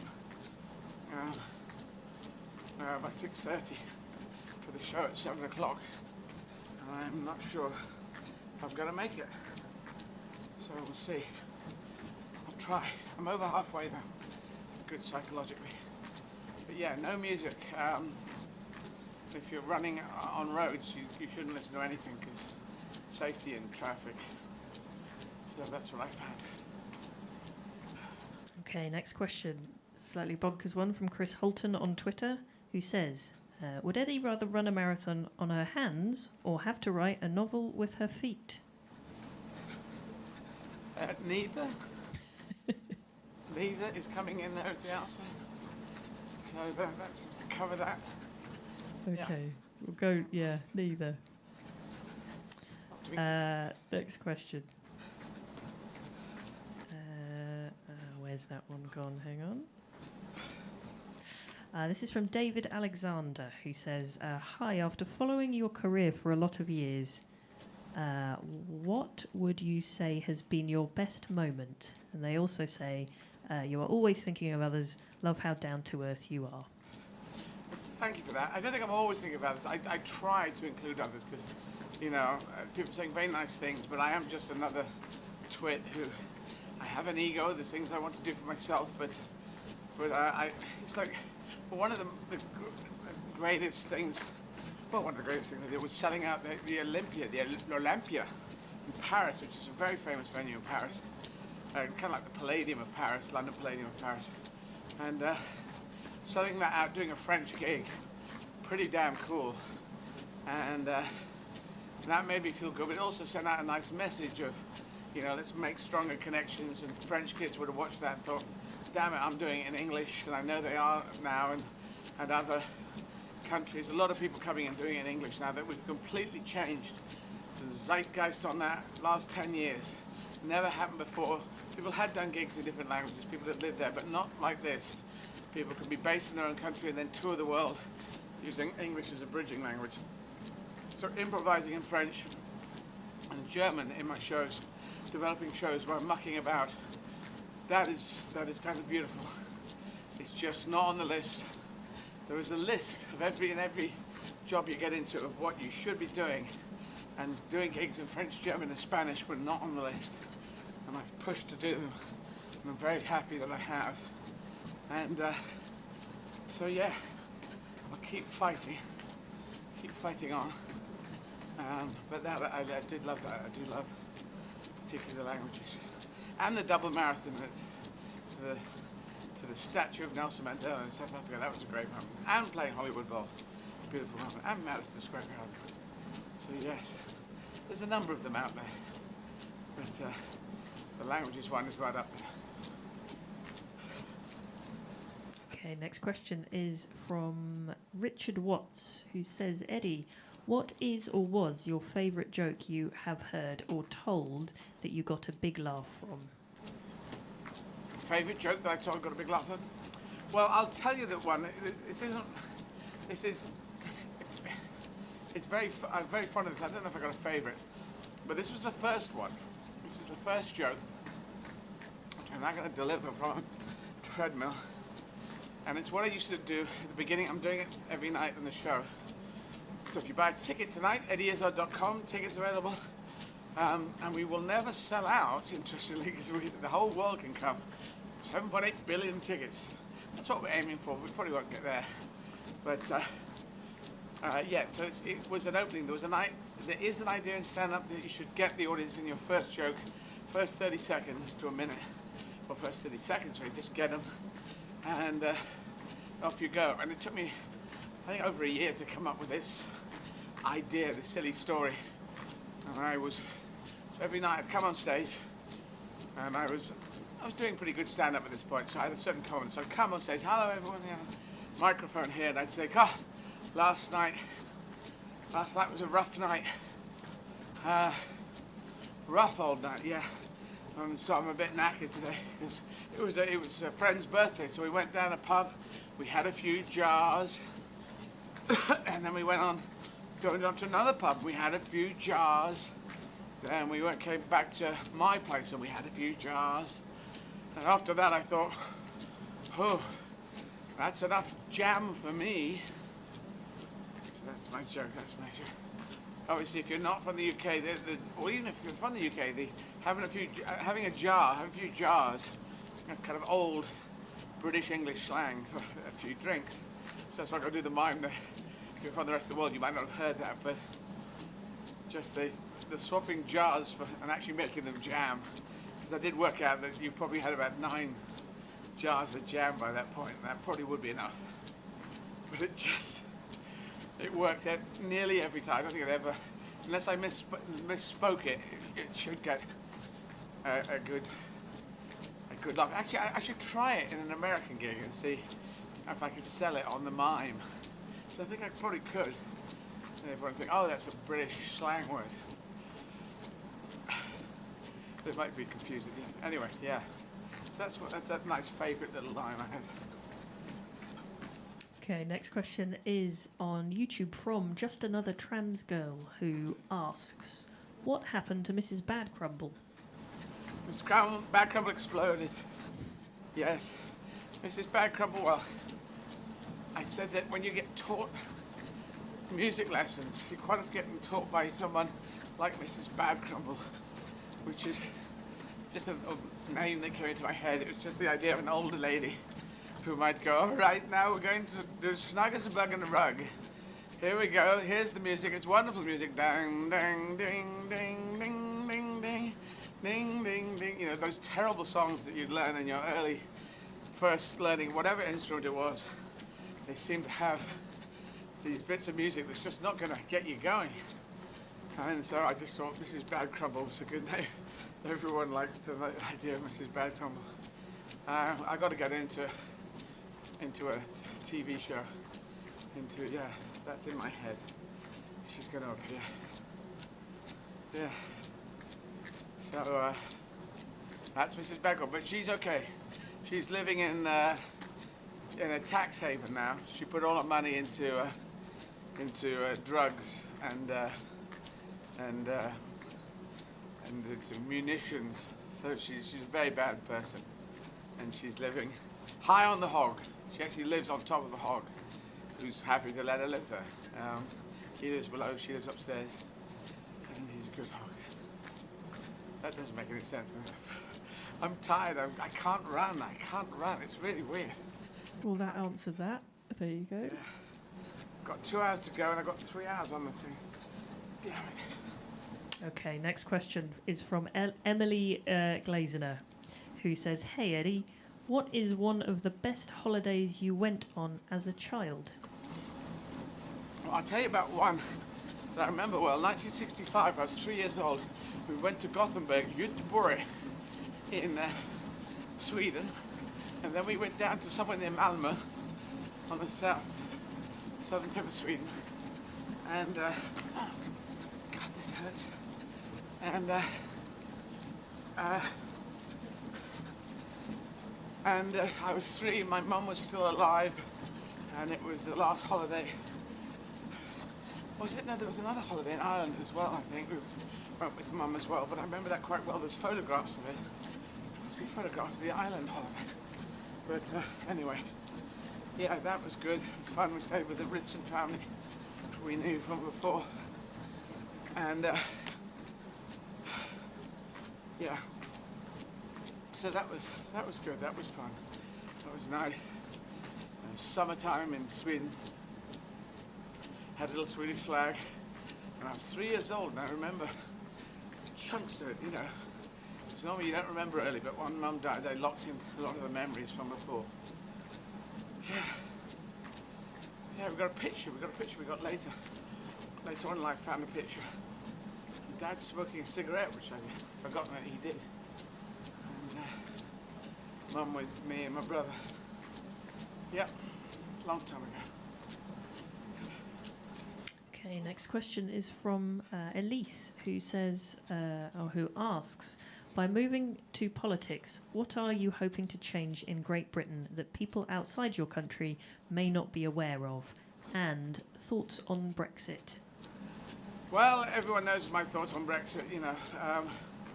I don't think humanity can go forwards if we are retreating into isolation. I think you have to listen to the country on this, and so there was a referendum. They were told £350 million a week is going to go to the NHS. That does seem to be it's the big lies that are the problem, and that was their battle cry. That was a fundamental lie, and that doesn't seem to be happening. So yeah, I just think the youth of today in the M1 standard, I think it's inevitable that we will be rejoining our brothers and sisters in Europe. It is our continent as much as it is anyone's continent. And so the idea that we have to get visas now if we want to trade there, and get visas if we want to travel, and you lose your healthcare in Europe, all these things. This retreat into isolationism, it's not a British thing.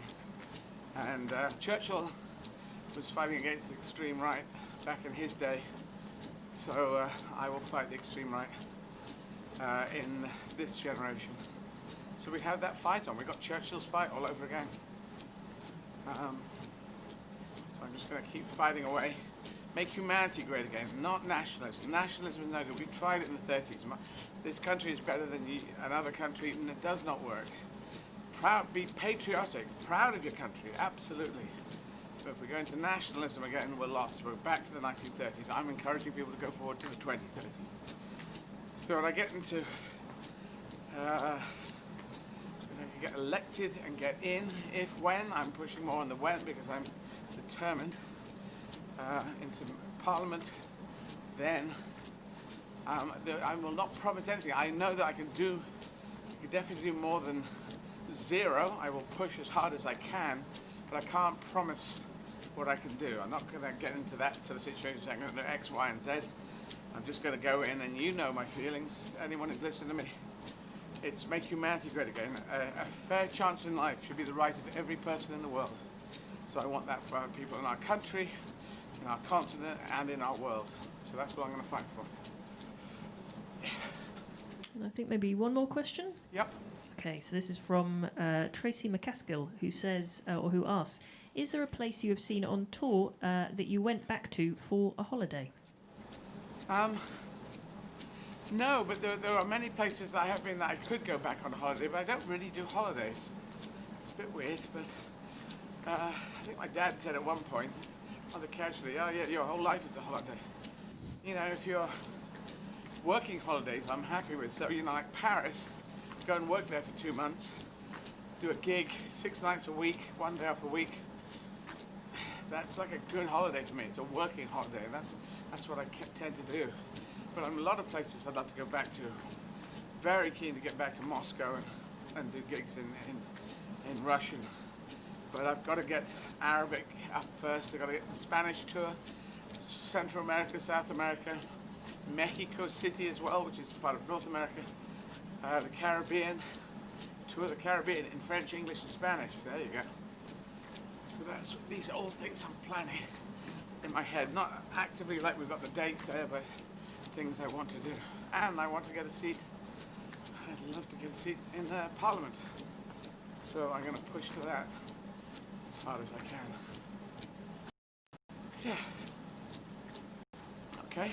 Great, and actually just a final nice little comment popped up on socials, which is from Jen as Wisniewski, who just says, I love your MHG hats. Actually fit the head, and they say they actually look stylish versus the red MAGA hats in the US, which is very nice. There you go. And also a chance to say you can purchase hats on Eddie's website as well as donating and buying tickets for the 7 p.m. London time live streaming shows, which you can watch anywhere around the world. So just to reiterate on that again, eddieIzzard.com for all details of Eddie's challenge and how to support. And that's for anyone around the world. And in the UK, you can donate by text. You can text 20 or 10. That's the words 20 or 10 to 70810. That's 70810. Texts cost the amount you're donating plus one standard text message, so 70810. You need to be 16 plus to do that. Terms and conditions are on Eddie's website, so if you can, please do donate. And I think we're going to a little pit stop. Thanks everyone for your questions.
Talking to Adam Koffler.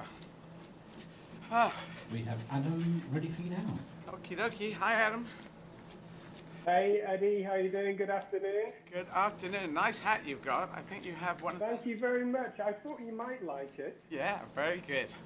Very good indeed. I don't know if you... Available from... Oh. Sorry, carry on saying what you're saying.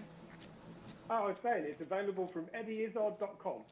Yes, indeed. So these hats, Make Humanity Great Again hats and masks and T-shirts, available from, as Adam was saying, from eddyizzard.com. Just scroll down there and you can find them. So good to talk to you. We've been chatting through the Zwift thing. I don't know if have you been running today? Have you been out there today? I did. I was running. I did a 10K earlier on. I thought I'd be as fresh as I could be and tried to respect the fact that you don't particularly like people running while you're running. So it's weird. I thought I'd show you the treadmill. Yes, that's great. It does seem easier to see people relaxing, but I've had this weird thing in my left thigh. Is this my thigh? On the left-hand side, and it just doesn't want to get going.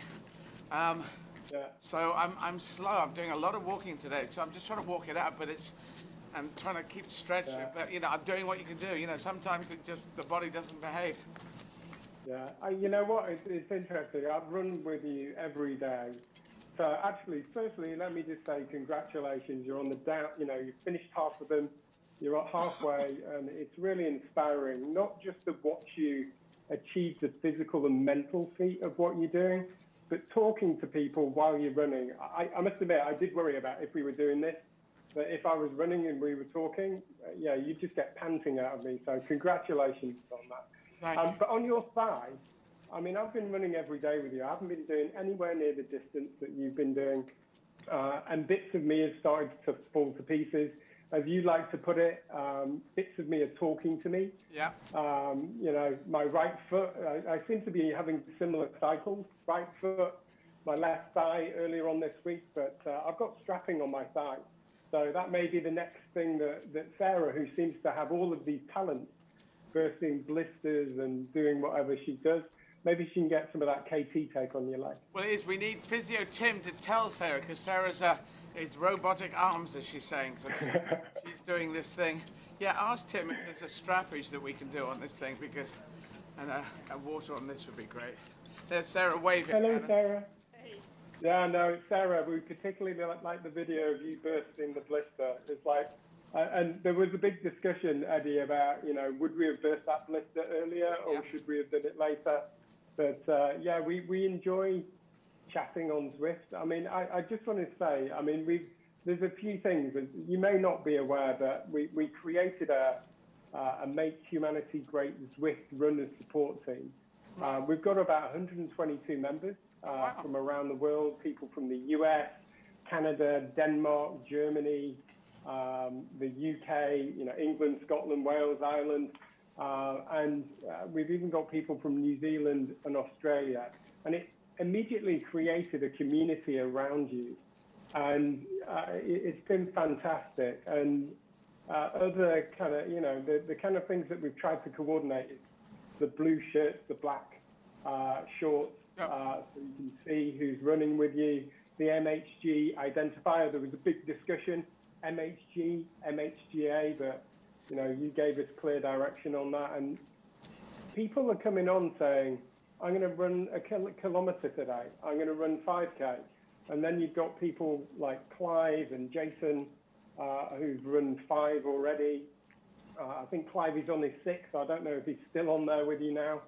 And then people like Stephen, who you interviewed last week, who've run 3 with you. So there's a whole mix of people kind of there supporting you in the background. And, start running, not running. It doesn't matter. Everybody's there to support you. No, it's great. I can see that. I'm being very weird today. It looks like I'm on my own at the moment, but I think everyone's behind me and they're getting a bit thrown by my constant changes of speed. But I'm just trying to... We get lost. We get lost a lot. I don't know if you've noticed that. Every so often you'll end up with 1 or 2 people with you. But what happens is that, in theory, we should automatically, when we click on, for those who don't know, Zwift is this online virtual world, and you can friend Eddie online. And then when you go into the Zwift app, you can say, run with Eddie. And in theory, from that point onwards, we should run with you, being that you're running or you're walking or whatever you're doing. But ever so often you manage to lose this, and people end up turning around, and we have a lot of jokes. Stephen gets lost all the time. I'm sure he won't mind me saying that. In fact, he did it today. Well, while I was running. am I doing anything wrong? Because I'm not pressing any buttons. No, it just seems that the automatic follow isn't working for whatever reason, but you know what? It actually brings entertainment to us, so it's fine. So we should be doing a shout out for the good people of Zwift. Please help people follow me, because it is actually looking, there's just 2 of us at the moment. Who am I with? Oh, I can't quite see who it is. With? It's probably Clive. Could well be, there's a 3rd person. There's 3 of us in total.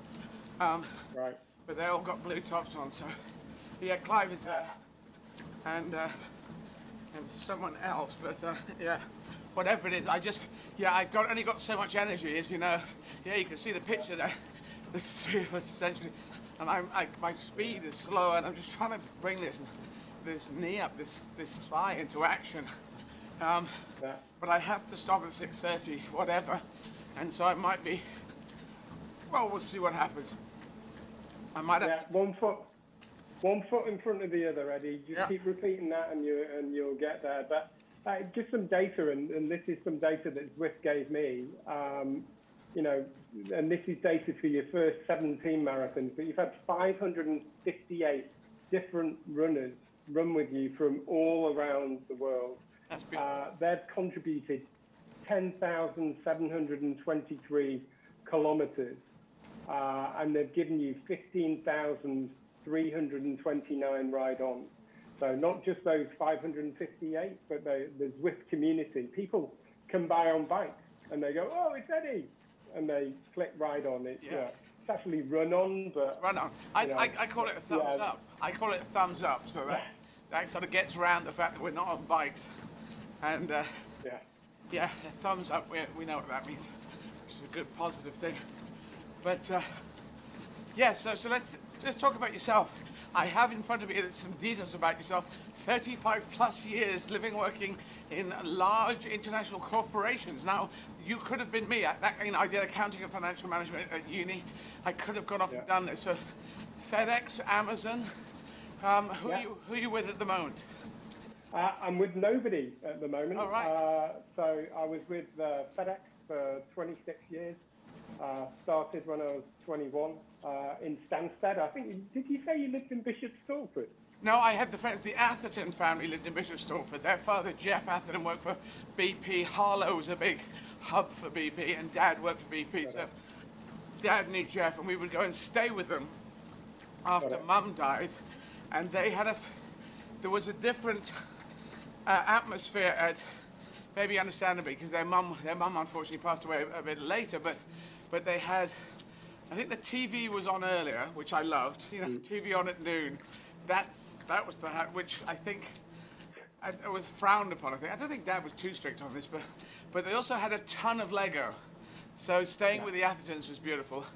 And we all saw, my brother and Ian and Paul Atherton, we saw the Apollo moon landing. And none of the other 3 remember this, but I know it was there, so they just need to take it. Ian and Paul, if you hear this, or if someone knows you and tells you, you did see the moon landing. Neil Armstrong, back there in '69. And the very weird thing is, I ran a load of marathons for Nelson Mandela, 27, after he died. I started before he died in 2012, but failed on that attempt. But I actually met him in 2010. And when I was going in to meet Nelson Mandela, Neil Armstrong was walking out. That was the queue I was in, which is quite a good queue, quite a good lunch queue to be in, Bye, Neil. Yeah, was you all right? Yeah. I'll just pop in and, well done on the landing, mate. That kind of thing. So you nailed it. Yeah, nailed it on the landing. I would have said, something. Hello, Neil Armstrong, just wonderful to meet you. I don't think he would have known who I was, but he was seated chatting with friends. And I was too intent on going in, and I missed that conversation. But still, Neil Armstrong, great man, and Nelson Mandela, great man. Amazing. Yeah. So, 35 years in corporate, so FedEx, so logistics. aircraft, quality, service assurance. Lived in various places, including Brussels, and that's where I got my first taste of working internationally across kind of Northern Europe, Middle East, and India, which was a lot of fun. Yeah. And I learned a lot about cultures and about religions and those kind of things.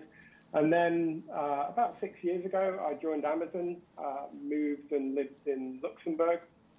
And again, initially doing things around Europe, and then took on a global role. So got to travel really across the 4 different continents and again, just further kind of experience these different cultures and foods and everything else. But ultimately, Amazon wanted me to move to Seattle, and for family reasons, mainly my dad's got Alzheimer's and my sister had a stroke in 2019. Oh, I'm sorry. It wasn't the right time for us, so we decided that I'd look for another job. So that's what I've been doing the first 2 weeks. So I needed another challenge to kind of keep me focused. So I thought, you know what Eddie is doing is inspiring, and I'd like to support you because I believe in diversity, inclusion, and belonging. So I'll come and run with you every day. I think I'm fairly fit, not clearly marathon fit. So I've been running with you every day since the 1st of January. I'm hoping that I'll make it to the 31st if I don't fall to pieces. And I'll run the marathon with you on the last day. Yeah, well, save yourself. That'll be a wonderful last day. And we're doing New York in the United States. That's the one we're honoring on that day. So that's going to be wonderful. A wonderful city of New York, big, vibrant city that I'd love to be in. So hopefully you could be there, because we should get a good amount of people, I think, running with us on the last day. I think you'll, it's something that we're working on, Eddie, and I think you won't be disappointed. So I think it's good. But just going back to what you were saying about South Africa, I was lucky enough to, about 10 years ago, be kind of involved in a merger and acquisition of a company in South Africa.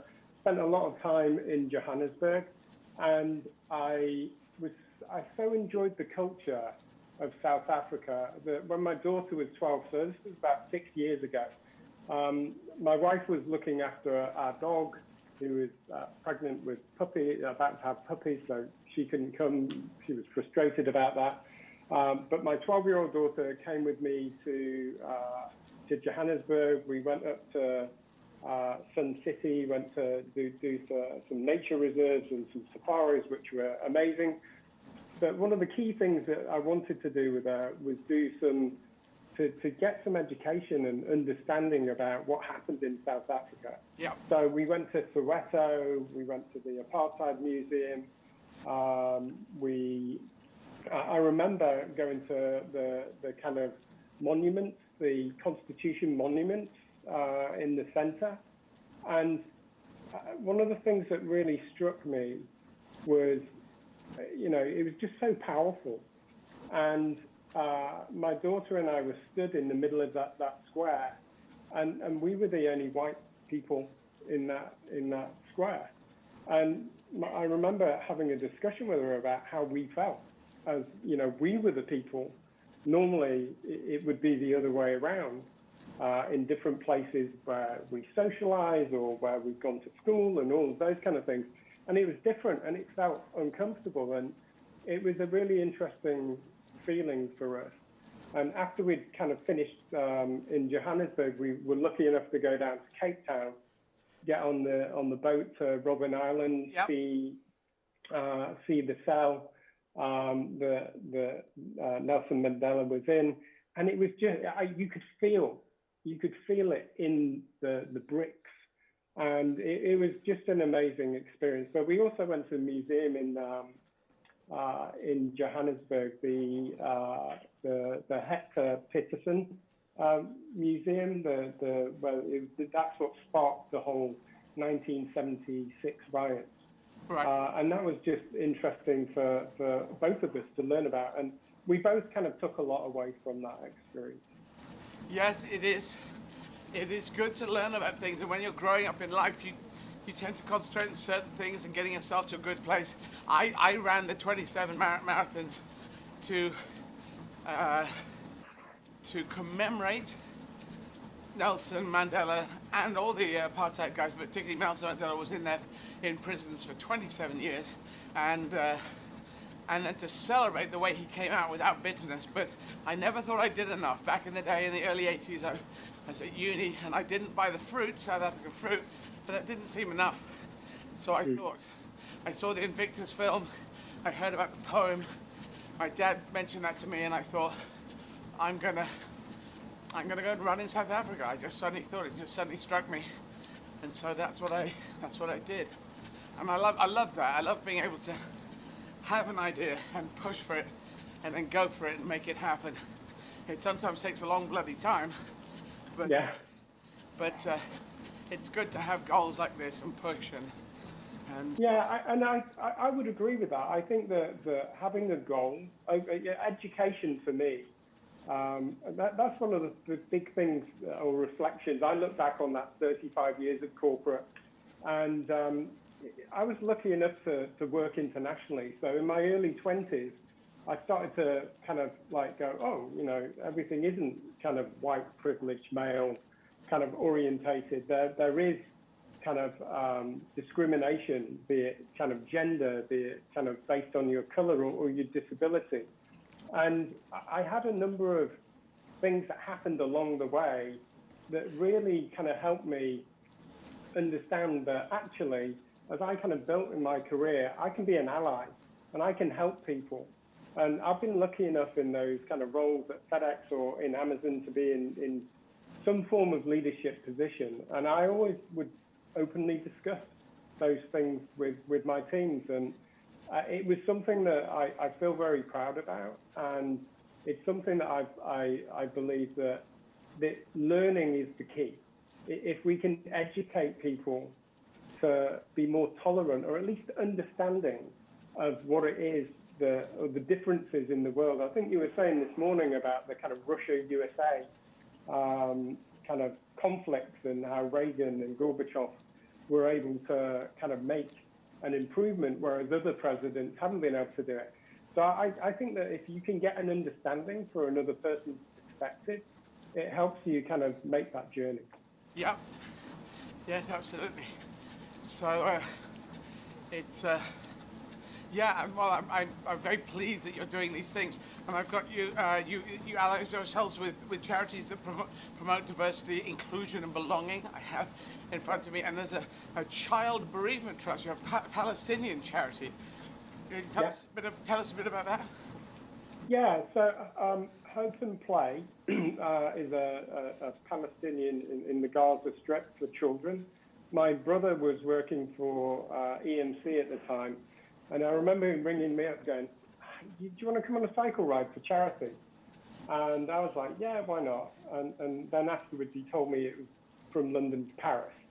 So we cycled from London to Paris for that charity and raised funds, and I believe they kind of managed to get over £50,000 from all of the different kind of riders. Child Bereavement Trust was a bit more personal. My wife, Helen, was good friends. She also used to work at FedEx. And one of the couriers that she knew,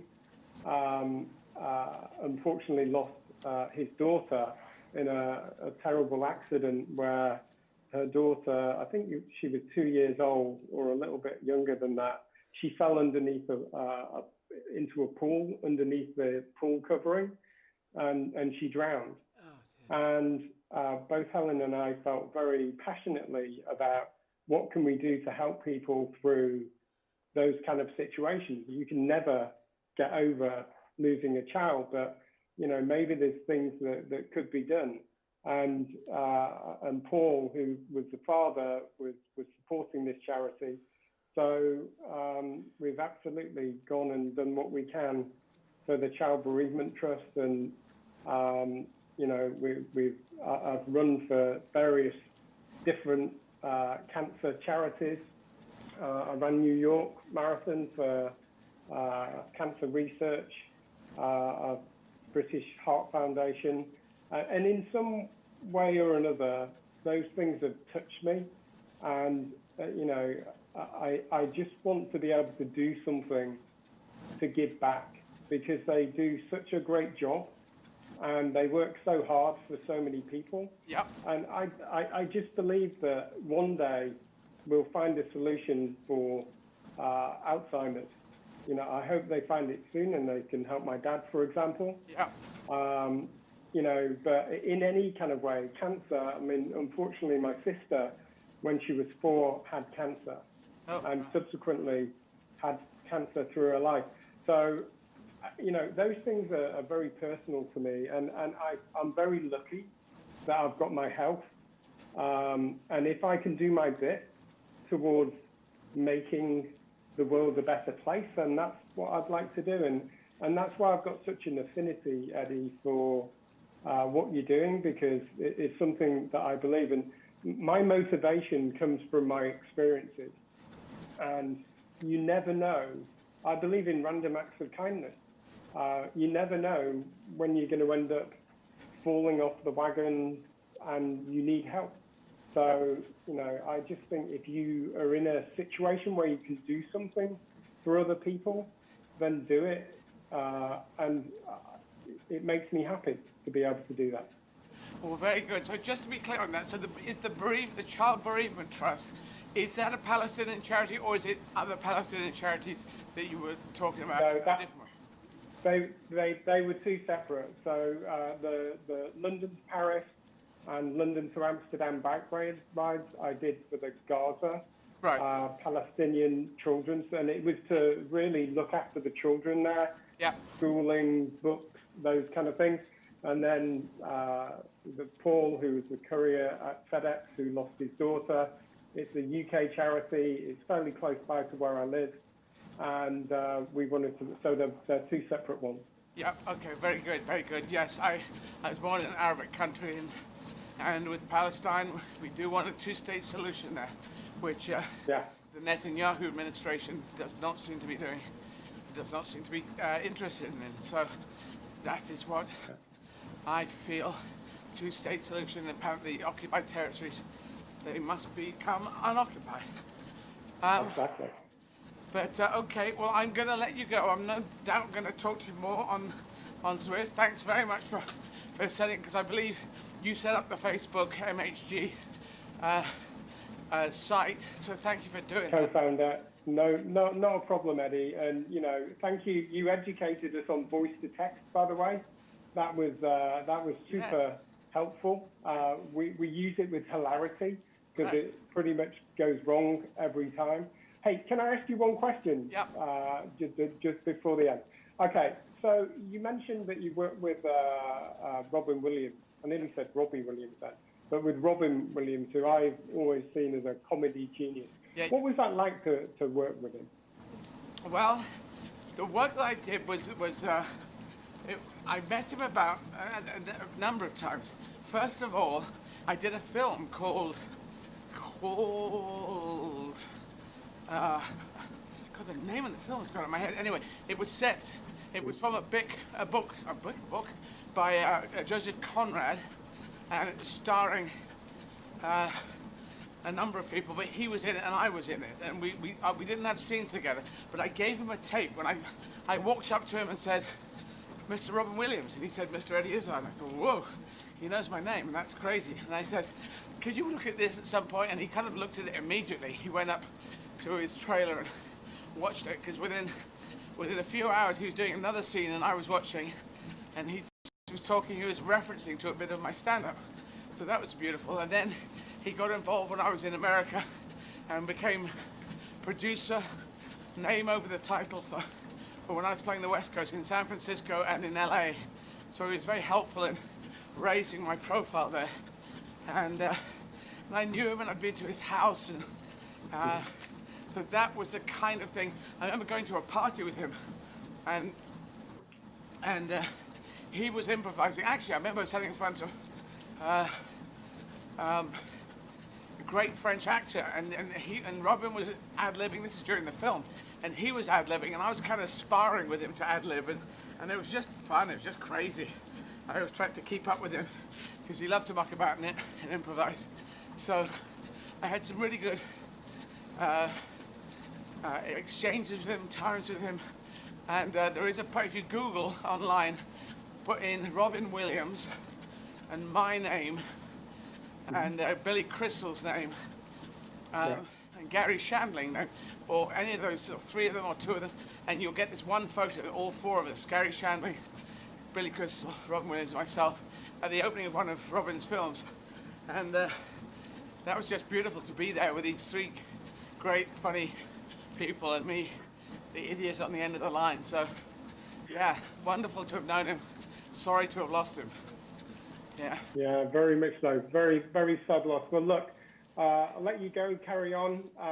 But just remember, the Blue Angels are with you every step of the way, and we'll be with you.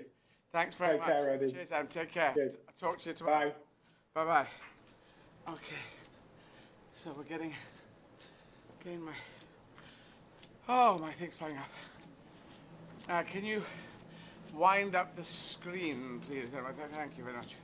Okay, so we got Tim at 5 o'clock. I wonder whether Tim can tell us about strappage and...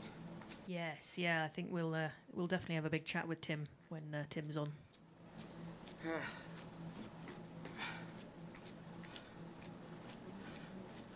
Oh, mothers. Okay, going to talk to Susie Chan at 4:30 London time. We're just getting her lined up.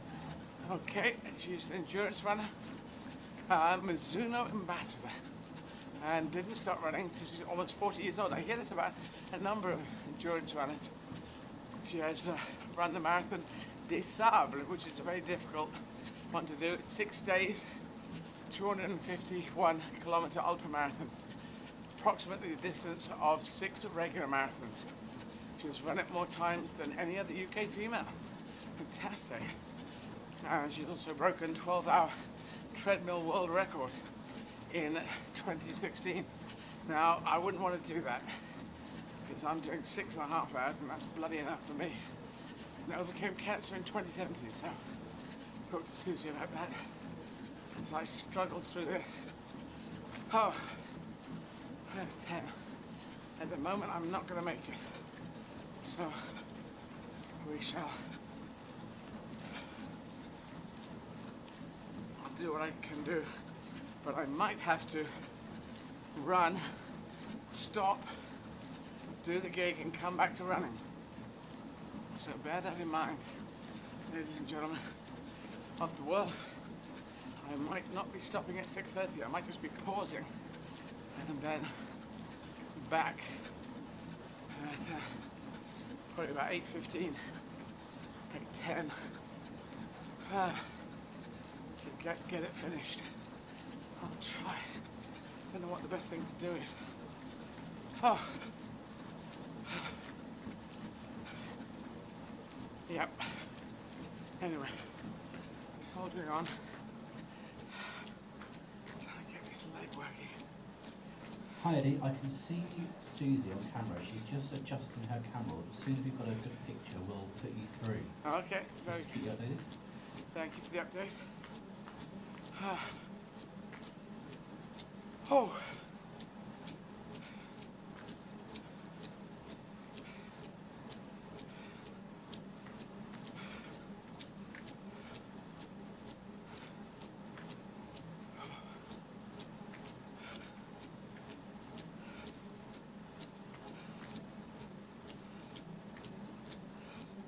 Thank you, Dan Mapp, for the Make Humanity Great team. Craig Fittermore. Hi Eddie, Hi. We have Susie now putting you through. Okay, Susie, hi. Hi Eddie, how are you getting on? I am, well, medium today. Be honest. Medium rare. Medium. The left, Medium rare. The left leg is not behaving itself, and Gosh. it just hits pain every time I lift it. Yeah. And I'm trying to sort of walk through it, run through it. Yeah, run walk, and it's not getting there. So I have to finish by 6:30 because I have a stand-up show at 7 p.m. But at this speed, at this thing, I won't make it, and so I'm going to have to it may be that I have to stop, do the show, and then come back later and finish it off, which is. Hang on, I'm just checking out your digits here. So you've got 20. Hang on, that can't sit. 27k. Yeah, 27k, Dan. Oh, hang in there. You're doing great. Yeah. So I do lots of similar. I'm not going to talk about running too much because all I know is that when I'm running, I don't want to talk about running if I'm having a bad time. No, I'm okay talking about it. I just didn't want to see you doing it because I read that you have a 12. You've broken the 12-hour treadmill world record. That's It was disgusting. I mean, I just absolutely. I'm sure you've had lots of admiration all week because what you're doing is absolutely outstanding. But you know, in my head, I only was only there for one day, and then I got off and I never had to think about it again. Right. So absolutely outstanding. What I really wanted to come here to talk to you about was not running, but it was about eyelashes because basically I normally have eyelash extensions. Yep. Can't get any of those because lockdown. Yep. I've been experimenting with different eyelashes, and yours always look on point. Yep. And I want to know what your secret is because I've got some stuck on. Yeah. And they travel a bit when I start running, basically. They travel up my face. Well, how long have you been? You've just been wearing them a few weeks then, or a few months? So I've had the extensions. You know when they actually stick them onto your eye. I love those. I've been doing that for 2 years, which is probably quite. But the stick-on ones. How long the stick-on ones? How many times have you stuck them on? So I've been doing it every day for about a week now. Okay. I'm just so used to having eyelashes. And basically, because I run so much, it's like the only thing I do to make myself look nice. And as soon as I've got the eyelashes on, I feel fine. But I've been, Stacey, let me tell you this. Eyelashes are like contact lenses. You ever worn contact lenses? You've done all the time. I wear contact lenses all the time. Remember how long it took you to get really at a dab hand with your contact lenses? It's months of everyday usage, yeah? And it's the same with the stick-on eyelashes. My eyelashes are very fine and they're very invisible. And these so are mine. These are demi-wispies. Demi-wispies are the ones. All right. So if you just if you go online and search for demi-wispies, they're available on Amazon and whatever. Actually, I shouldn't advertise, but from wherever. But there's the full wispies, and then there's demi-wispies. Demi-wispies. Okay, I'm going to go for it because they look fantastic. Because I bought a pack of different ones to try this week, and I went for have you tried the magnetic ones? Yeah, didn't like them. Didn't like them. Yeah. I was quite pleased. I mean, I haven't been running in them, but they were quite easy to apply. Okay. Okay. Right. Well, I might give the magnetics a second go because I've never met anyone who's. Well, I haven't talked to anyone who said I've tried them and they're good, but if I just couldn't get the hang of it, and so I tried them about 2 years ago, and it was a flat no. Forget it. Absolutely could not do it. Yeah. And then I've just bought the new Eyelure ones, and I think they've moved on quite a long way in a couple of years. I know I don't care about advertising. Is it Eyelure? Eyelure? That's the one. So they're brand new. They're magnetic ones, and the best thing is like the glue is black, so it's like an eyeliner. Right. And then you put them on over your eyeliner, so your eyeliner's done, and then they just magnetise to it. So I see. They were good actually. Sorry, we shouldn't be advertising. Yes, no, I have read about this. So it's actually magnetic eyeliner, and then you're putting it to the magnetic eyeliner. Yes. Yeah, so you paint the eyeliner on, and then they just stick to it, and they have been really good. I haven't taken them out for a test run yet because that's the acid test for me. If they last, because I'm quite sweaty, it's not very pleasant, ladylike, and if they survive the run, then thumbs up. I tell you, to get the right amount of glue on an eyelash is tricky, and that has taken me months upon months and different techniques of how to do it. And now I can sense when it's right. There's a little too much and there's a little too little, and you have to make sure the ends have enough because the ends, of course, come off. It's not the middle. Yes, because the ends start peeling. Yeah. And then the other thing I've learned is don't put them on and then put them straight on. I have to let it get tacky. 20 seconds. I give it 20 seconds. So once you put it on, you're already at 5. And then it's 15 more seconds and it's on. Or you could do it, if you want it quicker, you have to blow it. But for me, put it on and then count to 15. say that's 5, and then count to 20 or count 15 more seconds, and it should be ready. And also to adjust it, because I put them on, and then you have about a second or two to adjust it in case it's too much. And I can't. It's the ends. Sometimes I put a tiny dab on either end just to hold it. Right, got you. Yeah, I have a way of putting on. I put a little dab on my wrist, on my back of my palm, and then I get the back of the tube, and I put it along the tube, so it's a line of glue. And I just, if I haven't got enough there, I'll just dab it along there. That's my technique. So I've developed techniques of how to put eyelashes on, because it just makes makes my eyes work. It just makes my eyes work. You never tried the extensions? I did, but they said if you get water on them, then they come off, and I thought, I can't be bothered with this. It's an hour and a half to put them on. I could put these on in, it's 2 minutes for each one, really. Oh, it's a 5-minute ordeal for me. I had a friend who, back in the 60s, I think, she was a bunny girl, and she said she used to be able to, like, massive 60s eyelashes. So she said when she woke up in the morning, she'd be able to pick them up and put them on without, because she was just so used to wearing them. Right. Without them. Well, I like wearing them just because it makes my eyes, with eyeliner, it just makes my eyes bigger, and I think my eyes are kind of prominent. And that's all that makeup is. It's something to take whatever genetics you've been given and accentuate the bits you like and deaccentuate the bits you hate. So yeah. I'm so used to having them because they've all fallen out because of lockdown. I can't bear it. It's my one little treat to myself. So I had to Google fashion where Riga was this morning because I didn't know.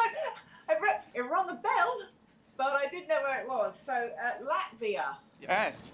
So now you know. So it's right up there. Estonia, Latvia, Lithuania. It's 3 countries right next to each other. And I think their populations go 1.5 million in Estonia, 2.5 in Latvia, and 3.5 in Lithuania. But I might be wrong on that. But it's almost, it goes up by 1 million to each country. That's massive. That's huge. Well, it's smaller countries, but they've got a vibrant spirit.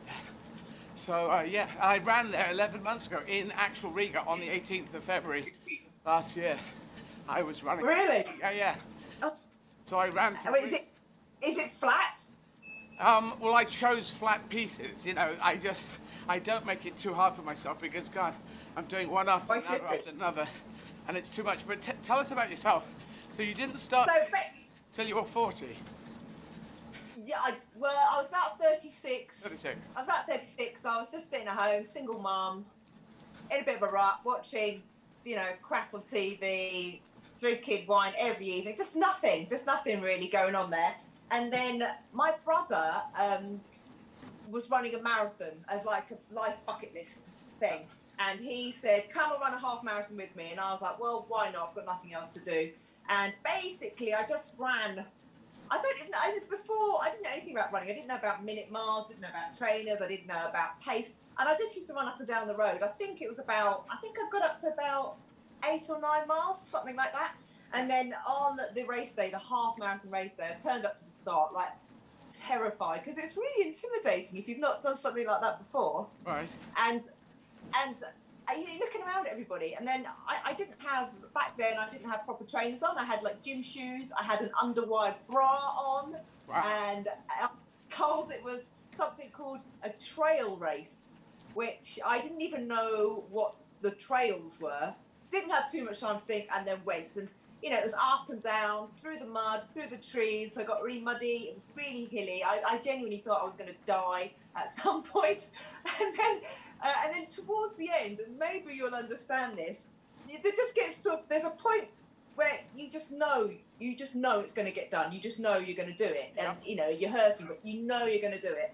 And, that was about 9.5 miles in. Anyway, I finished that half marathon. And that was it. I just loved it. I just loved the feeling it gave me. I loved how it made me feel about myself, and I was hooked. And I started running quite a lot, and then went on to just run all over the world in all different sort of climates and things. Although I haven't been to Riga, I'm looking at the pictures now. It looks lovely. Yeah, exactly. You can see the pictures of Riga behind me. And, Yeah. a lot of history there. So I love history. This time of year, it's obviously freezing. It's very cold. But I was running in February of last year, and it was cut up to -10. But it could have got up to -20. But the weather gods, they like me. They do. I do a deal with the weather gods, and they gave me. Do you prefer the hot or the cold to run in? I don't know. I've run in South Africa, and I've run in a freezing Europe. So I prefer the middle bit. You know, when it's neither one or the other, because both of them are rough. Freezing is rough as hell. In South Africa, it was interesting because the middle 30s, it was often the middle 30s during the day, and I couldn't do it at the beginning, but after 2 weeks, I could do it. That was very good. You're acclimatized. I'm Yeah. acclimatized, yeah. And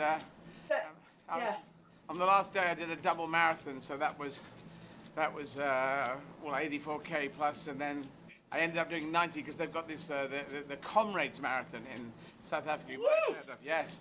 So I wanted to do equivalent to that, do a salute, and to Comrades Marathon. So I got it done, and they have a 12-hour cutoff, and I got it done in 11 hours and 50 minutes. So I was. Oh, okay. You're an inspiration because that's basically on. It's one of the ones I haven't done. I'm supposed to go last year. Obviously, didn't happen. But my sort of speciality, if there is one, is very hot climates. So I've run in through the Sahara and in Death Valley, which was absolutely insane, and in jungles. So really hot stuff. And then to train for those, because obviously I live in the UK, I have to train in something called a heat chamber, which is as joyless as it sounds. It's basically like a plastic box with a treadmill in it. And then I have to go in every day, and they slowly turn the heat up. And exactly as you said, and then by the end of it, you come out and your body's used to it. But yeah. So what was that? Those places exist, or that existed near you, or you set that up? What was that thing? No, it was a sports science department. I got in contact with them, and they had it. And actually, that was where the very same people I became friends with them. It's at Kingston University. I became friends with them, and that's how the 12-hour treadmill thing came around. I'll tell you the story. So I used to go back there to do my heat training, became their friends. The guy who runs it also happens to be an endurance ultra runner, and he was studying ultra runners, and he needed people to basically sort of, not experiment on, it's probably quite a hard word, but basically to experiment on. He needed a controlled environment and for people to run a long way, and he was testing your blood, testing everything, every single thing we ate and drank was measured and weighed, and he did that in his lab on a treadmill. And so he was after volunteers to run 50 miles on a treadmill, but obviously be easy for you. And I was in the middle of Ironman training, so I was like, yeah, sure. He didn't have many women that wanted to do it, so I was like, sure, I'll do it. I was one of about 3 women that took part. I hopped on the treadmill, ran 50 miles, hopped off, and went home. And then later on, I got a message saying, you do realise if you'd kept going, you would have broken the world record. Now, a woman of my age, I don't know what I was at the time, 39.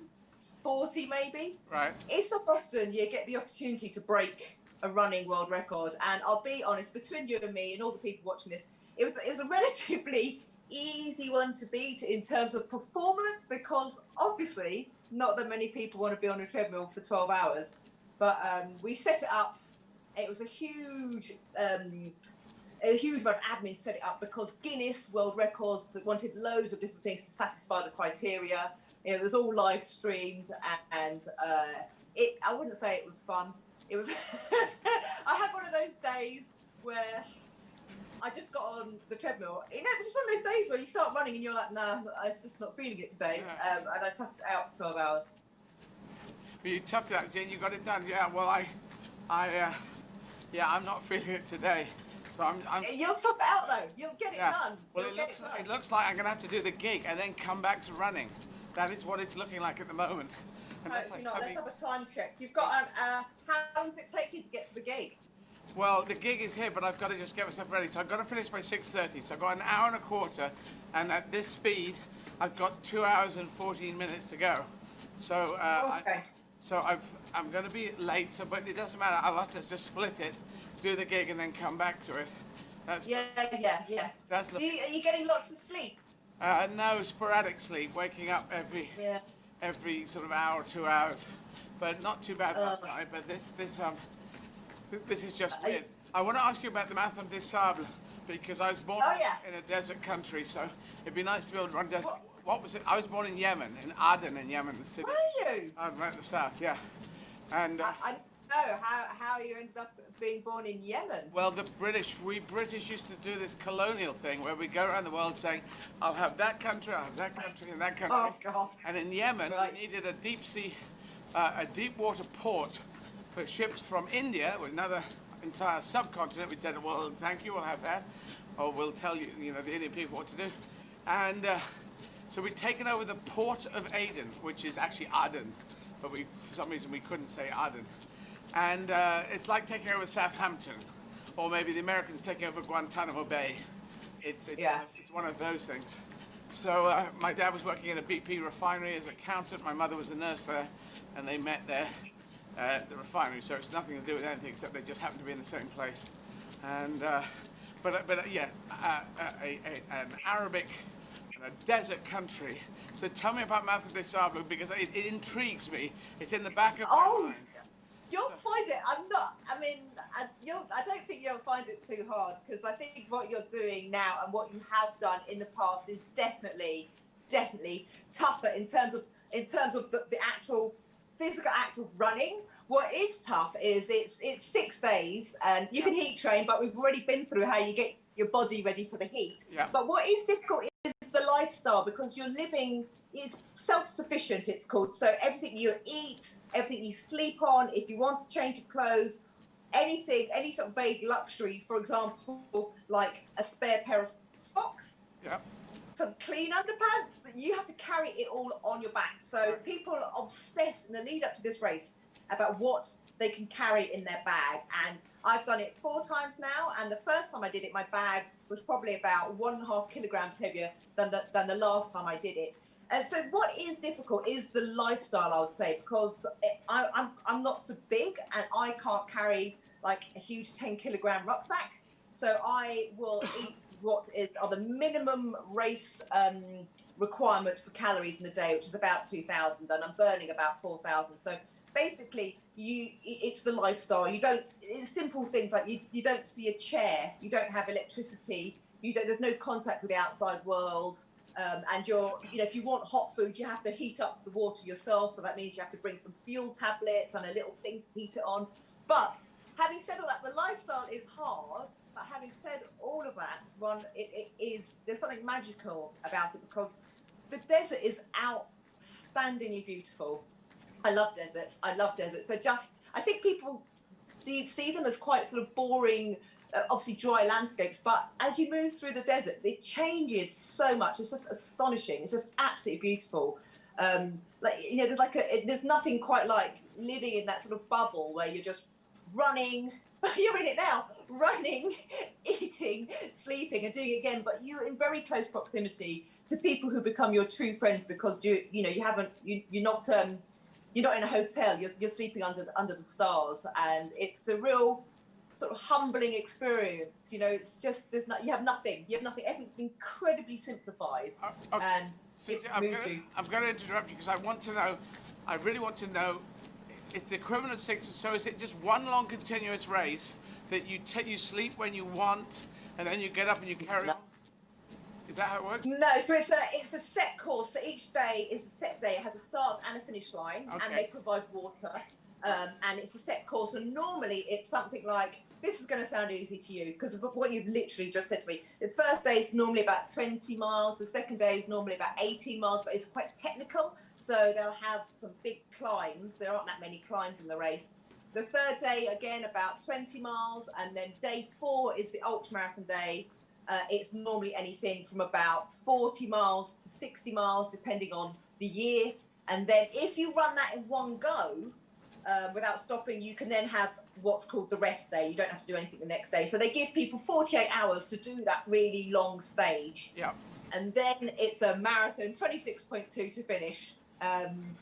It's broken down for you. But they're doing it in kilometers or in miles? Are they measuring it? They're French, so they do it in kilometres. Right. It's all in kilometres. Yeah, because that's easy for me. I just find kilometres easy because it goes 40, 30, 20, on a marathon. Yeah.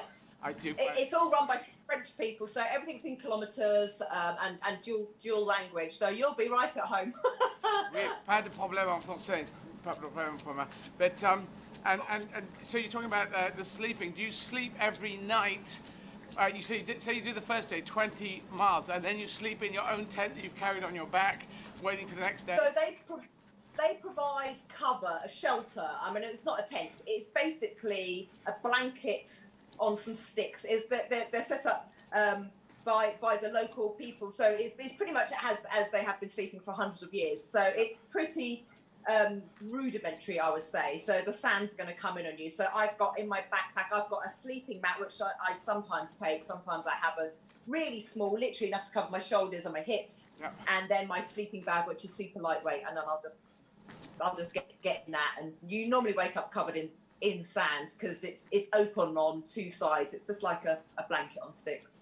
And they set that up for you. So when you cross the finish line, they give you some water, which is the only thing they supply.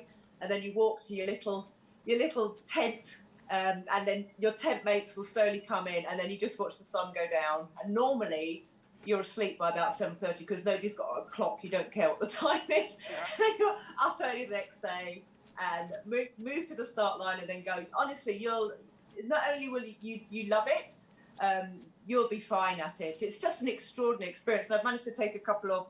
I've taken friends along with me. I went the first time by myself and gone along with friends. It's extraordinary. It's absolutely extraordinary. Do you know the story of the guy who got lost? Yes, who ate bats. He ate what? Yes, he went. Yeah, well, apparently, he went over the border to Algeria. Right, and he ate a snake. He caught a snake and ate it. Did you hear about that? Yeah, I've heard that story. I mean, I'll be really honest with you. You feel like you are somewhere really wild and epic because you are. But I've also subsequently got back and worked the race behind the scenes as part of the team to look after the runners.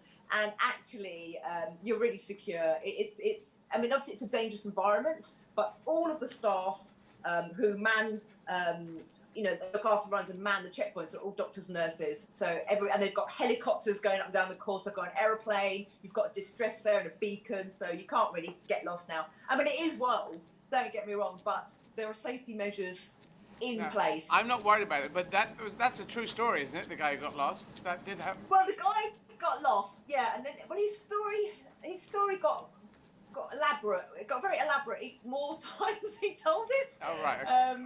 He definitely went off course. Definitely went a bit AWOL, yeah, for sure. But yeah, I don't know if we'll ever get to the bottom of the sort of the extremities of the story. It got very wild in the latest iterations. Yeah. Okay. Well, let's leave that for now. But yeah, I'm not definitely doing it, but it is logged in my mind as a definite maybe.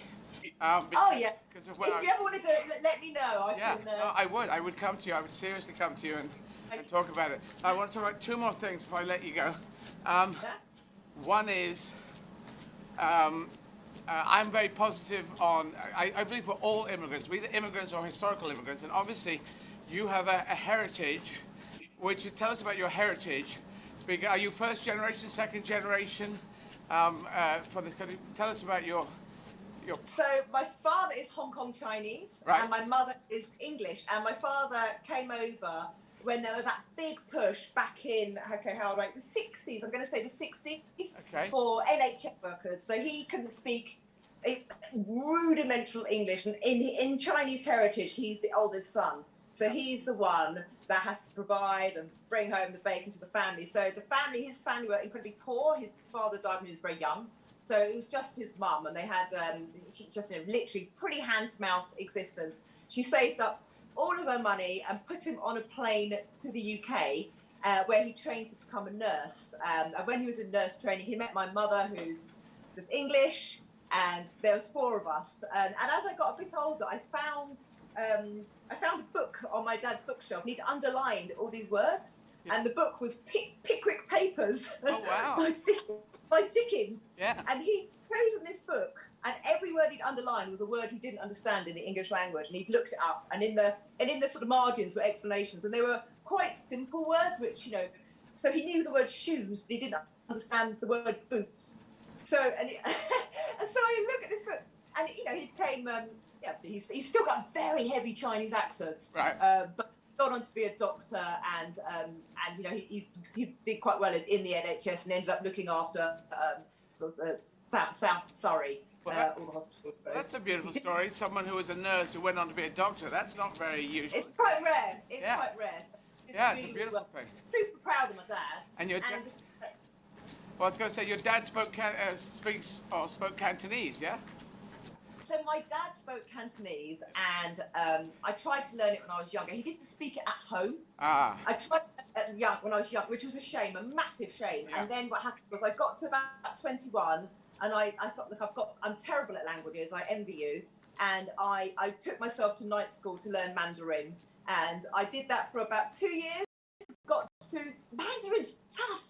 It's tough because it's obviously a whole new alphabet, if you like, and then the writing is you have to each character, as you look at it, has to be written in a certain order, which is how you get beautiful calligraphy. Yeah. So it's learning the word, learning the character, and then the Chinese language has probably about 200 sounds. Yeah. But depending, say Chen. So depending how you say that word. Yeah. And there's 4 to 6 different ways of saying that one word could mean another 70 things, and then embedded in another sentence can mean other things. So it was a complex language to learn, and I think I got to grasp the very bare bones of it.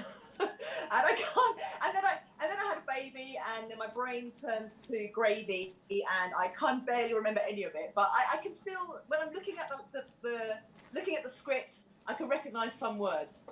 Right, it is an interesting thing. So, and Mandarin, Chinese, and Cantonese are actually quite close, I believe, spoken, but written quite differently. Is that right?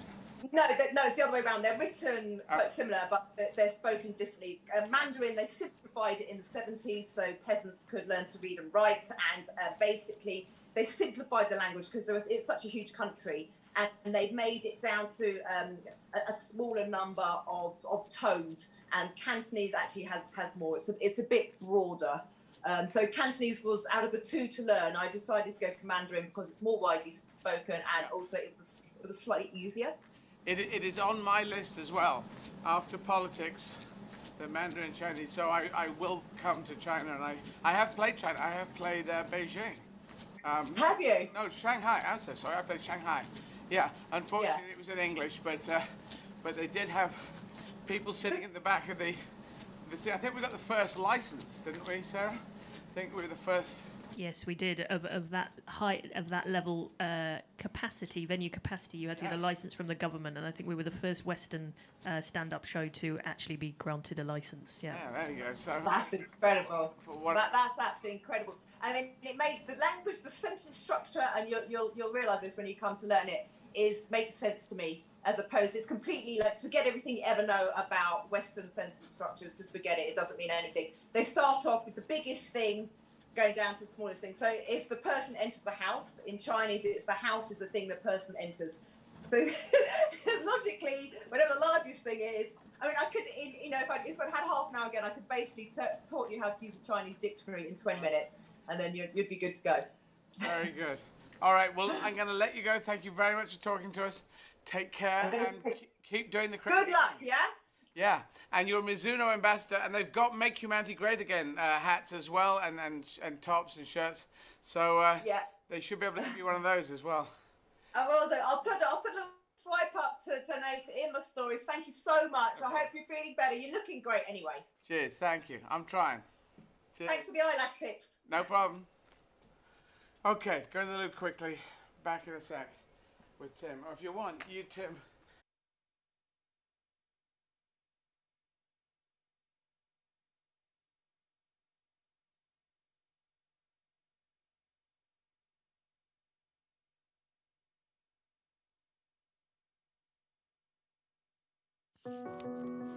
Life is a journey.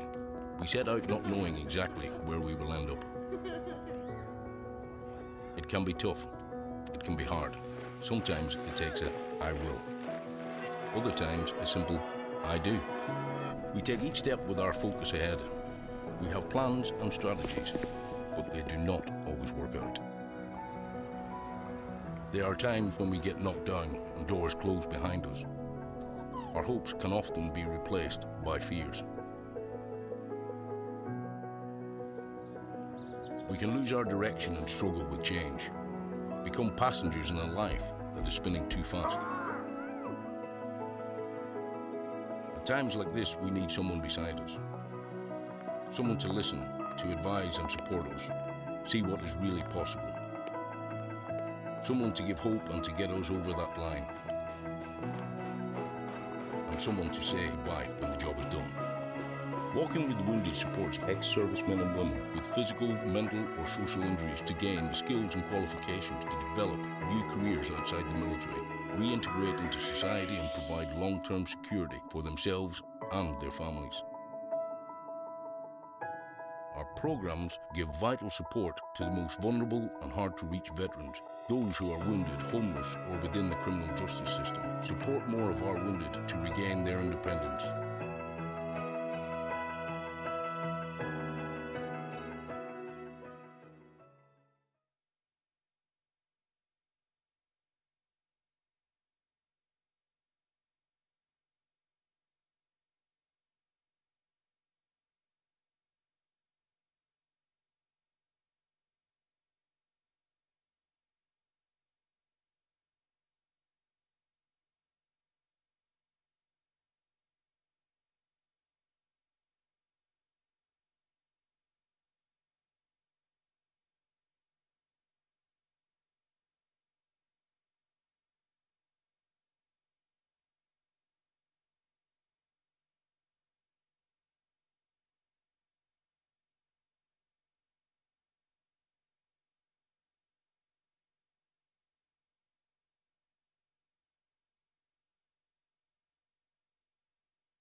Okay, let's talk to Tim.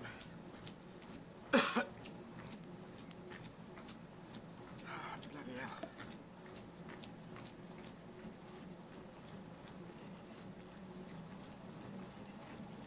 Hi, I have. Oh, it's very loud. Okay, Hi, I'm Tim here, putting you through now. Ian, will the screen come back? Because the screen is not there. The screen's not there. It's completely dead because it says check TX's input signal. Ah, okay. I will look at that one, but I'll give you Tim now. Thank you. Hi, Eddie. Hi, So, this is a good day today, isn't it? Nice tough one to get through. Yeah, it's weird because the thing on the it is the calf. No, the what is it called? The thigh. Quadricep. The thigh. Quadricep. The quads. Yeah. At the front. Yeah, yeah. And it's it doesn't feel that bad, but it just makes it really hard to get the leg working and get a rhythm going. So it's just, yeah. Well, it's all part and parcel of the treadmill because your legs being dragged backwards on the treadmill. It's the quads have to work differently. So, but I've just sent a video to Sarah, so she's going to try a taping technique tomorrow to see whether we can just support it with some tape and take the pressure off. Okay, just going to say something to Sarah. Right. Sarah, there's no video finished for Riga. There is, so we've got to get that through. Yeah. So. Okay. Who are we talking to? So, Eddie, I'm going to introduce to you quite a remarkable character who really was introduced to me by Claire Hudson Cooper, who we had on from Julia's house earlier on in the program. Yes. Or in the marathons, and she coaches Claire Hudson Cooper and describes herself as an adventurer and an adventurous psychologist, which I'd never heard of before. So that was too intriguing for me to let that pass. So got in contact with her, and she very happily for us has come to talk to us, explain all about it. So Paula, welcome. And I think as we haven't had a recent update in terms of how people might donate, would you mind just reminding people how they can do that? I think you've just done it. I have. Right, so here we go. I've just done this, so talking from experience, let's get loads of donations pouring in, especially as Eddie's having such a hard day. Making a donation is really easy. I've just done it, I know. If you're in the UK, you can do it right now, please, by text. Text the word 10 or the word 20 to 70810. That's 70810. And you'll donate either £10 or £20 or more, please. Text costs your donation plus one standard rate message, and you have to be over 16. If you'd like to donate more, especially on such a tough day, or if you're outside the UK, then go to eddieizzard.com and make a donation through the crowdfunder site. You can donate in UK pounds sterling, US dollars, or euros. Please, please donate now.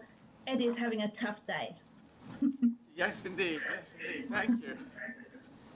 Hello, Eddie. Nice to meet you. Nice to meet you. How are you getting on? I hope you're having a relaxing day, because I just can't get my left leg working properly. Yeah, you need a spare leg. I know. Well, I need some more strapping, taping. I don't know what it is, but it feels like someone hit it with a mallet at some point, and so I'm just limping forwards. I'm trying to catch up, but yeah, I'm not going to make the 6:30 cutoff before I get to the 7 o'clock show. So looks like I'm going to be running after the show, which is the first time I've done that. But tell us about yourself. Tell us about your story. Well, first of all, I'd like to thank you, because I had two painful legs when I skied to the South Pole 5 years ago. Oh, wow. And what kept me going was your downloads in my ears. So I'm really grateful to repay the favour now and try and keep you going as payback. That is quite right. I'm just texting a quick message to someone here, which is important for the thing. But do tell it I am listening. I can do multitasking while limping. So yes, tell us about that then. Tell us about the pole and. So I skied full distance from the coast of Antarctica to the South Pole, which is about the same mileage you're doing on this campaign, actually. So about 820 miles. Right. And it took 46 days, uphill into the wind, pulling a pulk, which is a sledge which weighs 80 kilos, and I got a severe cold injury on day 7 called polar thigh, which really deteriorates in quite a nasty ulcerated mess. So super painful, got worse and worse throughout the whole expedition, and I had to just use every trick in the book I could to keep going. So I empathise today with you, Eddie. Well, your temperatures, what were the temperatures you were in? Minus 40 plus wind chill. Jesus H. Was it just you on your own? No, there was a group of us. We weren't a team. We were just individual people that happened to be doing it that year. So yeah, we weren't exactly a team, but there were 5 of us in total. And while you're skiing along, you really ski in single file, and you've got so many face coverings on. You've got goggles and a hood and a fur ruff and a face mask and so on. So it's not a very sociable thing to do. And you're just skiing in single file. So there's not actually that much sort of interaction anyway between us all. And then we skied for about 12 hours a day. But it was hard. It was relentlessly tough. But from day 7, I was also having to manage the pain and manage my brain with the polar thigh condition, because that just got extremely painful and difficult. Yeah, no, well, I think that's worse than anything I'm going through. And that was how many days in total? It was 46 days. Holy shit. So I did about 38 with damaged legs, and by the time I got to the pole, I was just in pieces. So I've got several tips about pain. Yeah. And one of them was actually listening to your shows. I really enjoyed them. And laughter's great for, our psychology and our physical energy. So laughing at your gigs absolutely helped me drag myself along for 12 hours a day for 38 days with 2 really bad legs. Yeah, so thank you. It releases endorphins, as I call them. And yes. And the endorphins help us. And so in those 46 days, did you have any days off, or was it 46 consistent?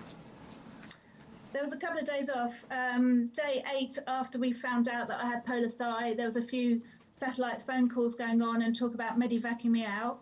And also the winds were particularly bad. So weather-wise, it was a really bad day. I don't think we would have made much physical progress. And then just around Christmas, one of our team pulled out. So we had to wait for a ski plane to come in to pick him up. So Christmas Day, actually quite nicely, was spent just sitting in our tents and listening to more comedy or music or reading books and trying to eat some nice food, and had a little tot of toffee vodka.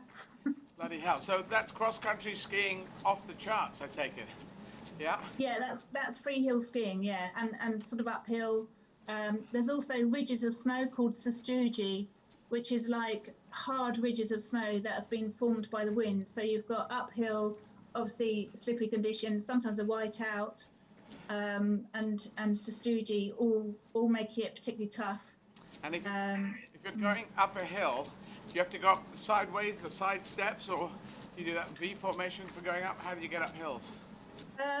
It's hard because you've got this 80-kilogram pulk or sledge pulling you back down, if you can imagine. So it's hard enough doing the herringbone or sidestepping, but imagine also being pulled backwards by someone clinging onto your ankles. Yeah.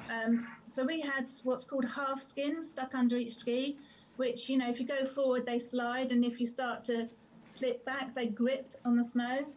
Yeah. So we had those on the bottom of our skis, and just absolutely put in the effort and put in the muscle and the mental tenacity when we had to. I mean, so many times we had to dig deep on that trip, and I know you're having to today, but I genuinely believe that us human beings are incredibly capable and amazing when we do have to dig deep.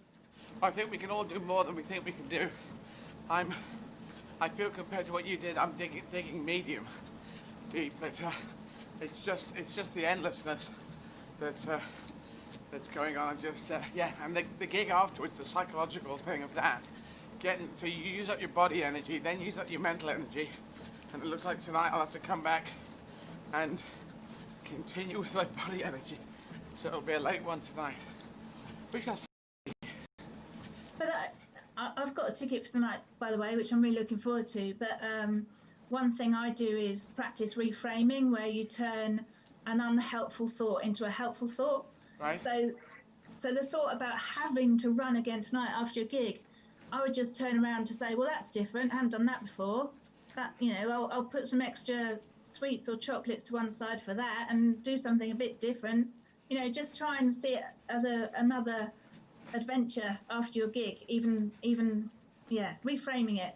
Don't worry, as a trans person, I have trained myself to find the positives and negatives, and I can pull them out of a rabbit's hat. So I'll just, it'll just mean that I don't have to. Yeah, exactly. You reframe it. I look for positives. Anything, what does they say? Everything is any situation, any crisis is a challenge, an opportunity, or probably those two. I used to add in an or a potato, but I think I forgot the third one, or maybe there wasn't a third one. Yeah, it's a challenge or an opportunity. So, yeah, rise to the challenge rather than worry about the threat. Yeah. Yeah, I did a master's degree in positive psychology, so and I've been listening to you, and I think you've got a really good mindset with all that. Yeah, it's in a good place. Tim, come on, jive in and ask questions. Yeah, sorry, I was I was quite happily listening to you talk away there. It was quite fascinating. So I'm interested, Paul. How do you decide that you're going to ski across the Antarctic? Was that an organisation that you went, oh, I want to do it, or did you just decide that and then found people to do it with? Well, I believe in living life to the full, and I try and pack my life with rich experiences, even if they're challenging and pretty relentlessly tough. So I've got a sort of live life to the full list going on, which a lot of people call a bucket list. And I casually sometimes put something on the list, like ski to the South Pole, ? And then I found myself looking at my list and thinking, oh, I wonder what that involves. And I honestly didn't think that I personally could achieve something like that. I thought it was out of my, scope. But once I started to research it and talk to people that done it, it became more and more feasible. And a lady called Helen one day in a pub said, you can do that, why not? And so suddenly it became quite a realistic, huge challenge, huge goal. So it's kind of part of my live life to the full philosophy, in that, life's a gift. I think it's relatively short, and ideally we make the most of it and step outside of our comfort zone quite a lot. So, But what was it? So what's the reality of bringing that kind of, say, okay, it's fair enough writing it down on a piece of paper, but I presume you didn't just go down to Trail Finders and say, oh, hi, I just want to book a ski holiday where I go from the coast to the South Pole. Presumably that wasn't on the list of the Trail Finders catalogue. Yeah, ticket to Antarctica, please. Pack a bag and off you go. It took a year, Tim, to get ready, including the physical fitness, as you can imagine. So it was a full year of absolute, quite intense preparation. I believe in going knowingly into the unknown, so prepping as much as you can to make it as easy as possible once you're there, because it's a relentlessly challenging and extreme environment. So obviously you need to be as prepped as possible, which includes your physical fitness, as you know, but also I believe in mental fitness, so psychological preparation, and then there's all the kit and the training and the finances and logistics. It's massive. And I did 2 training expeditions in Norway as well, so learning to freeheel ski, learning to ski with a pulk, learning to cook inside a tent in freezing conditions. There's loads, but I love new experiences. I love gaining knowledge, and it was fascinating right from the start.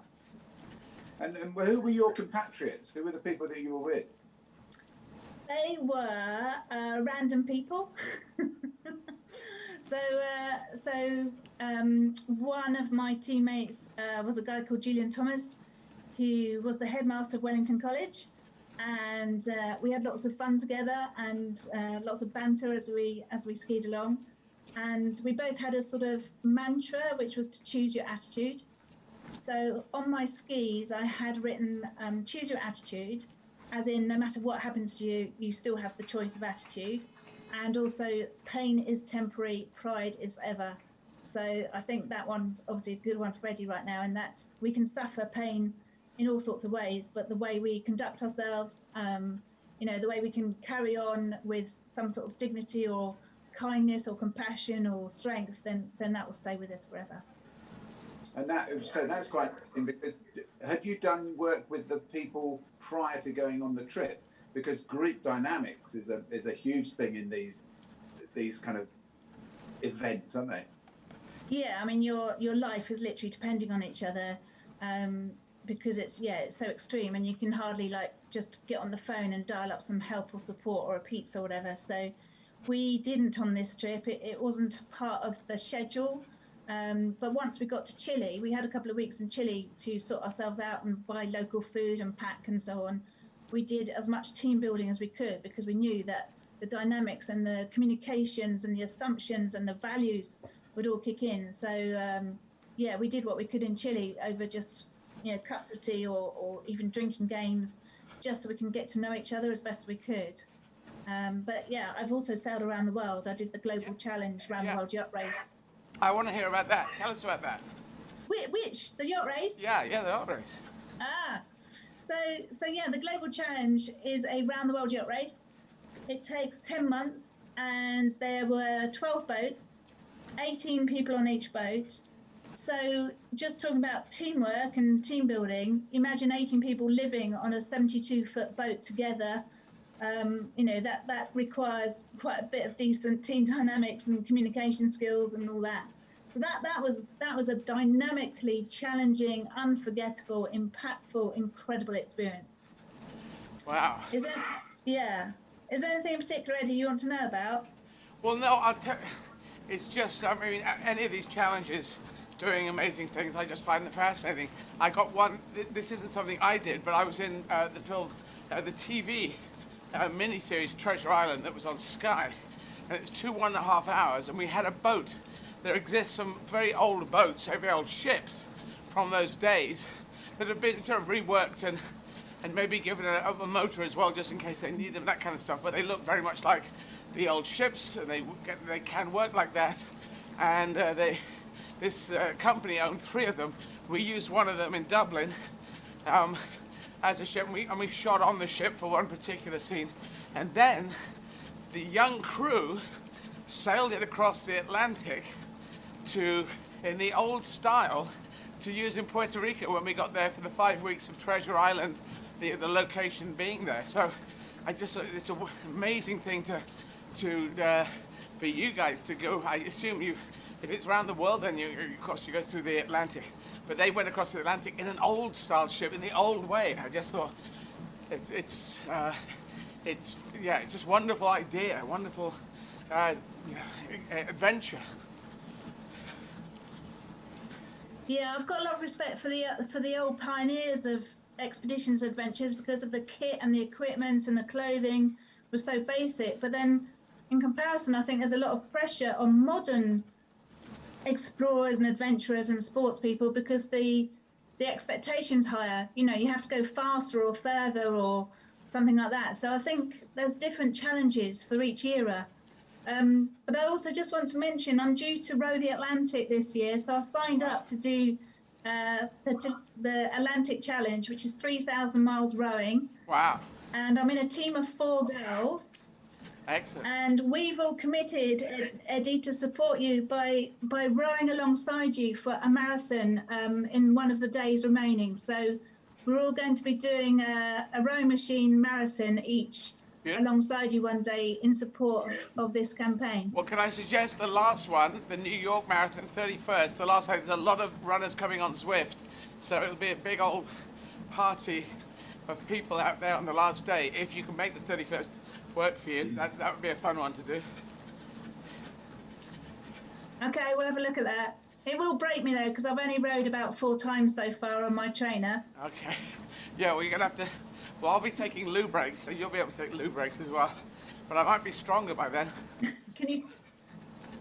I know. Well, can you just go quite slowly and take long loo breaks? Yeah, that's what I'm trying to do. But yeah, the last day you've got to look quite good on the last day. Now, one more question, because I'm going to talk to Mr. Stephen Fry at 5:30 p.m. So, anything you want to ask me? Anything we haven't asked you, Paula? Oh, there's so much I'd love to talk to you about. There really is. But because I'm fascinated about psychology and endurance, for instance, what especially keeps you going, Eddie? So when it gets really tough, how are you motivated or driven? What is it that fires you up? Well, I've said this before, coming out as trans back in '85 when it was a very toxic situation and didn't get much better for several decades after that, I knew it was good to do that. I knew it would totally change my life, but I didn't know whether I could get to a positive place. But I thought this was a fight that I had to fight. So I thought I should do that to get into a positive place. So that's the thing. It sort of keeps me going, because if I can do that, I can do anything, kind of thing. That's in my mind. Mm-hmm. And also, I tend to tell everyone I'm doing this, and then you get cameras on it, and if I fail, if I pull out, it'll be too embarrassing. The embarrassment of humiliation. So that's why there was one race in South Africa in 2012 I had to pull out. I had rhabdomyolysis. The doctor said, you're going to kill yourself if you carry on. So I had to stop, but I swore to come back, and I did in 2016. And we got it done with a double marathon at the end. So that's it. I like to say to do things and then do them. And I announce them so that I can't back out of them. That's my kind of trick, in a way. Yeah, that totally makes sense. I get that. And one of your mantras in the past, I don't know if you still use it much, is the belief. You've got to believe you can do something before you can do something. Absolutely, yes. This was told to me by a friend.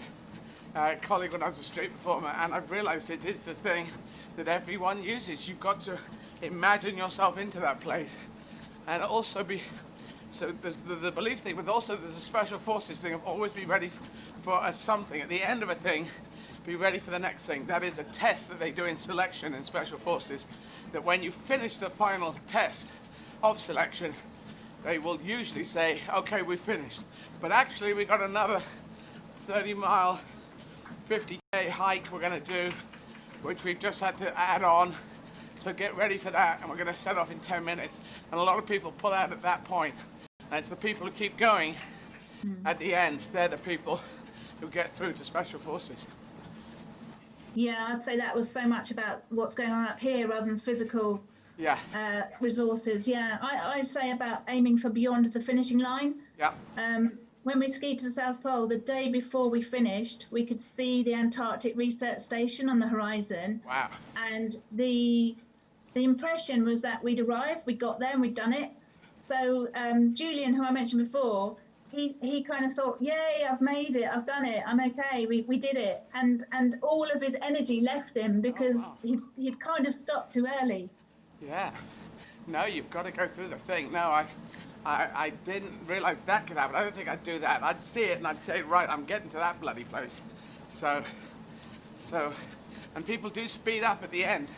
They found this, I think Tim will back me up, that you hit the wall, but the wall is psychological. And if you get towards the end, you can see the finish. A lot of people get more energy from somewhere, from their hidden reserves. Yeah. Well, yeah. Once again, I think, we're humans are amazing. And I know you want to make humanity great again, but I think we are great. We just need reminding now and again and nudging a bit. Well, we are great, but some people take energy and determination. They take it negative places. With the hatred, it tends to be an extremist position, and it's usually from the right wing, and I disagree with it. And it's all about that nationalism. We're better than you. Yeah, us and not you. And that doesn't work for the world, for humanity. It's got to be patriotism, proud of your country, but we've got to make connections around the world to see what we can learn from other people, what they can learn from us. How do we get all of us there? It only works if we all rise together. So that's what I'm fighting for. But thank you for being here. Thank you for coming along. And stay safe and stay COVID safe. Tim, thank you. Thank you. No Take problem. care, Eddie. Take care, Paul. And Tim, thanks for being with us. And No worries. I will talk to you later. I'll see you later on. Yeah, I'll see you where we get to on the timings. Cheers. Yeah. Okay. So yes, if you'd like to donate, I'm going to talk to Stephen Fry right now. Ian, are we close? Just setting Stephen up now. Setting up Stephen of the Fries. And to donate, eddieizzard.com. eddieizzard.com. Anywhere in the world you can donate there. You can buy hats, Make Humanity Great Again, masks, and we have t-shirts. You can buy tickets for my show at 7 p.m. tonight or you can do text. Write the word 10 to 70810 if you have a UK phone, TEN to 70810, or 20, TWENTY, to the same number, 70810. That's for UK phones, and it's very quick. So now, and the Riga situation, Sarah? Just working on it. Okay, we'll work on it. Very good. Put something up on red on the screen when we get it on, because it should be on Twitter. Very good. So now, Stephen Fry, we'll be talking to, who will hopefully be relaxing somewhere, because that's what I like to see, is people relaxing. And we should get, we can't get the clock up. I've still got an hour and, what have I got? An hour and 20 to run, and I've only got less than an hour before I have to jump off. We're still getting hold of Stephen, so maybe a couple more minutes. Okay, now, can we do this thing? Ian, if you look on Twitter, if you go back to the date... Yeah, we're just... Sarah's just found the video. I'm just going to get the video. We're going to find a way of putting it on the stream. Yeah, that'd be great. And need to know in advance if someone is... There's no reason why that video shouldn't have been there and available, because they're all there. I shot them all myself. So...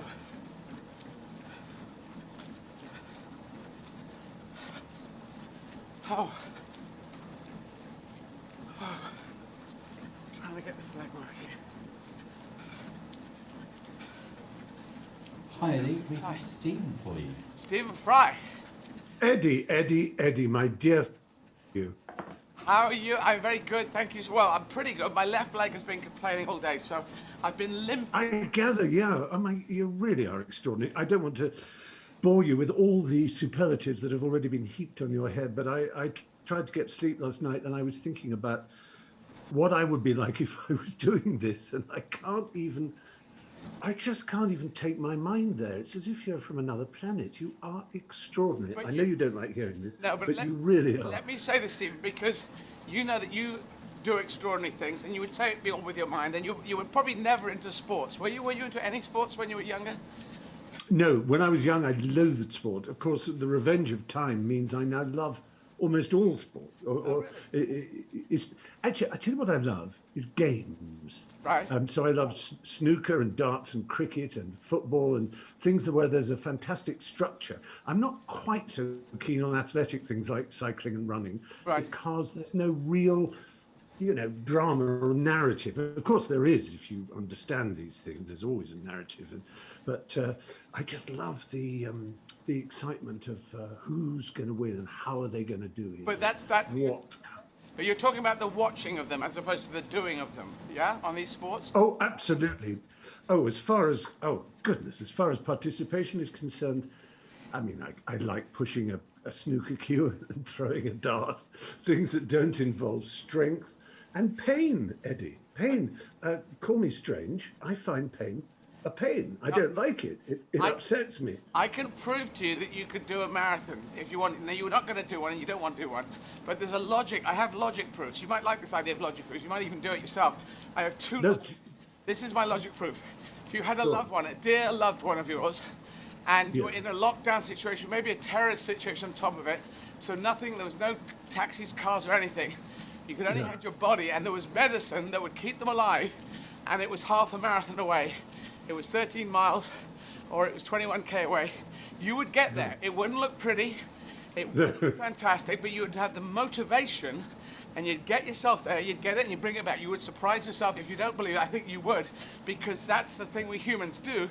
With the right motivation, we just drag ourselves to the thing, and the brain runs the body. Do you think that's true? Do you think that would work? I think it's a very profound remark, because everything begins in the mind, and in, I suppose, that word which is so unfashionable and has been ever since Nietzsche and the Nazis, which is the word will. Because, of course, we associate that with the triumph of the will and all those awful Nazi kind of propaganda images of will. But will is a fascinating thing, because I think it was Schopenhauer is another one who's slightly out of fashion for that reason, who said that it's not a question of having a will. You have to have a will to have a will. Ah, yeah. You have to want to want. Do you know what I mean? Yes, but do you think you would do it? Could you see that situation? A loved member, and then you have I do actually. Yeah, I mean, I would. Your point is absolutely right. It's that string that pulls one along. It comes from inside. Yeah. And obviously, the first marathon of all was Pheidippides, who was desperate to tell the people of Athens about the Battle of Marathon, and he pushed himself. Yeah, go on. I'm sure you have a story about this. Now, I've talked about this story, but there's two stories. There's another story, and I don't believe the one that we've won the Battle of Marathon. Tell the people in Athens and kill yourself while doing it. I just again motivation. I heard a second one. Is it Pheidippides? Yeah, we're talking about. That's the name. Yes. Yeah. I heard the one that the Persians were coming. Quick, get to Sparta and ask the Spartans if they'll help us. I heard that one. That one's more believable. It does ring a little more true, doesn't it? Yeah, you just think, I said after a battle, if you won a battle, you'll take a week, 2 weeks to get home. You'll come on a cart on the back of a donkey. You'd have sex all the way there. You'd drink yourself silly. There's none of the, who cares if, if they get the message the next day. You get they must have had bird messages as well. I just don't believe that Pheidippides would do that. Well, I think you may be overlooking the fact that the price of defeat was so high that Athens was preparing to burn itself to the ground, to evacuate, to send the women and children out, and they needed to know straight away whether or not to do that. I think that may be behind it. Do you know what I mean? Yeah, but I would have also said, as if I was ruling Athens, I'd say, get the women and children out, hold on the burning to the last moment, guys. Let's see them on the horizon. Get everyone ready with your bonfire sticks, but let's not torch the place. And couldn't he have gotten a boat? Couldn't he have come by boat? Because boats were there. Couldn't he come? Yes, the heavens yes. Yeah. Anyway, it just rings a bit weird to me. Plus, the Greeks did use beacons, so they could have lit beacons, which is the quickest way, isn't it? That is a beautiful thing. In Lord of the Rings, I know you were in the Hobbit series of films, but it's in Lord of the Rings where they use the beacons like we had the beacons, and I lived down south with Firle Beacon and Ditchling Beacon, and that was waiting for Napoleon to invade, as you'll know. And that's exactly. Line of sight and speed of light. It couldn't be a quicker signalling system, as long as you knew what the beacon meant. Yeah. And of course there was bells as well, church bells, that broadcast victory. And a lot of the bankers got semaphores, didn't they? The very first kind of idea of an internet was to get financial news as quickly as possible across the channel, from the Rothschild Bank from Paris to London, or from Frankfurt to Paris to London, and they erected these semaphore things, big things that you could use a telescope to look at the nearest one, and then you pull on a rope and the arm goes up to mean buy or sell, I guess. And now, in a sense, that is the exact principle to which, ever since, we have stuck, to making profit out of the smallest edge of communication. It's weird, really, isn't it? But all of them are better than running, Eddie. Yes. So we come back to this. But you're in pain a bit with it. Did you say your left knee, is it? It's above the left knee. It's where my quad's attached to the knee. Now, it's not bad. That's the weird thing. It's not real sharp. It's just an ache. It's got a little easier now. But I have to finish. You may know this, but I have to finish by 6:30 because I got a 7 p.m. stand-up show for an hour that I do every night after the marathon, and then I'm going to come back and finish it off. The last 20 minutes, it looks like it's going to be. Astonishing. Which is just. And can I remind people what it is that they might, in order to express their admiration and gratitude to you for doing this on our behalves, what are the charities that we should be thinking? I know Walking with the Wounded is one, which is very appropriate in your current state. Walking with the Wounded, which helps UK service people coming back. I know we're talking that around the world, but this is one specifically on the UK and ex-service people. We have Care International working all the way around the world. Started with, you probably know, care packages from America to Europe after World War II. And they're now international all around the world. We have Covenant House, which is based in New York and works in 6 different countries, and helping young people getting places to stay when they're having a very difficult time, teenagehood, early adulthood, places to stay when they're having a real troubled time at home or in their early lives. And Fair Share, of course, which is food against food wastage. It's a brilliant idea, isn't it? Brilliant, that's a beautiful thing. Marcus Rashford has done great stuff in a similar area, so well done to him, and well done to Fair Share. And then we have Unite to Combat against neglected tropical diseases, which is includes leprosy and elephantitis, which are still going, which I thought had gone.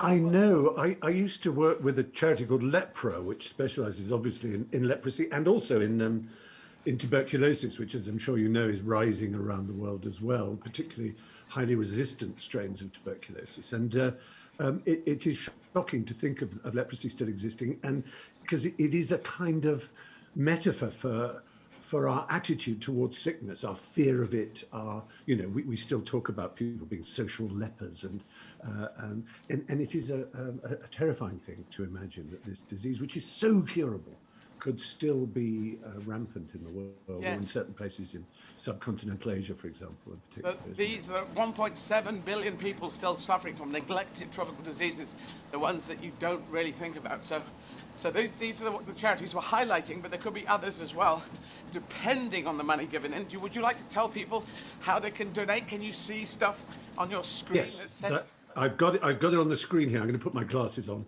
but the vanity that had me taking them off is pathetic. I absolutely grant you. Firstly, post about your involvement if you can, which is at hashtag Make Humanity Great Again, and tag Eddie for that, and tell them how happy you are to have been giving. But the easiest way is to text 10/20. That's 10/20. Actually, no, hang on. I'm going to interrupt. I'm going to interrupt. It's actually the word 10, T-E-N, simply a 10. Yes. To 70810 or 20. It's a different text. Oh, I see. It's one or the other. Yeah, so 10 TEN or 20, according to whether you want to give 10 or 20 pounds. Exactly. Obviously, Stephen. Duh. Yes, I got that. 708810. Just text that. No, it's sorry. I'm going to say one more. It's 708. It's only 5 numbers. 70810. Didn't I say that? You said 708810. I'm just. Don't worry. You're doing very well. Very well. Okay. Can you imagine me chairing a charity telethon evening? I know. I'm just sweeping up behind you. I'm sweeping up behind you. Mind you, there is a theory about teaching that if the teacher gets it slightly wrong enough for the smartest kids to go, "Sir, you said earlier," and you go, "Oh yes, I'm quite wrong," that actually reinforces the learning. So maybe by my saying 70810 incorrectly first time, people now can remember 70810 as their. No, I think that was your plan all along. But also, you'll be pleased to know, Stephen, that people can donate from anywhere in the world by just going to eddieizzard.com, and they can hit the donate button there from any currency in the world, anything, because we are global here. And yes, indeed, and some of the charities are from all over the world, aren't they? Yeah, and I'm also reaching out because my show at 7, people from 50 countries have bought tickets, which is wonderful. They watch the live streaming show. There's no one in the audience. I'm just doing it off the top of my bloody head. Well, I know what I'm doing, but I'm also falling asleep in the gig, which is very weird. I think one of the things that lockdown has done. I mean, we might come on to the sadness of it all and the threat to mental and physical health and that lockdown itself poses, but it also, I think, has made all of us, whoever we are, wherever we come from, kind of think about our lives, where we're going forward, where we're going back. And my husband just pointed out that it was very interesting that all these musicians are suddenly selling their back catalogues of music to companies, and they're obviously everybody. None of us can do that, but I think a lot of people are rethinking their lives. But you are someone who has never, it seemed to me, allowed yourself to fit into a box. If you ask people, who is Eddie Izzard, they'd say he, or in the past they'd say he, now they'd say she's a stand-up. She's quite interested in politics. I seem to remember she was pro-Europe and was thinking, but she also does shows about literature, about Dickens. She does, marathons. There's kind of no box you put yourself in. Have you always had a sense of if I want to do something, I will find out the way to do it, whether or not it's something I've ever done before. Well, yes, there is that. It could look like I'm just the person who's trying to do, I'm going to do this, then I'll do this, I'll do this, and which isn't actually what I'm trying to do. Yeah. There's only 4 things I wanted to do. And so when you're a teenager, you might have a number of things you want to do. And there was 4, well, it ends up at 4 that I'm kind of passionate about. The endurance running is one of them that I never thought I'd really do, but it does help send a message to help raise money to help people, and there's a human political message, make humanity great again. Of course, there's make America great again, but America is included within humanity, so I'm actually reaching out to everyone, so I like that human message. But the other 3, the political activism, you may know I want to be an MP. I'm looking for a seat, so I'm going to keep pushing until I can get a seat and get elected. If the good people of that constituency wish to have me as their member of parliament. And the other 2 things are the drama, the film work. I broke into Pinewood Studios when I was 15. I love dramatic films. It's what I first wanted to do when I was 7. And comedy has been my big curvy route round. When I could feel my stand-up taking off, I sort of blocked it and decided I wouldn't do great sketch shows like your shows, Bit of Fry and Laurie. You guys were doing what I wanted to do. I was a child of Python, you guys are childs of Python, and the children of Python. And we were at that, when you said, I bent down to pick a bucket of buttercup, I had no idea who left it there. And that's your Aspects of the Fringe. I was in that show, Aspects of the Fringe, doing the Jacques Cousteau sketch in 1981, but it wasn't shown, I wasn't picked up, and it took me another 10 years to get through, which actually was a beautiful training, a sort of a resistance, you know, a stamina training that I had, and I took off in about 1991. But you guys went in and did that thing because you had that wonderful show. I wanted to be in the Footlights. You were in the Footlights. You did that show that won the Perrier. I went to see it, hoping above hope it would be terrible, and unfortunately it was brilliant. And it really pissed me off. I'd like you to know it really pissed me off that it was so good. The chess game, all of it, the stuff. What's it? The word time, say the word time. I've seen recordings. I just, you know, that was what I was supposed to do. Try to get into Cambridge, try to get into the Footlights. And I didn't, but in the end I had to build it all myself from Sheffield University and then street performing and then stand up. And so I found the center of my creativity. I worked out that, and then the drama that I wanted to do, when the stand-up was taking off, I got a separate agent. I have an actual separate dramatic agent. And I said, I just want to do dramas. And up to doing Victoria and Abdul with Judi Dench, the Stephen Frears film playing Edward VII. Yes, I remember it well. I've climbed that mountain separately, as opposed to being helicoptered in from being a huge high-profile comedian.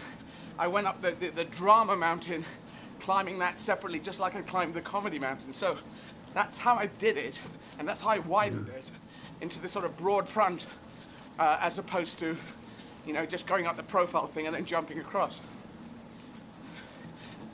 That's really interesting. And I remember the moment when, I mean, I'd like to think that I was a little part in the moment when I watched you break through, that there was in the early 90s, the late 80s and early 90s, obviously was the peak of the AIDS crisis. And there were a series of shows that I was directing and putting together called Hysteria, which were comedy shows, benefits to raise money for the Terence Higgins Trust. And usually what happened is you'd go, ladies and gentlemen, Elton John, and the place would go crazy, obviously, because Elton John would come on stage and he did a sketch with, you know, Rowan Atkinson or something, and there were lots of big names and people were excited. But we also had people that were not at that time very well known. And David Johnson, who sadly recently died, I remember him telling me about you, and so we invited you to be in one of those shows, and I introduced you, and there was a kind of polite, who is this person we've never heard of? But the noise when you went off told everybody that in that cliche, a star was born. And that was a televised show. And I remember you did that wonderful sketch about lions. Or it's wolves. It's wolves. Being Wolves, sorry. Not and it was so stupid. Right. It was such a stupid. I knew it was hitting very big. And just to recap on it, I said my dad was in politics. He was standing in Munich in the 30s up against Hermann Goering. And Dad had good liberal values, but it wasn't working. Mum knew things were going badly. She went down to the banks of the Rhine and she took some reeds and she took some mud and she fashioned them into the shape of a U-boat and put me on the U-boat, and I floated off and I was brought up by wolves in the jungles of northern Germany. And they just loved it because it's so stupid, you know, it's just so off the bloody wall. Yes. And, you know, And it was a period when almost every other stand-up was political and earnest, and you were surreal and friendly and warm and surprising. yeah, that was the thing. They actually, I don't know if you know this, that they came down. I was refusing to do TV because I'd been so desperate to, you know, Aspects of the Fringe, 1981. I was there, and you were there, and Pookie Snackenberger there, Cliffhanger. Yes. Great range of people. And I thought, I've made it. I'm 19, I've made it. But no, I hadn't made it, and it wasn't broadcast in the end because of a certain reason. This Jacques Cousteau sketch, which is kind of funny, but... And then there was flailing around, and then I came out in '85. Very good thing to come out. If my career had took off early, then I probably wouldn't have come out in '85. So that's probably a beautiful thing. And then street performing, failing at street performing, then succeeding. Yes. Now, can I pick you up on that street performing? I remember Hugh and I doing something at Wembley Stadium. I mean, not on our own, as part of it was Nelson Mandela's birthday, and he was still in prison at the time. So it was a huge show at Wembley, so 80,000 people or however many crowded in, 100,000, because obviously they cover the pitch as well as the seats. And I remember sort of walking out onto the stage and thinking, I should be 10,000 times more frightened than I am if there are 8,000 people out there, but I'm not. But if I had to do what you did, which is in Covent Garden or something like that, street theatre, just standing up in front of the public who don't expect you, who haven't paid to see you, who aren't facing in the right direction, I would rather cut my legs off than do that. It would terrify me. I mean, genuinely, I would be a quivering jelly. 100,000 people, fine, but a street, were you never afraid? No, totally. No, it's kind of a beautiful story. I went there, I'd done 3 Edinburghs. So I did that first one, 81, and we weren't very good as a show. We had one sketch, Aspects of the Fringe, didn't happen. Second year, the show was called Sherlock Holmes Sings Country, slightly better, but the venue was too far away. Third one was called World War II, the sequel. It was kind of a parody of all the World War II films. That went quite well on Hill Street, but still didn't take off. Lost all the what to do, went down to London. I just knew London's the place to take off. Spent a year of flailing around.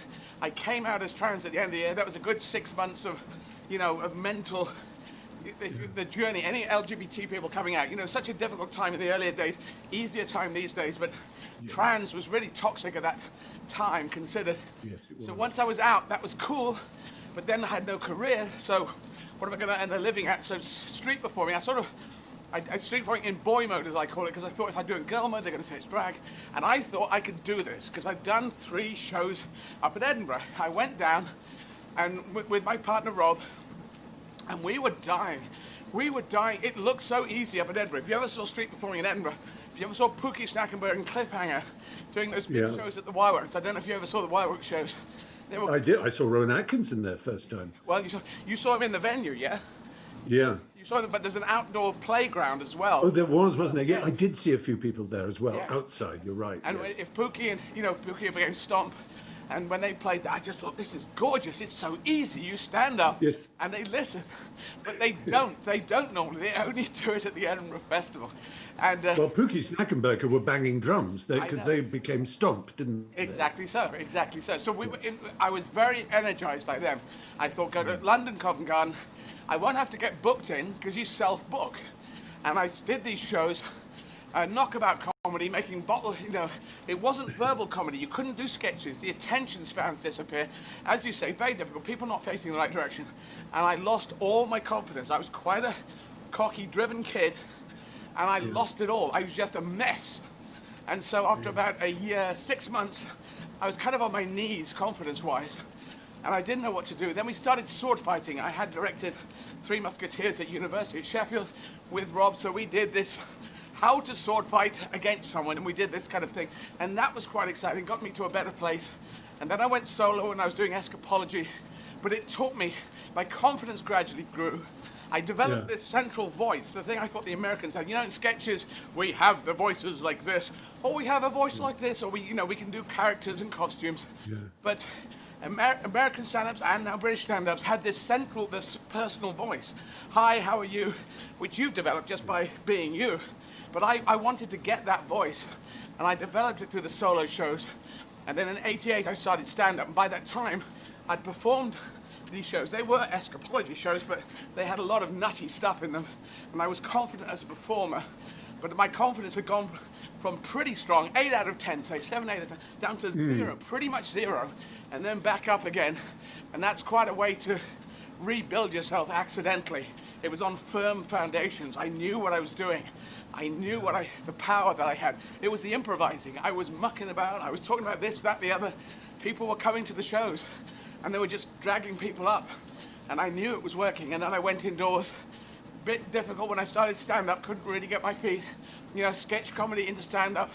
Not an easy transition. But then I got the hang of it, and then I just went off like a rocket. So by the time I saw you, that was what was happening at the Palladium.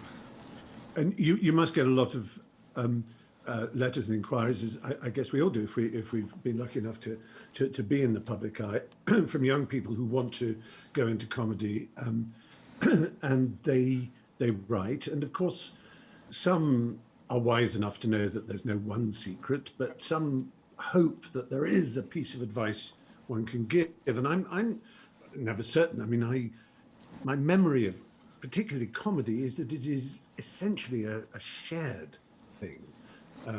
So that you've got to have a friend at least. I mean, I had Hugh Laurie, but also Emma Thompson, people I was at university with. You had your friend Rob, and you make each other laugh. You find, as you say, a voice. You said that I had a voice, and it's really odd because I remember in my teenagers, both wanting to be a writer and a performer, you were always told by the greybeards, the wiseacres, they always said, develop your own voice, your own style, your own tone. And I used to know that when I wrote, I was a very bad pastiche of Woodhouse and Wilde and Evelyn Waugh and writers that I admired, and that I was just imitating them. And when I spoke, I was a mixture of Vivian Stanshall and John Cleese. Really, I used to sort of talk like that sometimes, you know, sort of Cleese-like. And I felt I would never have my own personality because I was aware of the building blocks of influence, of the Peter Cooks and the John Cleeses on the one hand and the writers on the other. And then when I was about 22 or something, I remember writing an anonymous article in a newspaper, a student newspaper. I said, I must have been 21, I was just leaving university. And someone said, you wrote that, didn't you? And I said, how did you know? And they said, because it's your style. And I said, but I don't have a style. They said, oh God, you do. And then I realized that it's a bit like clothes. When we're teenagers, we try different wardrobes, we try different handwritings, we try even different gaits, different ways of walking. I can remember I used to think, if I put my school books in front of me like this, I'll look good. Or should I put them under my arm? You know, I mean, one is so self-conscious when one's young about this whole question of how one looks, how one speaks, how one writes, how one is. And then at some point it's coalesced, it's congealed or set into something that you may not inside feel is a settled personality, but from the outside people do. They go, oh, that's so Stephen, that's so Eddie, that's so whoever. And it's one of the great mysteries, isn't it? But I think your point about not being ready at one, you know, is at the time it's maddening. Yeah. Absolutely maddening, because when you're young, deferred pleasure and deferred success is a nightmare. But as you age, you realize that things are worth waiting for. And you obviously recognize that probably it would have been a bad thing if you'd been a big hit at Edinburgh 2 years earlier. You might not have developed in exactly that unique style that you managed to create. I think my comedy would have been weaker. I wouldn't have got to drama. And I wouldn't have come out. I wouldn't have come out at 23. That's so interesting. Yeah. It's carry on. On the coming out thing, I think on behalf of queer people everywhere, I have to say that you, in a very simple way, seem to have poured a lot of oil on troubled waters. You've cooled down a lot of anger and resentment. You've made people realize that on both sides that there is room for accommodation. That's to say, you've said, okay, I'm not going to be upset if you get the pronoun wrong, but this is how I prefer to be known from now on. But I'm not going to make a great thing of it. Yeah. And I wish on the other side, people the Jordan Petersons say, okay, I'll do it as an act of politeness if that's what you want. It's not such a big deal to give on each side, is it? Just relax about it a bit. Yeah, and I think that is the future, don't you? Yes, I was talking to Jason Isaacs, and he'd wonderfully said she in a tweet, and then he mentioned he, and I'm not going to do this anymore. But I picked him up, because I didn't want him to get bombarded by tweets. Yeah. And I want to tell anyone who's protective of me, just be calm. But he said it is he articulated well. He said it's a linguistic adjustment. It is a linguistic adjustment. So anyone, if you just ask them one day to suddenly change the pronouns, very tricky. So I'm going to give it an elastic period where people can will make mistakes and whatever. Exactly. I'm not I have Indian friends who are not offended if I accidentally say Calcutta because I've forgotten that it's changed to Kolkata or Mumbai or whatever. It's just, as you say, or as Jason said, it's just a little. Oh, I'd say hi to Jason Isaacs, which is a private joke. Do you know that one? No, I don't know that one. Do you know why you have to say hello to Jason Isaacs? No. It's the best film critics in the world are Mark Commode and his audience for the Simon Mayo Mark Commode film program that they do. And there is this running joke about Jason Isaacs. And there's even an app where the Twittertainment app where you can see all the people who've signed up for this show are waving around the world. You can see where they all are. It's a sort of geo map, and you can see this cluster of people. And when you click on them, they just go, "Hello, Jason Isaacs." And Anyway, is it positive towards Jason? I take immensely positive. Well, hello, Jason Isaacs, and great to talk to you the other day. Yeah. So yes, linguistic adjustment. It's a language adjustment, and I'm going to have an elastic period of people to adjust to that. And if they don't want to, then whatever. That's their issue. They're the ones who look a bit odd, won't they? Yeah, some people are just going to be in this space. But I am gender fluid, you see. I will be doing drama roles. I have boy mode and girl mode. It's a superhero thing. If you're trans, you've got this superhero quality, which I like to see it as. And I haven't got better words. I could have called man mode and woman mode, but anyway, I'm calling it boy mode and girl mode. Politics will be in girl mode. Running is in girl mode. Endurance running. Stand-up is in girl mode. And my dramatic acting will be in boy mode, unless I'm playing a trans character. So that's how I'm going to do it. And on my next production, they've already decided to call me she, which is very nice of them, even though I'm playing a male role. Because it's just acting, and it's no big deal. It just makes it easy. But if people get it wrong, no big deal at all. So that's how we're going to proceed. You'll have to have Charles Aznavour as your play-on music. Yes, I think that would be laying it on a bit, but I think it might just a bit. Yeah, just a bit. But Aisha. Yeah, so I was I was pleased. And if I had my life over again, I would have this 10-year period. And what actually happened, I'm very military. I wanted to be in the military when I was younger. You may not know this of me. I had officer cadetship papers. I was going to go Marines or Paras and then get into SAS. This was my absolute plan. I knew about David Sterling, Paddy Mayne. I knew they'd come from the Long Range Desert Group. It's how I thought out of the box. When I found out that Battle of Britain was shot at Pinewood Studios, I got a map from W.H. Smith, so I was 15. I found Ivor Heath's Bucks because it was written on the credits. I got a train to London, a tube to Uxbridge, a bus to Ivor Heath, got out at the roundabout and said, "Where's Pinewood Studios, mate?" "Half a mile down the road." "All right." The long walk. Yeah, I walked up to the big gabled entrance, the old entrance. I said, "Can I come in?" And they said, "Fuck off, kid." And I thought, I can't, I've come miles. It's my plan, you see. And then I found that the second entrance, which is now the main entrance, was just more of a trade entrance. People in the business going in and out. And if you had the attitude, you could just walk in. So I walked in like Richard Burton and Clint Eastwood in Where Eagles Dare, going into Schloss Adler. And I was in for 2 hours. But I couldn't quite make that into a film career. Spielberg broke into Universal and got a career going straight away. But the fate has always wanted me to slow down And I learned things slowly. I always wanted to be the fastest, but fate wanted me, no, you got to slow down, you got to learn stuff, you got to put the work in. And I was trying in career terms to get us somewhere as fast as possible, but in fact, who cares about that? It's to try and get somewhere as good as possible. If your work is good enough, they will come. It's not if you've got there fast, it's if you've got there good. So I was on the wrong end of the stick, so I changed my plan at age 24, and then just worked on the stuff and let them come to me, like someone who mentioned to you that I was good. I didn't tell them to tell you. I don't know how people tell other people. They find you. If you're good enough, they find you. So, and I am basically Python with a narrator that I've developed on top, because all the sketches, all the being brought up by wolves, that's all Monty Python, and I did tell all of Python this. Thank you for my career. I got 5 of them at the end of remember the gigs in London that they did? Yeah. Oh, yes. I went to 7 out of 10 of them, and I was there right at the end, sort of tagging along like a lost dog. Yeah. And so all 5 of them were there by the dead parrot that was laid out, and I said, I'd like to say thank you for my career. And then Terry Gilliam said, we want it back, which was very nice.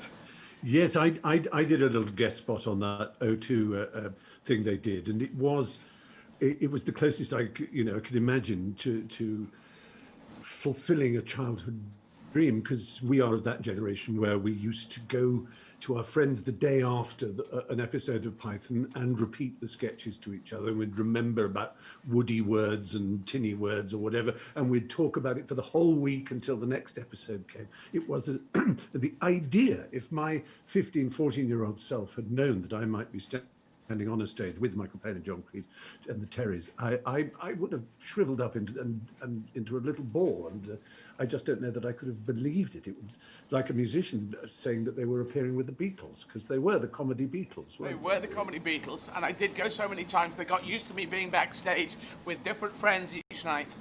And one night, John was saying he mucked up a scene. In one of the sketches, he got the lines wrong, and I said this thing to him. I said, John, don't worry, because everyone here has seen every sketch a million times. So if you fuck it up, it looks great. We've never seen the fuck up one. And so we love this version. And then he repeated that in a press conference, in a thing they did with John Oliver at the New York Film Festival. And it was just lovely that he remembered that, and that Eric remembered that, because it's great to see. And then he started ad-libbing and mucking about, which is not, I don't think most of the Pythons like to ad-lib, but he wanted to muck around, and that was a lot of fun, just to be able to talk, because they are Mount Olympus of comedy, and they're up there. They just can't move from there. They're the gods of Mount Olympus, so we've been able to go up and say, hello, I'm just down here. It's beautiful. It is, isn't it? It's astonishing. I was watching Life of Brian just the other night, actually. I had seen it for about a year, which is as long a period as one wants to go without having watched it again. And what is astonishing is remembering also the opposition to them. There's a book called Monty Python, The Case Against, which I remember reading. Robert Hewison, I think, wrote it. And the book is not against them, but it charts the opposition they met in America, in Europe, and obviously in particular with The Life of Brian. And I remember watching that, what was it called, Friday night, Saturday morning, or Saturday night, Sunday morning, that program. Tim Rice was the guest presenter. Friday night, and they had on Mervyn Stockwood, the Bishop of Southwark, and Malcolm Muggeridge, the Christian apologist, who talked about this piece of filth that will be forgotten long, and he went on and on about how second-rate it was, as if that was a reason anyway to ban it, which he wanted to see. He thought it was a disgrace and a blasphemy. If he'd been honest enough and said, I want to see it banned because I think it's blasphemous, he would have said, well, that's your view, and we can talk about that. But he had that thing that all censors have. And anyway, it's not very good. As if that's relevant. As if you ban a film, tear him for his bad verses, as Casca says in Julius Caesar. It's preposterous. And the irony, I want to go dig up Malcolm Muggeridge and say, look at this. Here are 7 different polls from film critics and film lovers that have consistently shown that Monty Python's Life of Brian is the greatest comedy film ever made.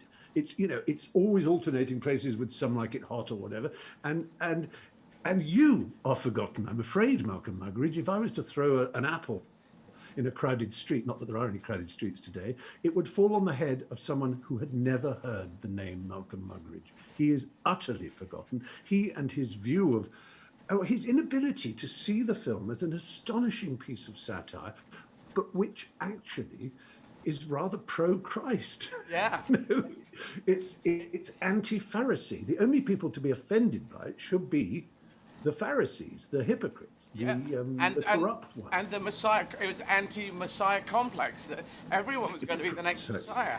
And, and it shows the schism in it. And I don't believe Malcolm Muggeridge ever watched it through and through. I don't think he sat down.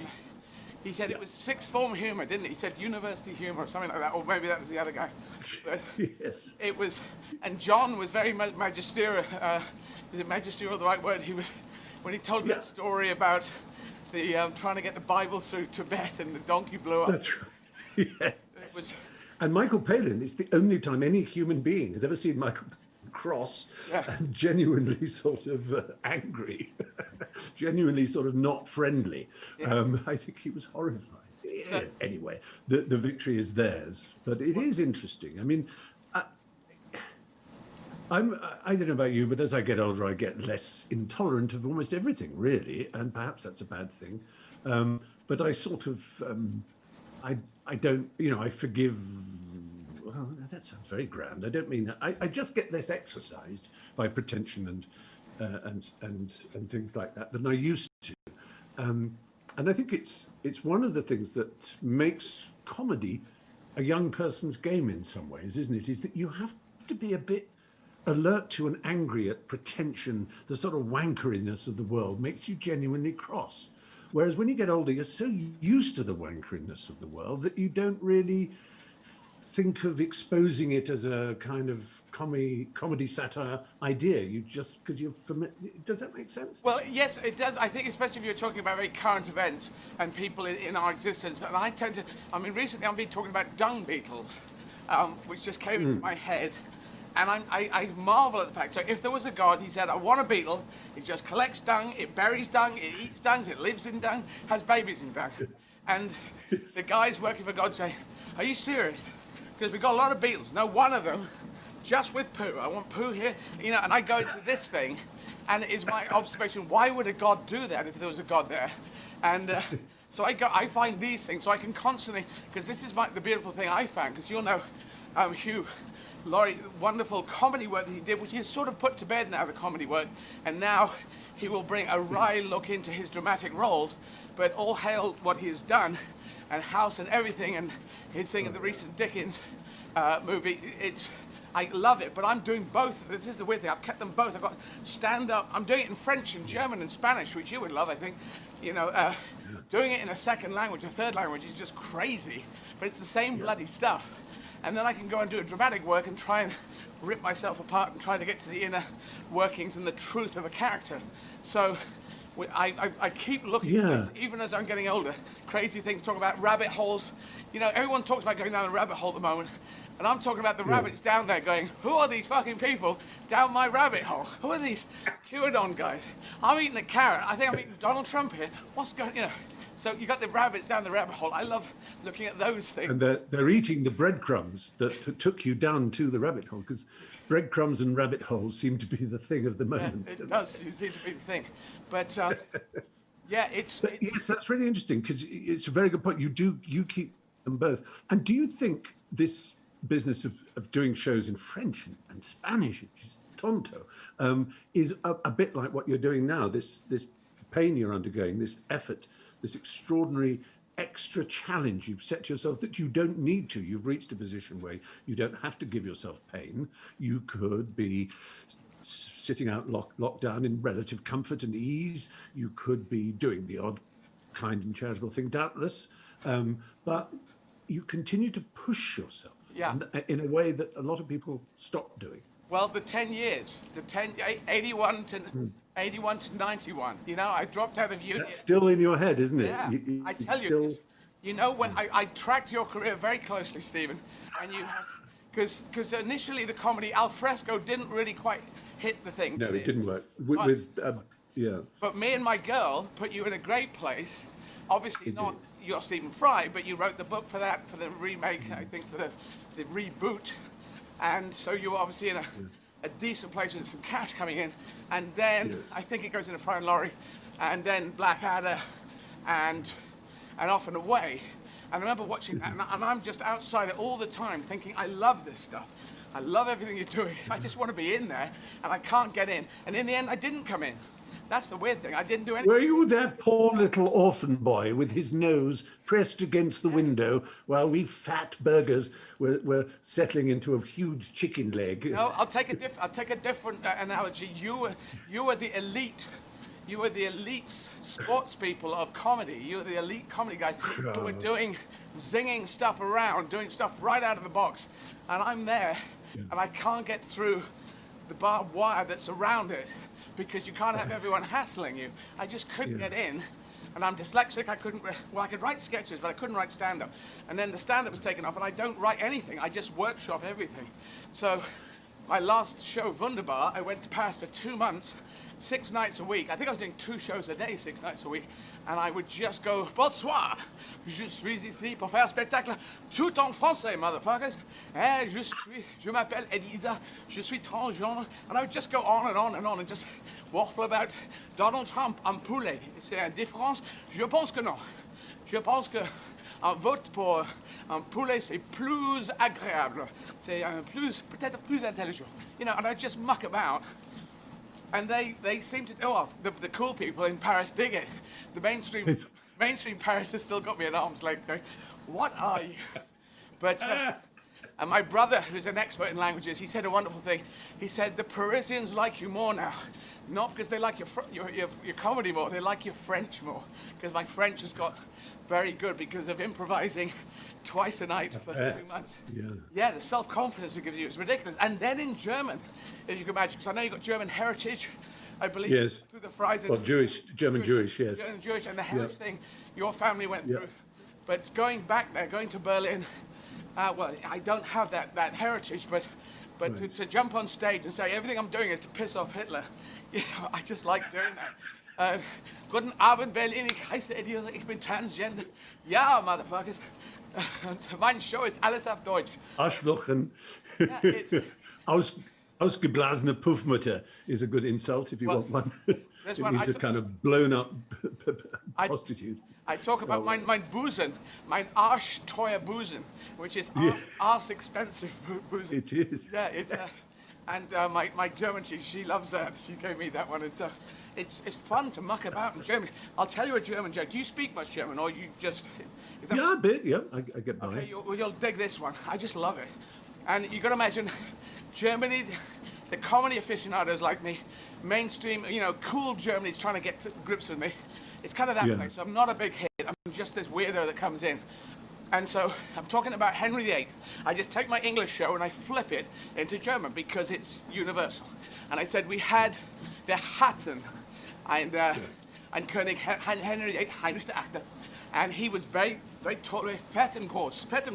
And because he had had alles gegessen. He ate everything, alles gegessen. He ate all the cows. Then I do moo, moo, moo, and he's eating all the cows. Then he had all die Schweine gegessen. So that's all the pigs. And all die Schafe gegessen, which is the sheep. All die Schafe gegessen, außer ein Schaf, except for one sheep. This sheep, this Schaf is a bisschen anders, a little bit different. He was the schwarze Schaf von der Familie, black sheep of the family. And he was very cool. He was a very cool Schaf. He trägt Sonnenbrille. He wore dark glasses. And he had 2 Jahre in Detective Schule gemacht. He did 2 years in detective school. 2 years in detective school. And Isaac Hayes had ein Lied von ihm geschrieben, which goes, who's the cool detective? Schaf. John Schaaf, you better believe it. And I did that in Berlin, and about 1/3 of the audience would get it every night. And I bloody loved it, because it's a Shaft joke from John Shaft, Richard Roundtree, and you have to know about Richard. Yeah, it's just... And of course they use scharf for sharp, is that what they mean for, if mustard is hot, it's scharf as well. It's is hot. it? Is it? Yeah, because the F F's and P's, it's a whole story of linguistics, is F's and P's. So sheep, as you say, is schaf, but also shape is schaf, to shape, and to fashion, to make a shape of things. And sometimes the P's and the F's come together, like pfennig and pfeffer and pfeif. And the PF, which sound, and then once they got to England, they became a P for pipe instead of fife, or became an F for fife, as in the pipe that you play. Oh, and right. It's one of the sort of little journeys that language makes. So a pied became a fus, a ped became a fed, became a fus, became a foot. It's all in little P's and F's. Anyway, listen, darling, I'm going to remind people of where to write, because I have to do a Zoom with Exeter University. You go and do it soon, because I'm only running till past, and I've kept you on. Oh, perfect timing then. Well, at past I'm going to jump off, and then I'm going to come back and run the rest of it when I finish. I will. You're an absolute, well, all power to your flashing heels. And just to remind people to text 10, T-E-N, or 20, T-W-E-N-T-Y, to 70810, 70810, 70810, and go to, of course, eddyizzard.com, and you'll find out more about this incredible issue. It's lovely talking to you. And you can donate from all around the world as well. Donations from all around the world at eddyizzard.com, and that's and the other numbers for the phones. So thank you, Stephen. Thank you for being here. Sorry I've dragged you through a whole hour. You're going, how long is this bloody thing going on? Greatest pleasure. No, but yeah, it's been great talking to you. We only touched on talking about God, but I think we're on the same page. We didn't. I know. Probably is. Because it's making humanity great again. I have this thing that World War II is my proof that if God was going to come down, God was going to come down, anyone, then he was going to come down there with 60 million dead. And if he's not coming for World War II, he's really No, he's not coming for anything. And I think it's more polite to say a God doesn't exist than to say he does exist, but he's a bastard. So that's how I look at it. And I'm trying to be polite, but I can work with anyone of faith who's trying to deal with people in the community, trying to help people. I'm totally with them on that. I just don't believe in the floaty guy upstairs. So that's how I feel. I'm with you. I'm a spiritual atheist, so maybe you're in a similar area of that. Yeah. So spiritual. All right.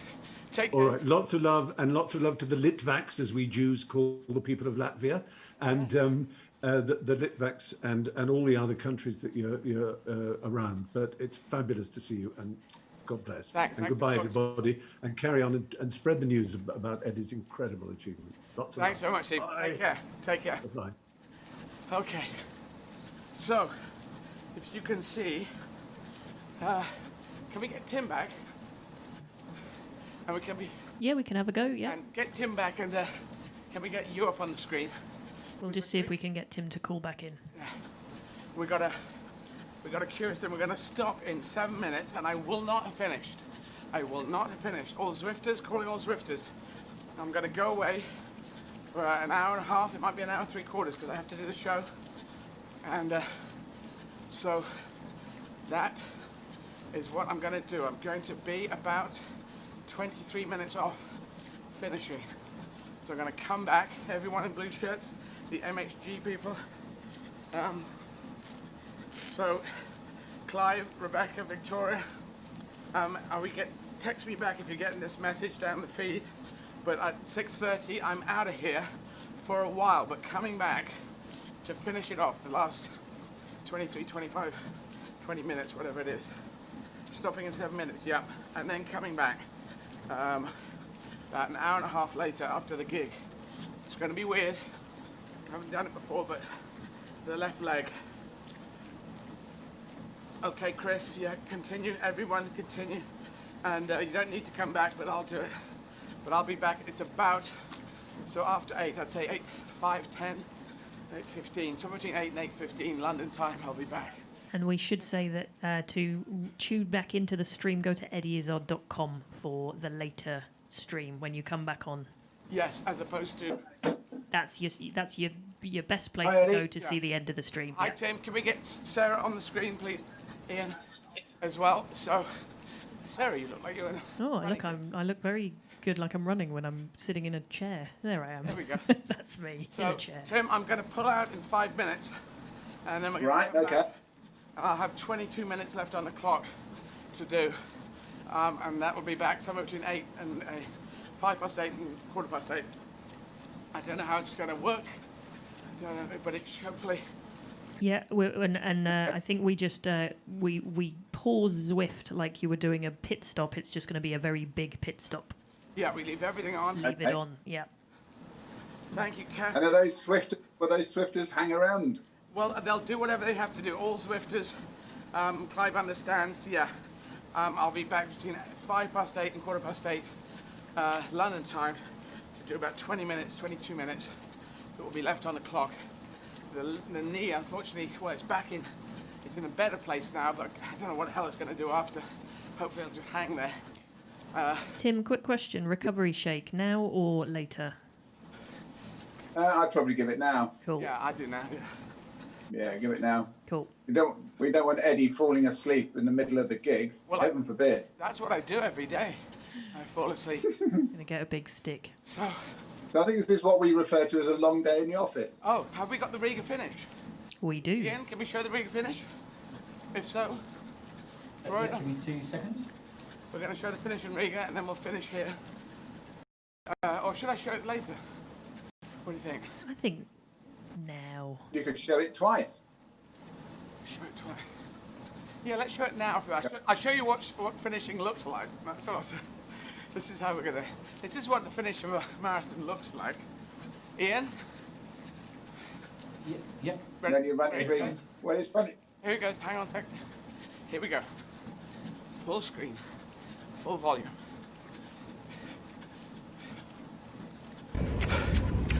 So, volume. Riga, Latvia, 18th marathon, nearly at the magic 20. It's the last part of the marathon. Feel better than today, stronger. You do get stronger as you go on, it's weird, but I'm healing up a bit, and my watch will soon go ding, ding-a-ling-a-ling, and say, your 18th marathon. Here it goes. Yeah, 6:48. Thank you. Thank you to people of Riga who said hello and been on the radio, and people supporting, buying the hats. Now, rest time. And on to Tallinn, Estonia tomorrow. Talk to you very soon. There we go. So there was a final video. So message to all the MHG people, keep looking for the videos. I did 3 every day. There will never not be a middle video or an end video or a beginning video, because I did them all myself with my phone. And yeah, you could. And do you remember at the end of Riga? Do you remember that magnificent cake shop that we went into? I do. Oh yes, that was a good cake shop. Oh man, that was.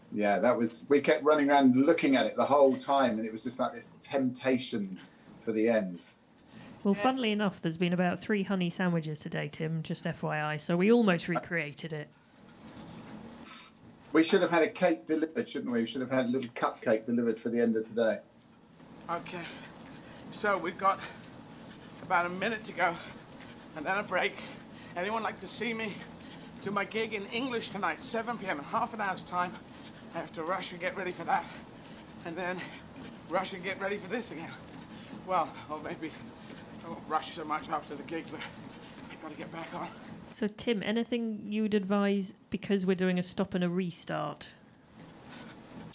Well, if you want to, do you want to try that taping before Ed comes back on, then we can at least see what it's like. How many minutes have we got? 22 minutes. What? How do you mean? Yeah, 22 when you come minutes back. It'll be 20. Yeah, 22 and a half. So let's try that taping technique if you've got the tape with you, and we can just see if that can give us a little test for tomorrow. Okay. Could I do the taping before the gig? Yeah. Great. Yeah, no problem. Okay, we got 12 seconds. Yeah. Everyone in the world, I'll be back here at about 8:10 London time to finish this marathon. I haven't succeeded, so thank you everyone. It's 6:30. I gotta get ready for the gig. Anyone want to buy a ticket around the world? 7 o'clock London time. I'll be on the stage, and then I'll be back. And eddyizzard.com for the rest of the stream after the gig. Yeah. See you in a bit, guys. See you later. See you in a bit, too.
20 million are living in food insecurity since conflict escalated. 10 million people are at risk of famine. 3 million to 4 million people are displaced. The damaged infrastructure has hit the water supply for humanitarian assistance are about 80%. So COVID in Yemen is a crisis on a crisis on a crisis. Of course, funding for COVID-19 needs to come on top of the funding to respond to the pre-existing needs. وعلينا الحارة حافظة كلها تعبانة أكل ولا شرب ولا مي ولا حاجة الله أقل لنا حمى قالوا ده الكورونا ما أدري إيش دحنا مرضنا كمان أنا واحدة من الناس اللي أسبوع مريضة ما قدرتش أضرب حبة إبرة مخلق إيراني اللي مريض اللي عياله واللي زوجته واللي هو ما قدرناش نعمل ولا أي حاجة والأكل ما فيش أحيانا ناكل وأحيانا لا داخل ما فيش. The COVID-19 make the WASH team think about new ways of supporting communities. In Amran city, here will support the local authorities in reconnecting or rehabilitating the sewage system for the city, to support hospitals that have reproductive health warden and hospitals which have isolation centers, provide them with water supply directly or to fix their water supply network. With the water scare in most of the households, people would prefer to keep water for drinking and cooking. Cleaning will be their last priority. So the awareness raising work intense. The team used different local media outlets like local radios and TVs to reach most of the population. قبل 3 أشهر جارتي سماح أجاءت عندنا وعلمتني الطريقة الصحيحة لغسل اليدين. كمان علمتني إجراءات الوقاية من كورونا. من ذاك اليوم وأنا أعلم صديقاتي الطريقة الصحيحة لغسل اليدين. إحنا كلنا أبطال ونقدر نقضي على فيروس كورونا بطرق بسيطة ونرجع للمدرسة ونحقق أحلامنا. COVID has a dramatic impact on Yemen economy and businesses had closed. So as much as we can, we try to support people by doing cash transfer. The main thing that we changed in distribution points, we installed hand washing stations. With all this crisis that people are facing, Yemeni people are still trying to find means to survive and supporting each other in a way or another. Also, their positiveness in receiving any support they get from any humanitarian actors give fulfillment to everyone working in a humanitarian sector in Yemen.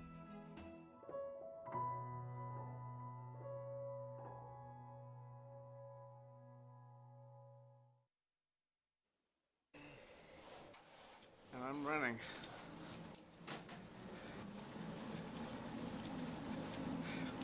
So, I've done a gig. Tim, can you hear me?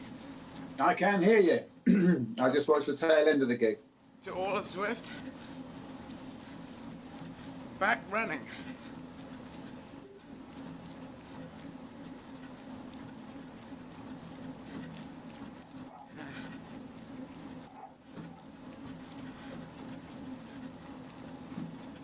Sorry about the delay. Full stop. So, Eddie is now back running. I wonder if people have just been staying still on Swift. Do you think they will? I don't know. We'll see. Who have we got? Amazing. Anyone on Swift? Rebecca is still with me. Thank you, Rebecca. Anyone else still there? Anyone else on Swift? Just give us a shout out. Yeah, there's a number of MXG people I can see there. Clive is there. Okay. How long we got? We got about 20 minutes, just under 20 minutes. Almost there. Great. Number 18. Very good. So, how did the gig go? Was that a bit weird doing the gig halfway through? No, it didn't feel halfway through. It did feel like, I'd done most of it. Kathy, thank you, Clive, you're back. Yep. Others rejoining now. 20 minutes. Should be done by 22. Anyone in America? I had a bad left leg. It's got more strapped up now, but I've done my gig and I'm back running. 39 kilometers done. In miles, that would be about, what am I up, about 24 miles, Tim, you think? Yeah. Somewhere around 24 miles. Maybe a bit more. Maybe a bit more, maybe. Came up to 25. Yeah. Yeah, left leg definitely feels happier. Yeah, there's a bunch. Is that better with the strapping on? Yeah, definitely better with the strapping on. Good, And, good. Normally, if you take a break, it's a horrible thing. Hi there. Someone outside the window. Just doesn't know what I'm doing. Sweet. Oh wow, I like that view that you've got on Zwift from the front.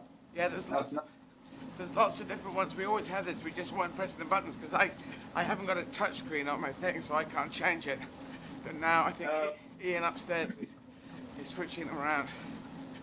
And it's nice looking at it from the front, definitely. Yeah, the side looks a little odd, doesn't it? So we're all going like this.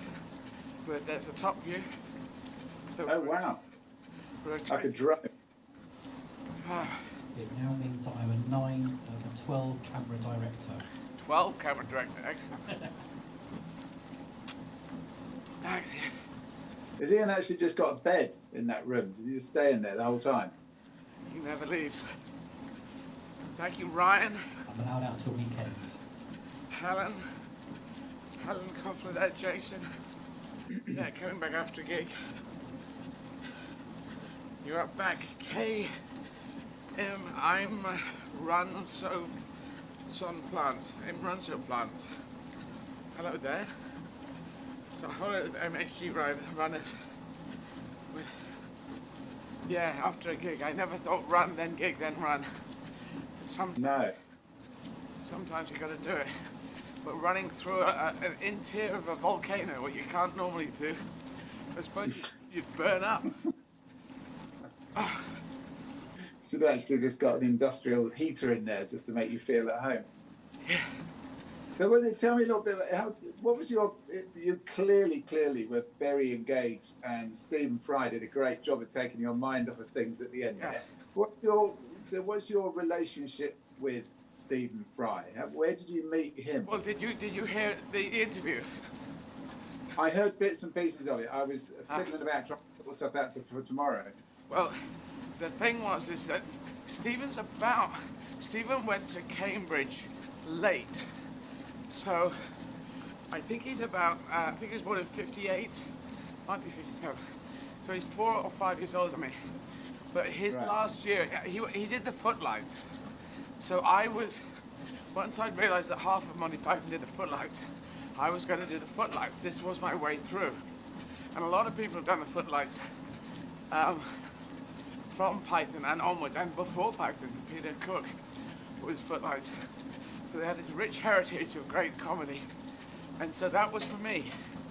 But I also decided not to work in my last 2 years, in my sixth form years, because I was trying to be cool. I thought girls would find it very cool if I was a rebel and didn't work. But in fact, I was in the A stream, and the girls in that stream, they wanted to work really hard, so they were not impressed by someone not working. And if you don't work, you don't actually look like a rebel, you just look like you're an idiot, because you don't understand.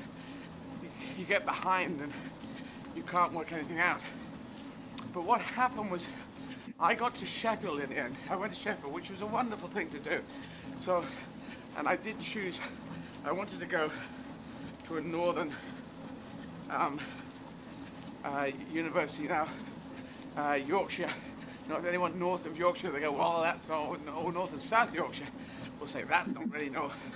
But it was more north than going to a university down where I was, down to Eastbourne, Bexhill, Hastings area. So I went up there, I had to build everything myself. I took my first show, I was 19, and I took my first show up to Edinburgh Festival at 19, which is quite a difficult thing to do. I had to do it by will and wing and a prayer, and it wasn't very good. But his year won the footlights that year. They won the Perrier Award, which is the first time it was awarded, and it was a big deal. And so they went on. Hugh Laurie, Emma Thompson went in that year, and it was just like a big hit. And they went on, and they went down to London. Australian soap operas, daytime soap operas, not the new ones, the old ones, which were Sons and Daughters, Country Practice, and another one. Neighbours? Oh no, it was way before that. Well, sometime before. Way before. Yeah, this was Sons and Daughters, Country Practice, and a third one. Oh, the Sullivans. Oh, yeah. And so that was my daytime, borrowing / stealing food from the other medics. They had a bit of flour here, a bit of eggs, learned how to make cake mix, and I sat down and ate cake mix. This was bad eating food, sugar-driven diet that we're trying to sort out these days. And watching Australians daytime soap operas, and considering should I set up a computer company or should I come out as transgender? These are the things. I was quite seriously considering a computer company, and I shared my room, the top of the house in Calabria Avenue in Highbury, Islington, with a water tank. That was Eddie in the water tank. The kid story I have to write about me in the water tank. Oh, water tank, what should I do tonight? So the idea of conversing with a water tank, I like the idea now. So Stephen Fry had, and his 80s weren't easy and brilliant. It wasn't actually win the Perrier and then win a whole career. He had to go through different things, but I could monitor them from outside. And we had the young ones happen as well, and Comic Strip Presents. All this happened in front of my eyes and out of my reach, and so I found the 80s quite dispiriting, and I was wanted to get ahead, envious basically of the guys that were getting it going, could not bloody get anything going. And I came up with a very witty line, because it was 1980s, it wasn't the millennia. I said, this is obviously just not my millennia, I said, which with hindsight, maybe it's true, this millennia has been a lot better to me.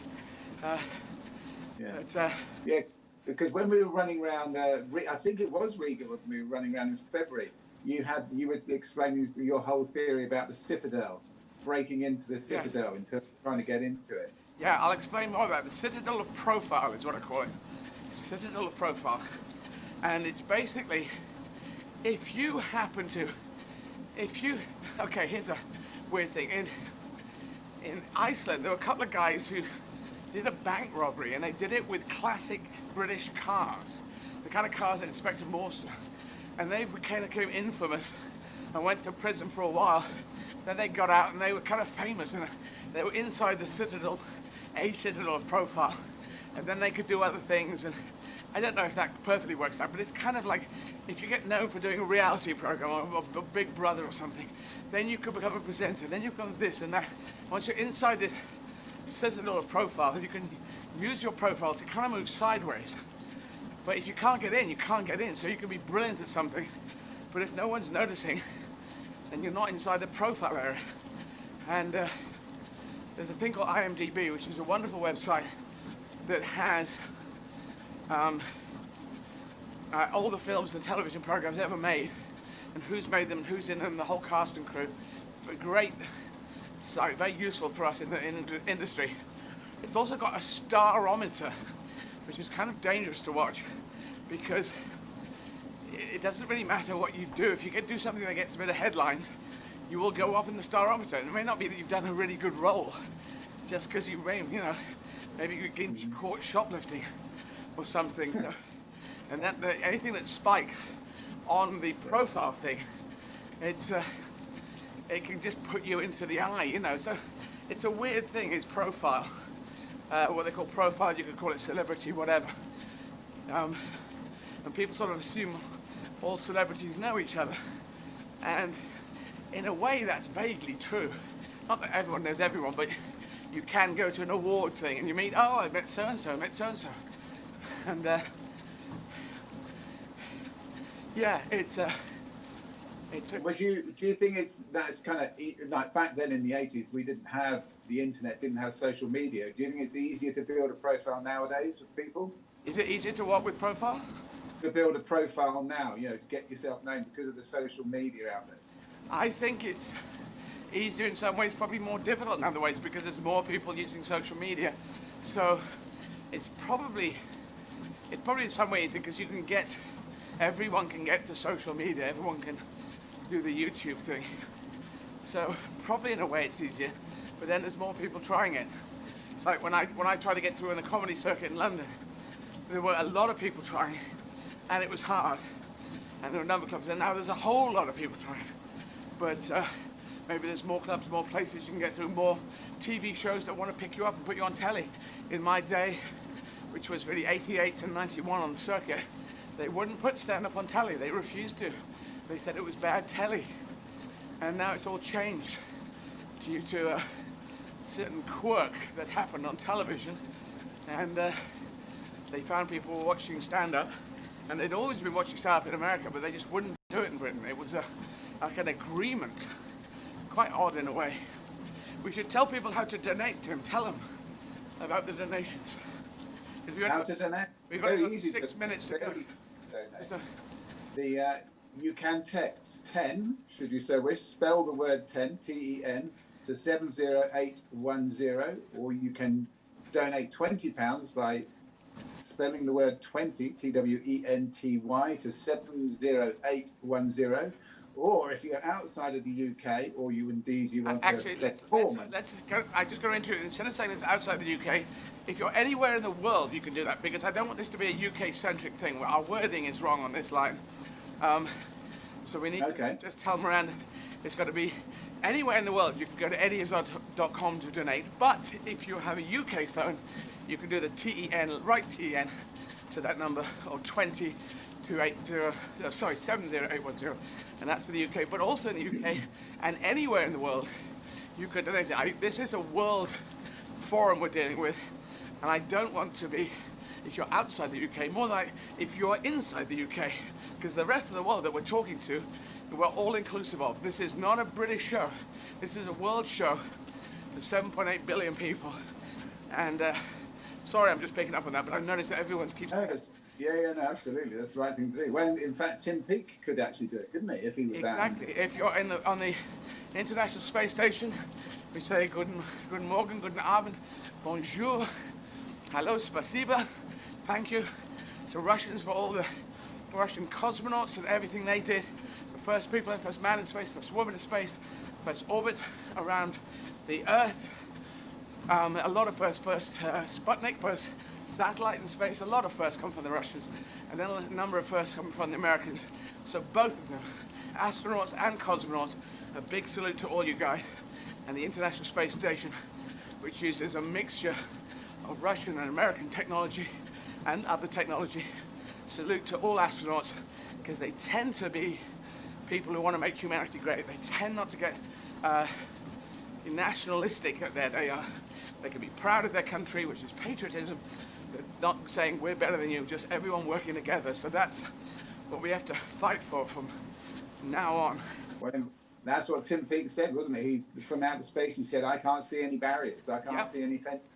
There are no actual frontiers. There are mountain ranges, there are rivers, but we have made the artificial frontiers and said we are separate people.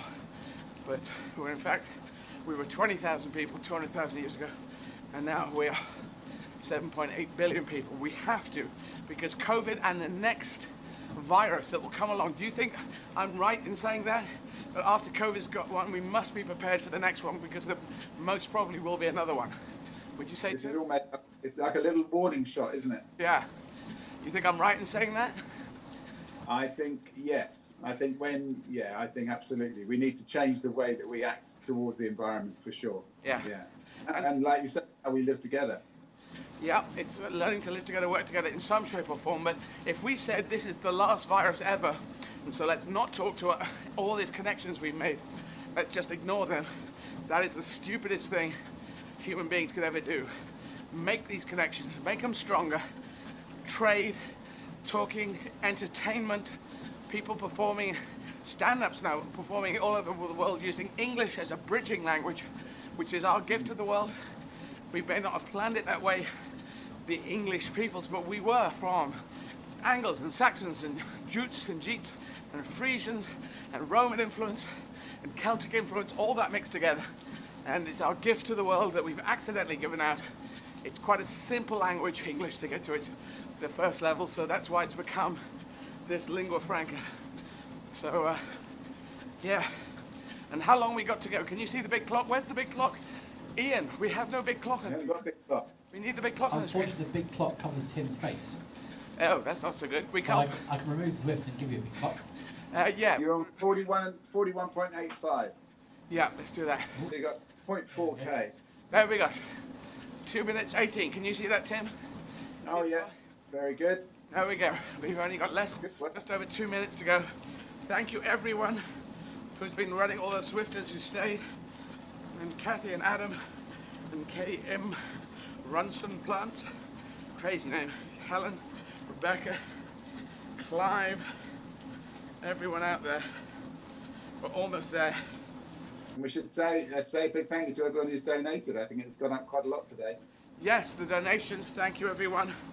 Anywhere in the world who has donated. The total is now 81,000 in pounds. And I'll just give you that in the other currencies.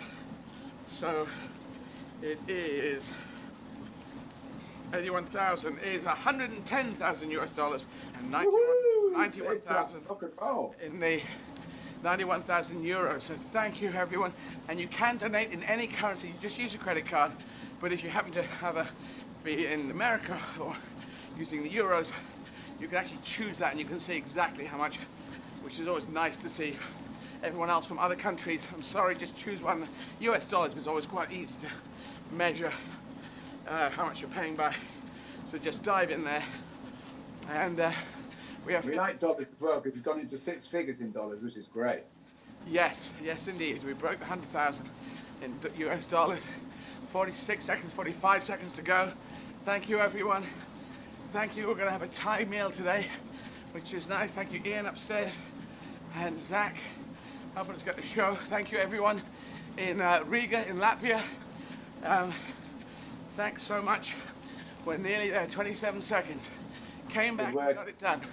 This is what happened. That's very impressive to come back and do that. Very good. Nice to do it. Haven't got my hat on. I just thought I'd have a different look with my hairband on. And only 14 seconds. 13. It's going to get 42.18.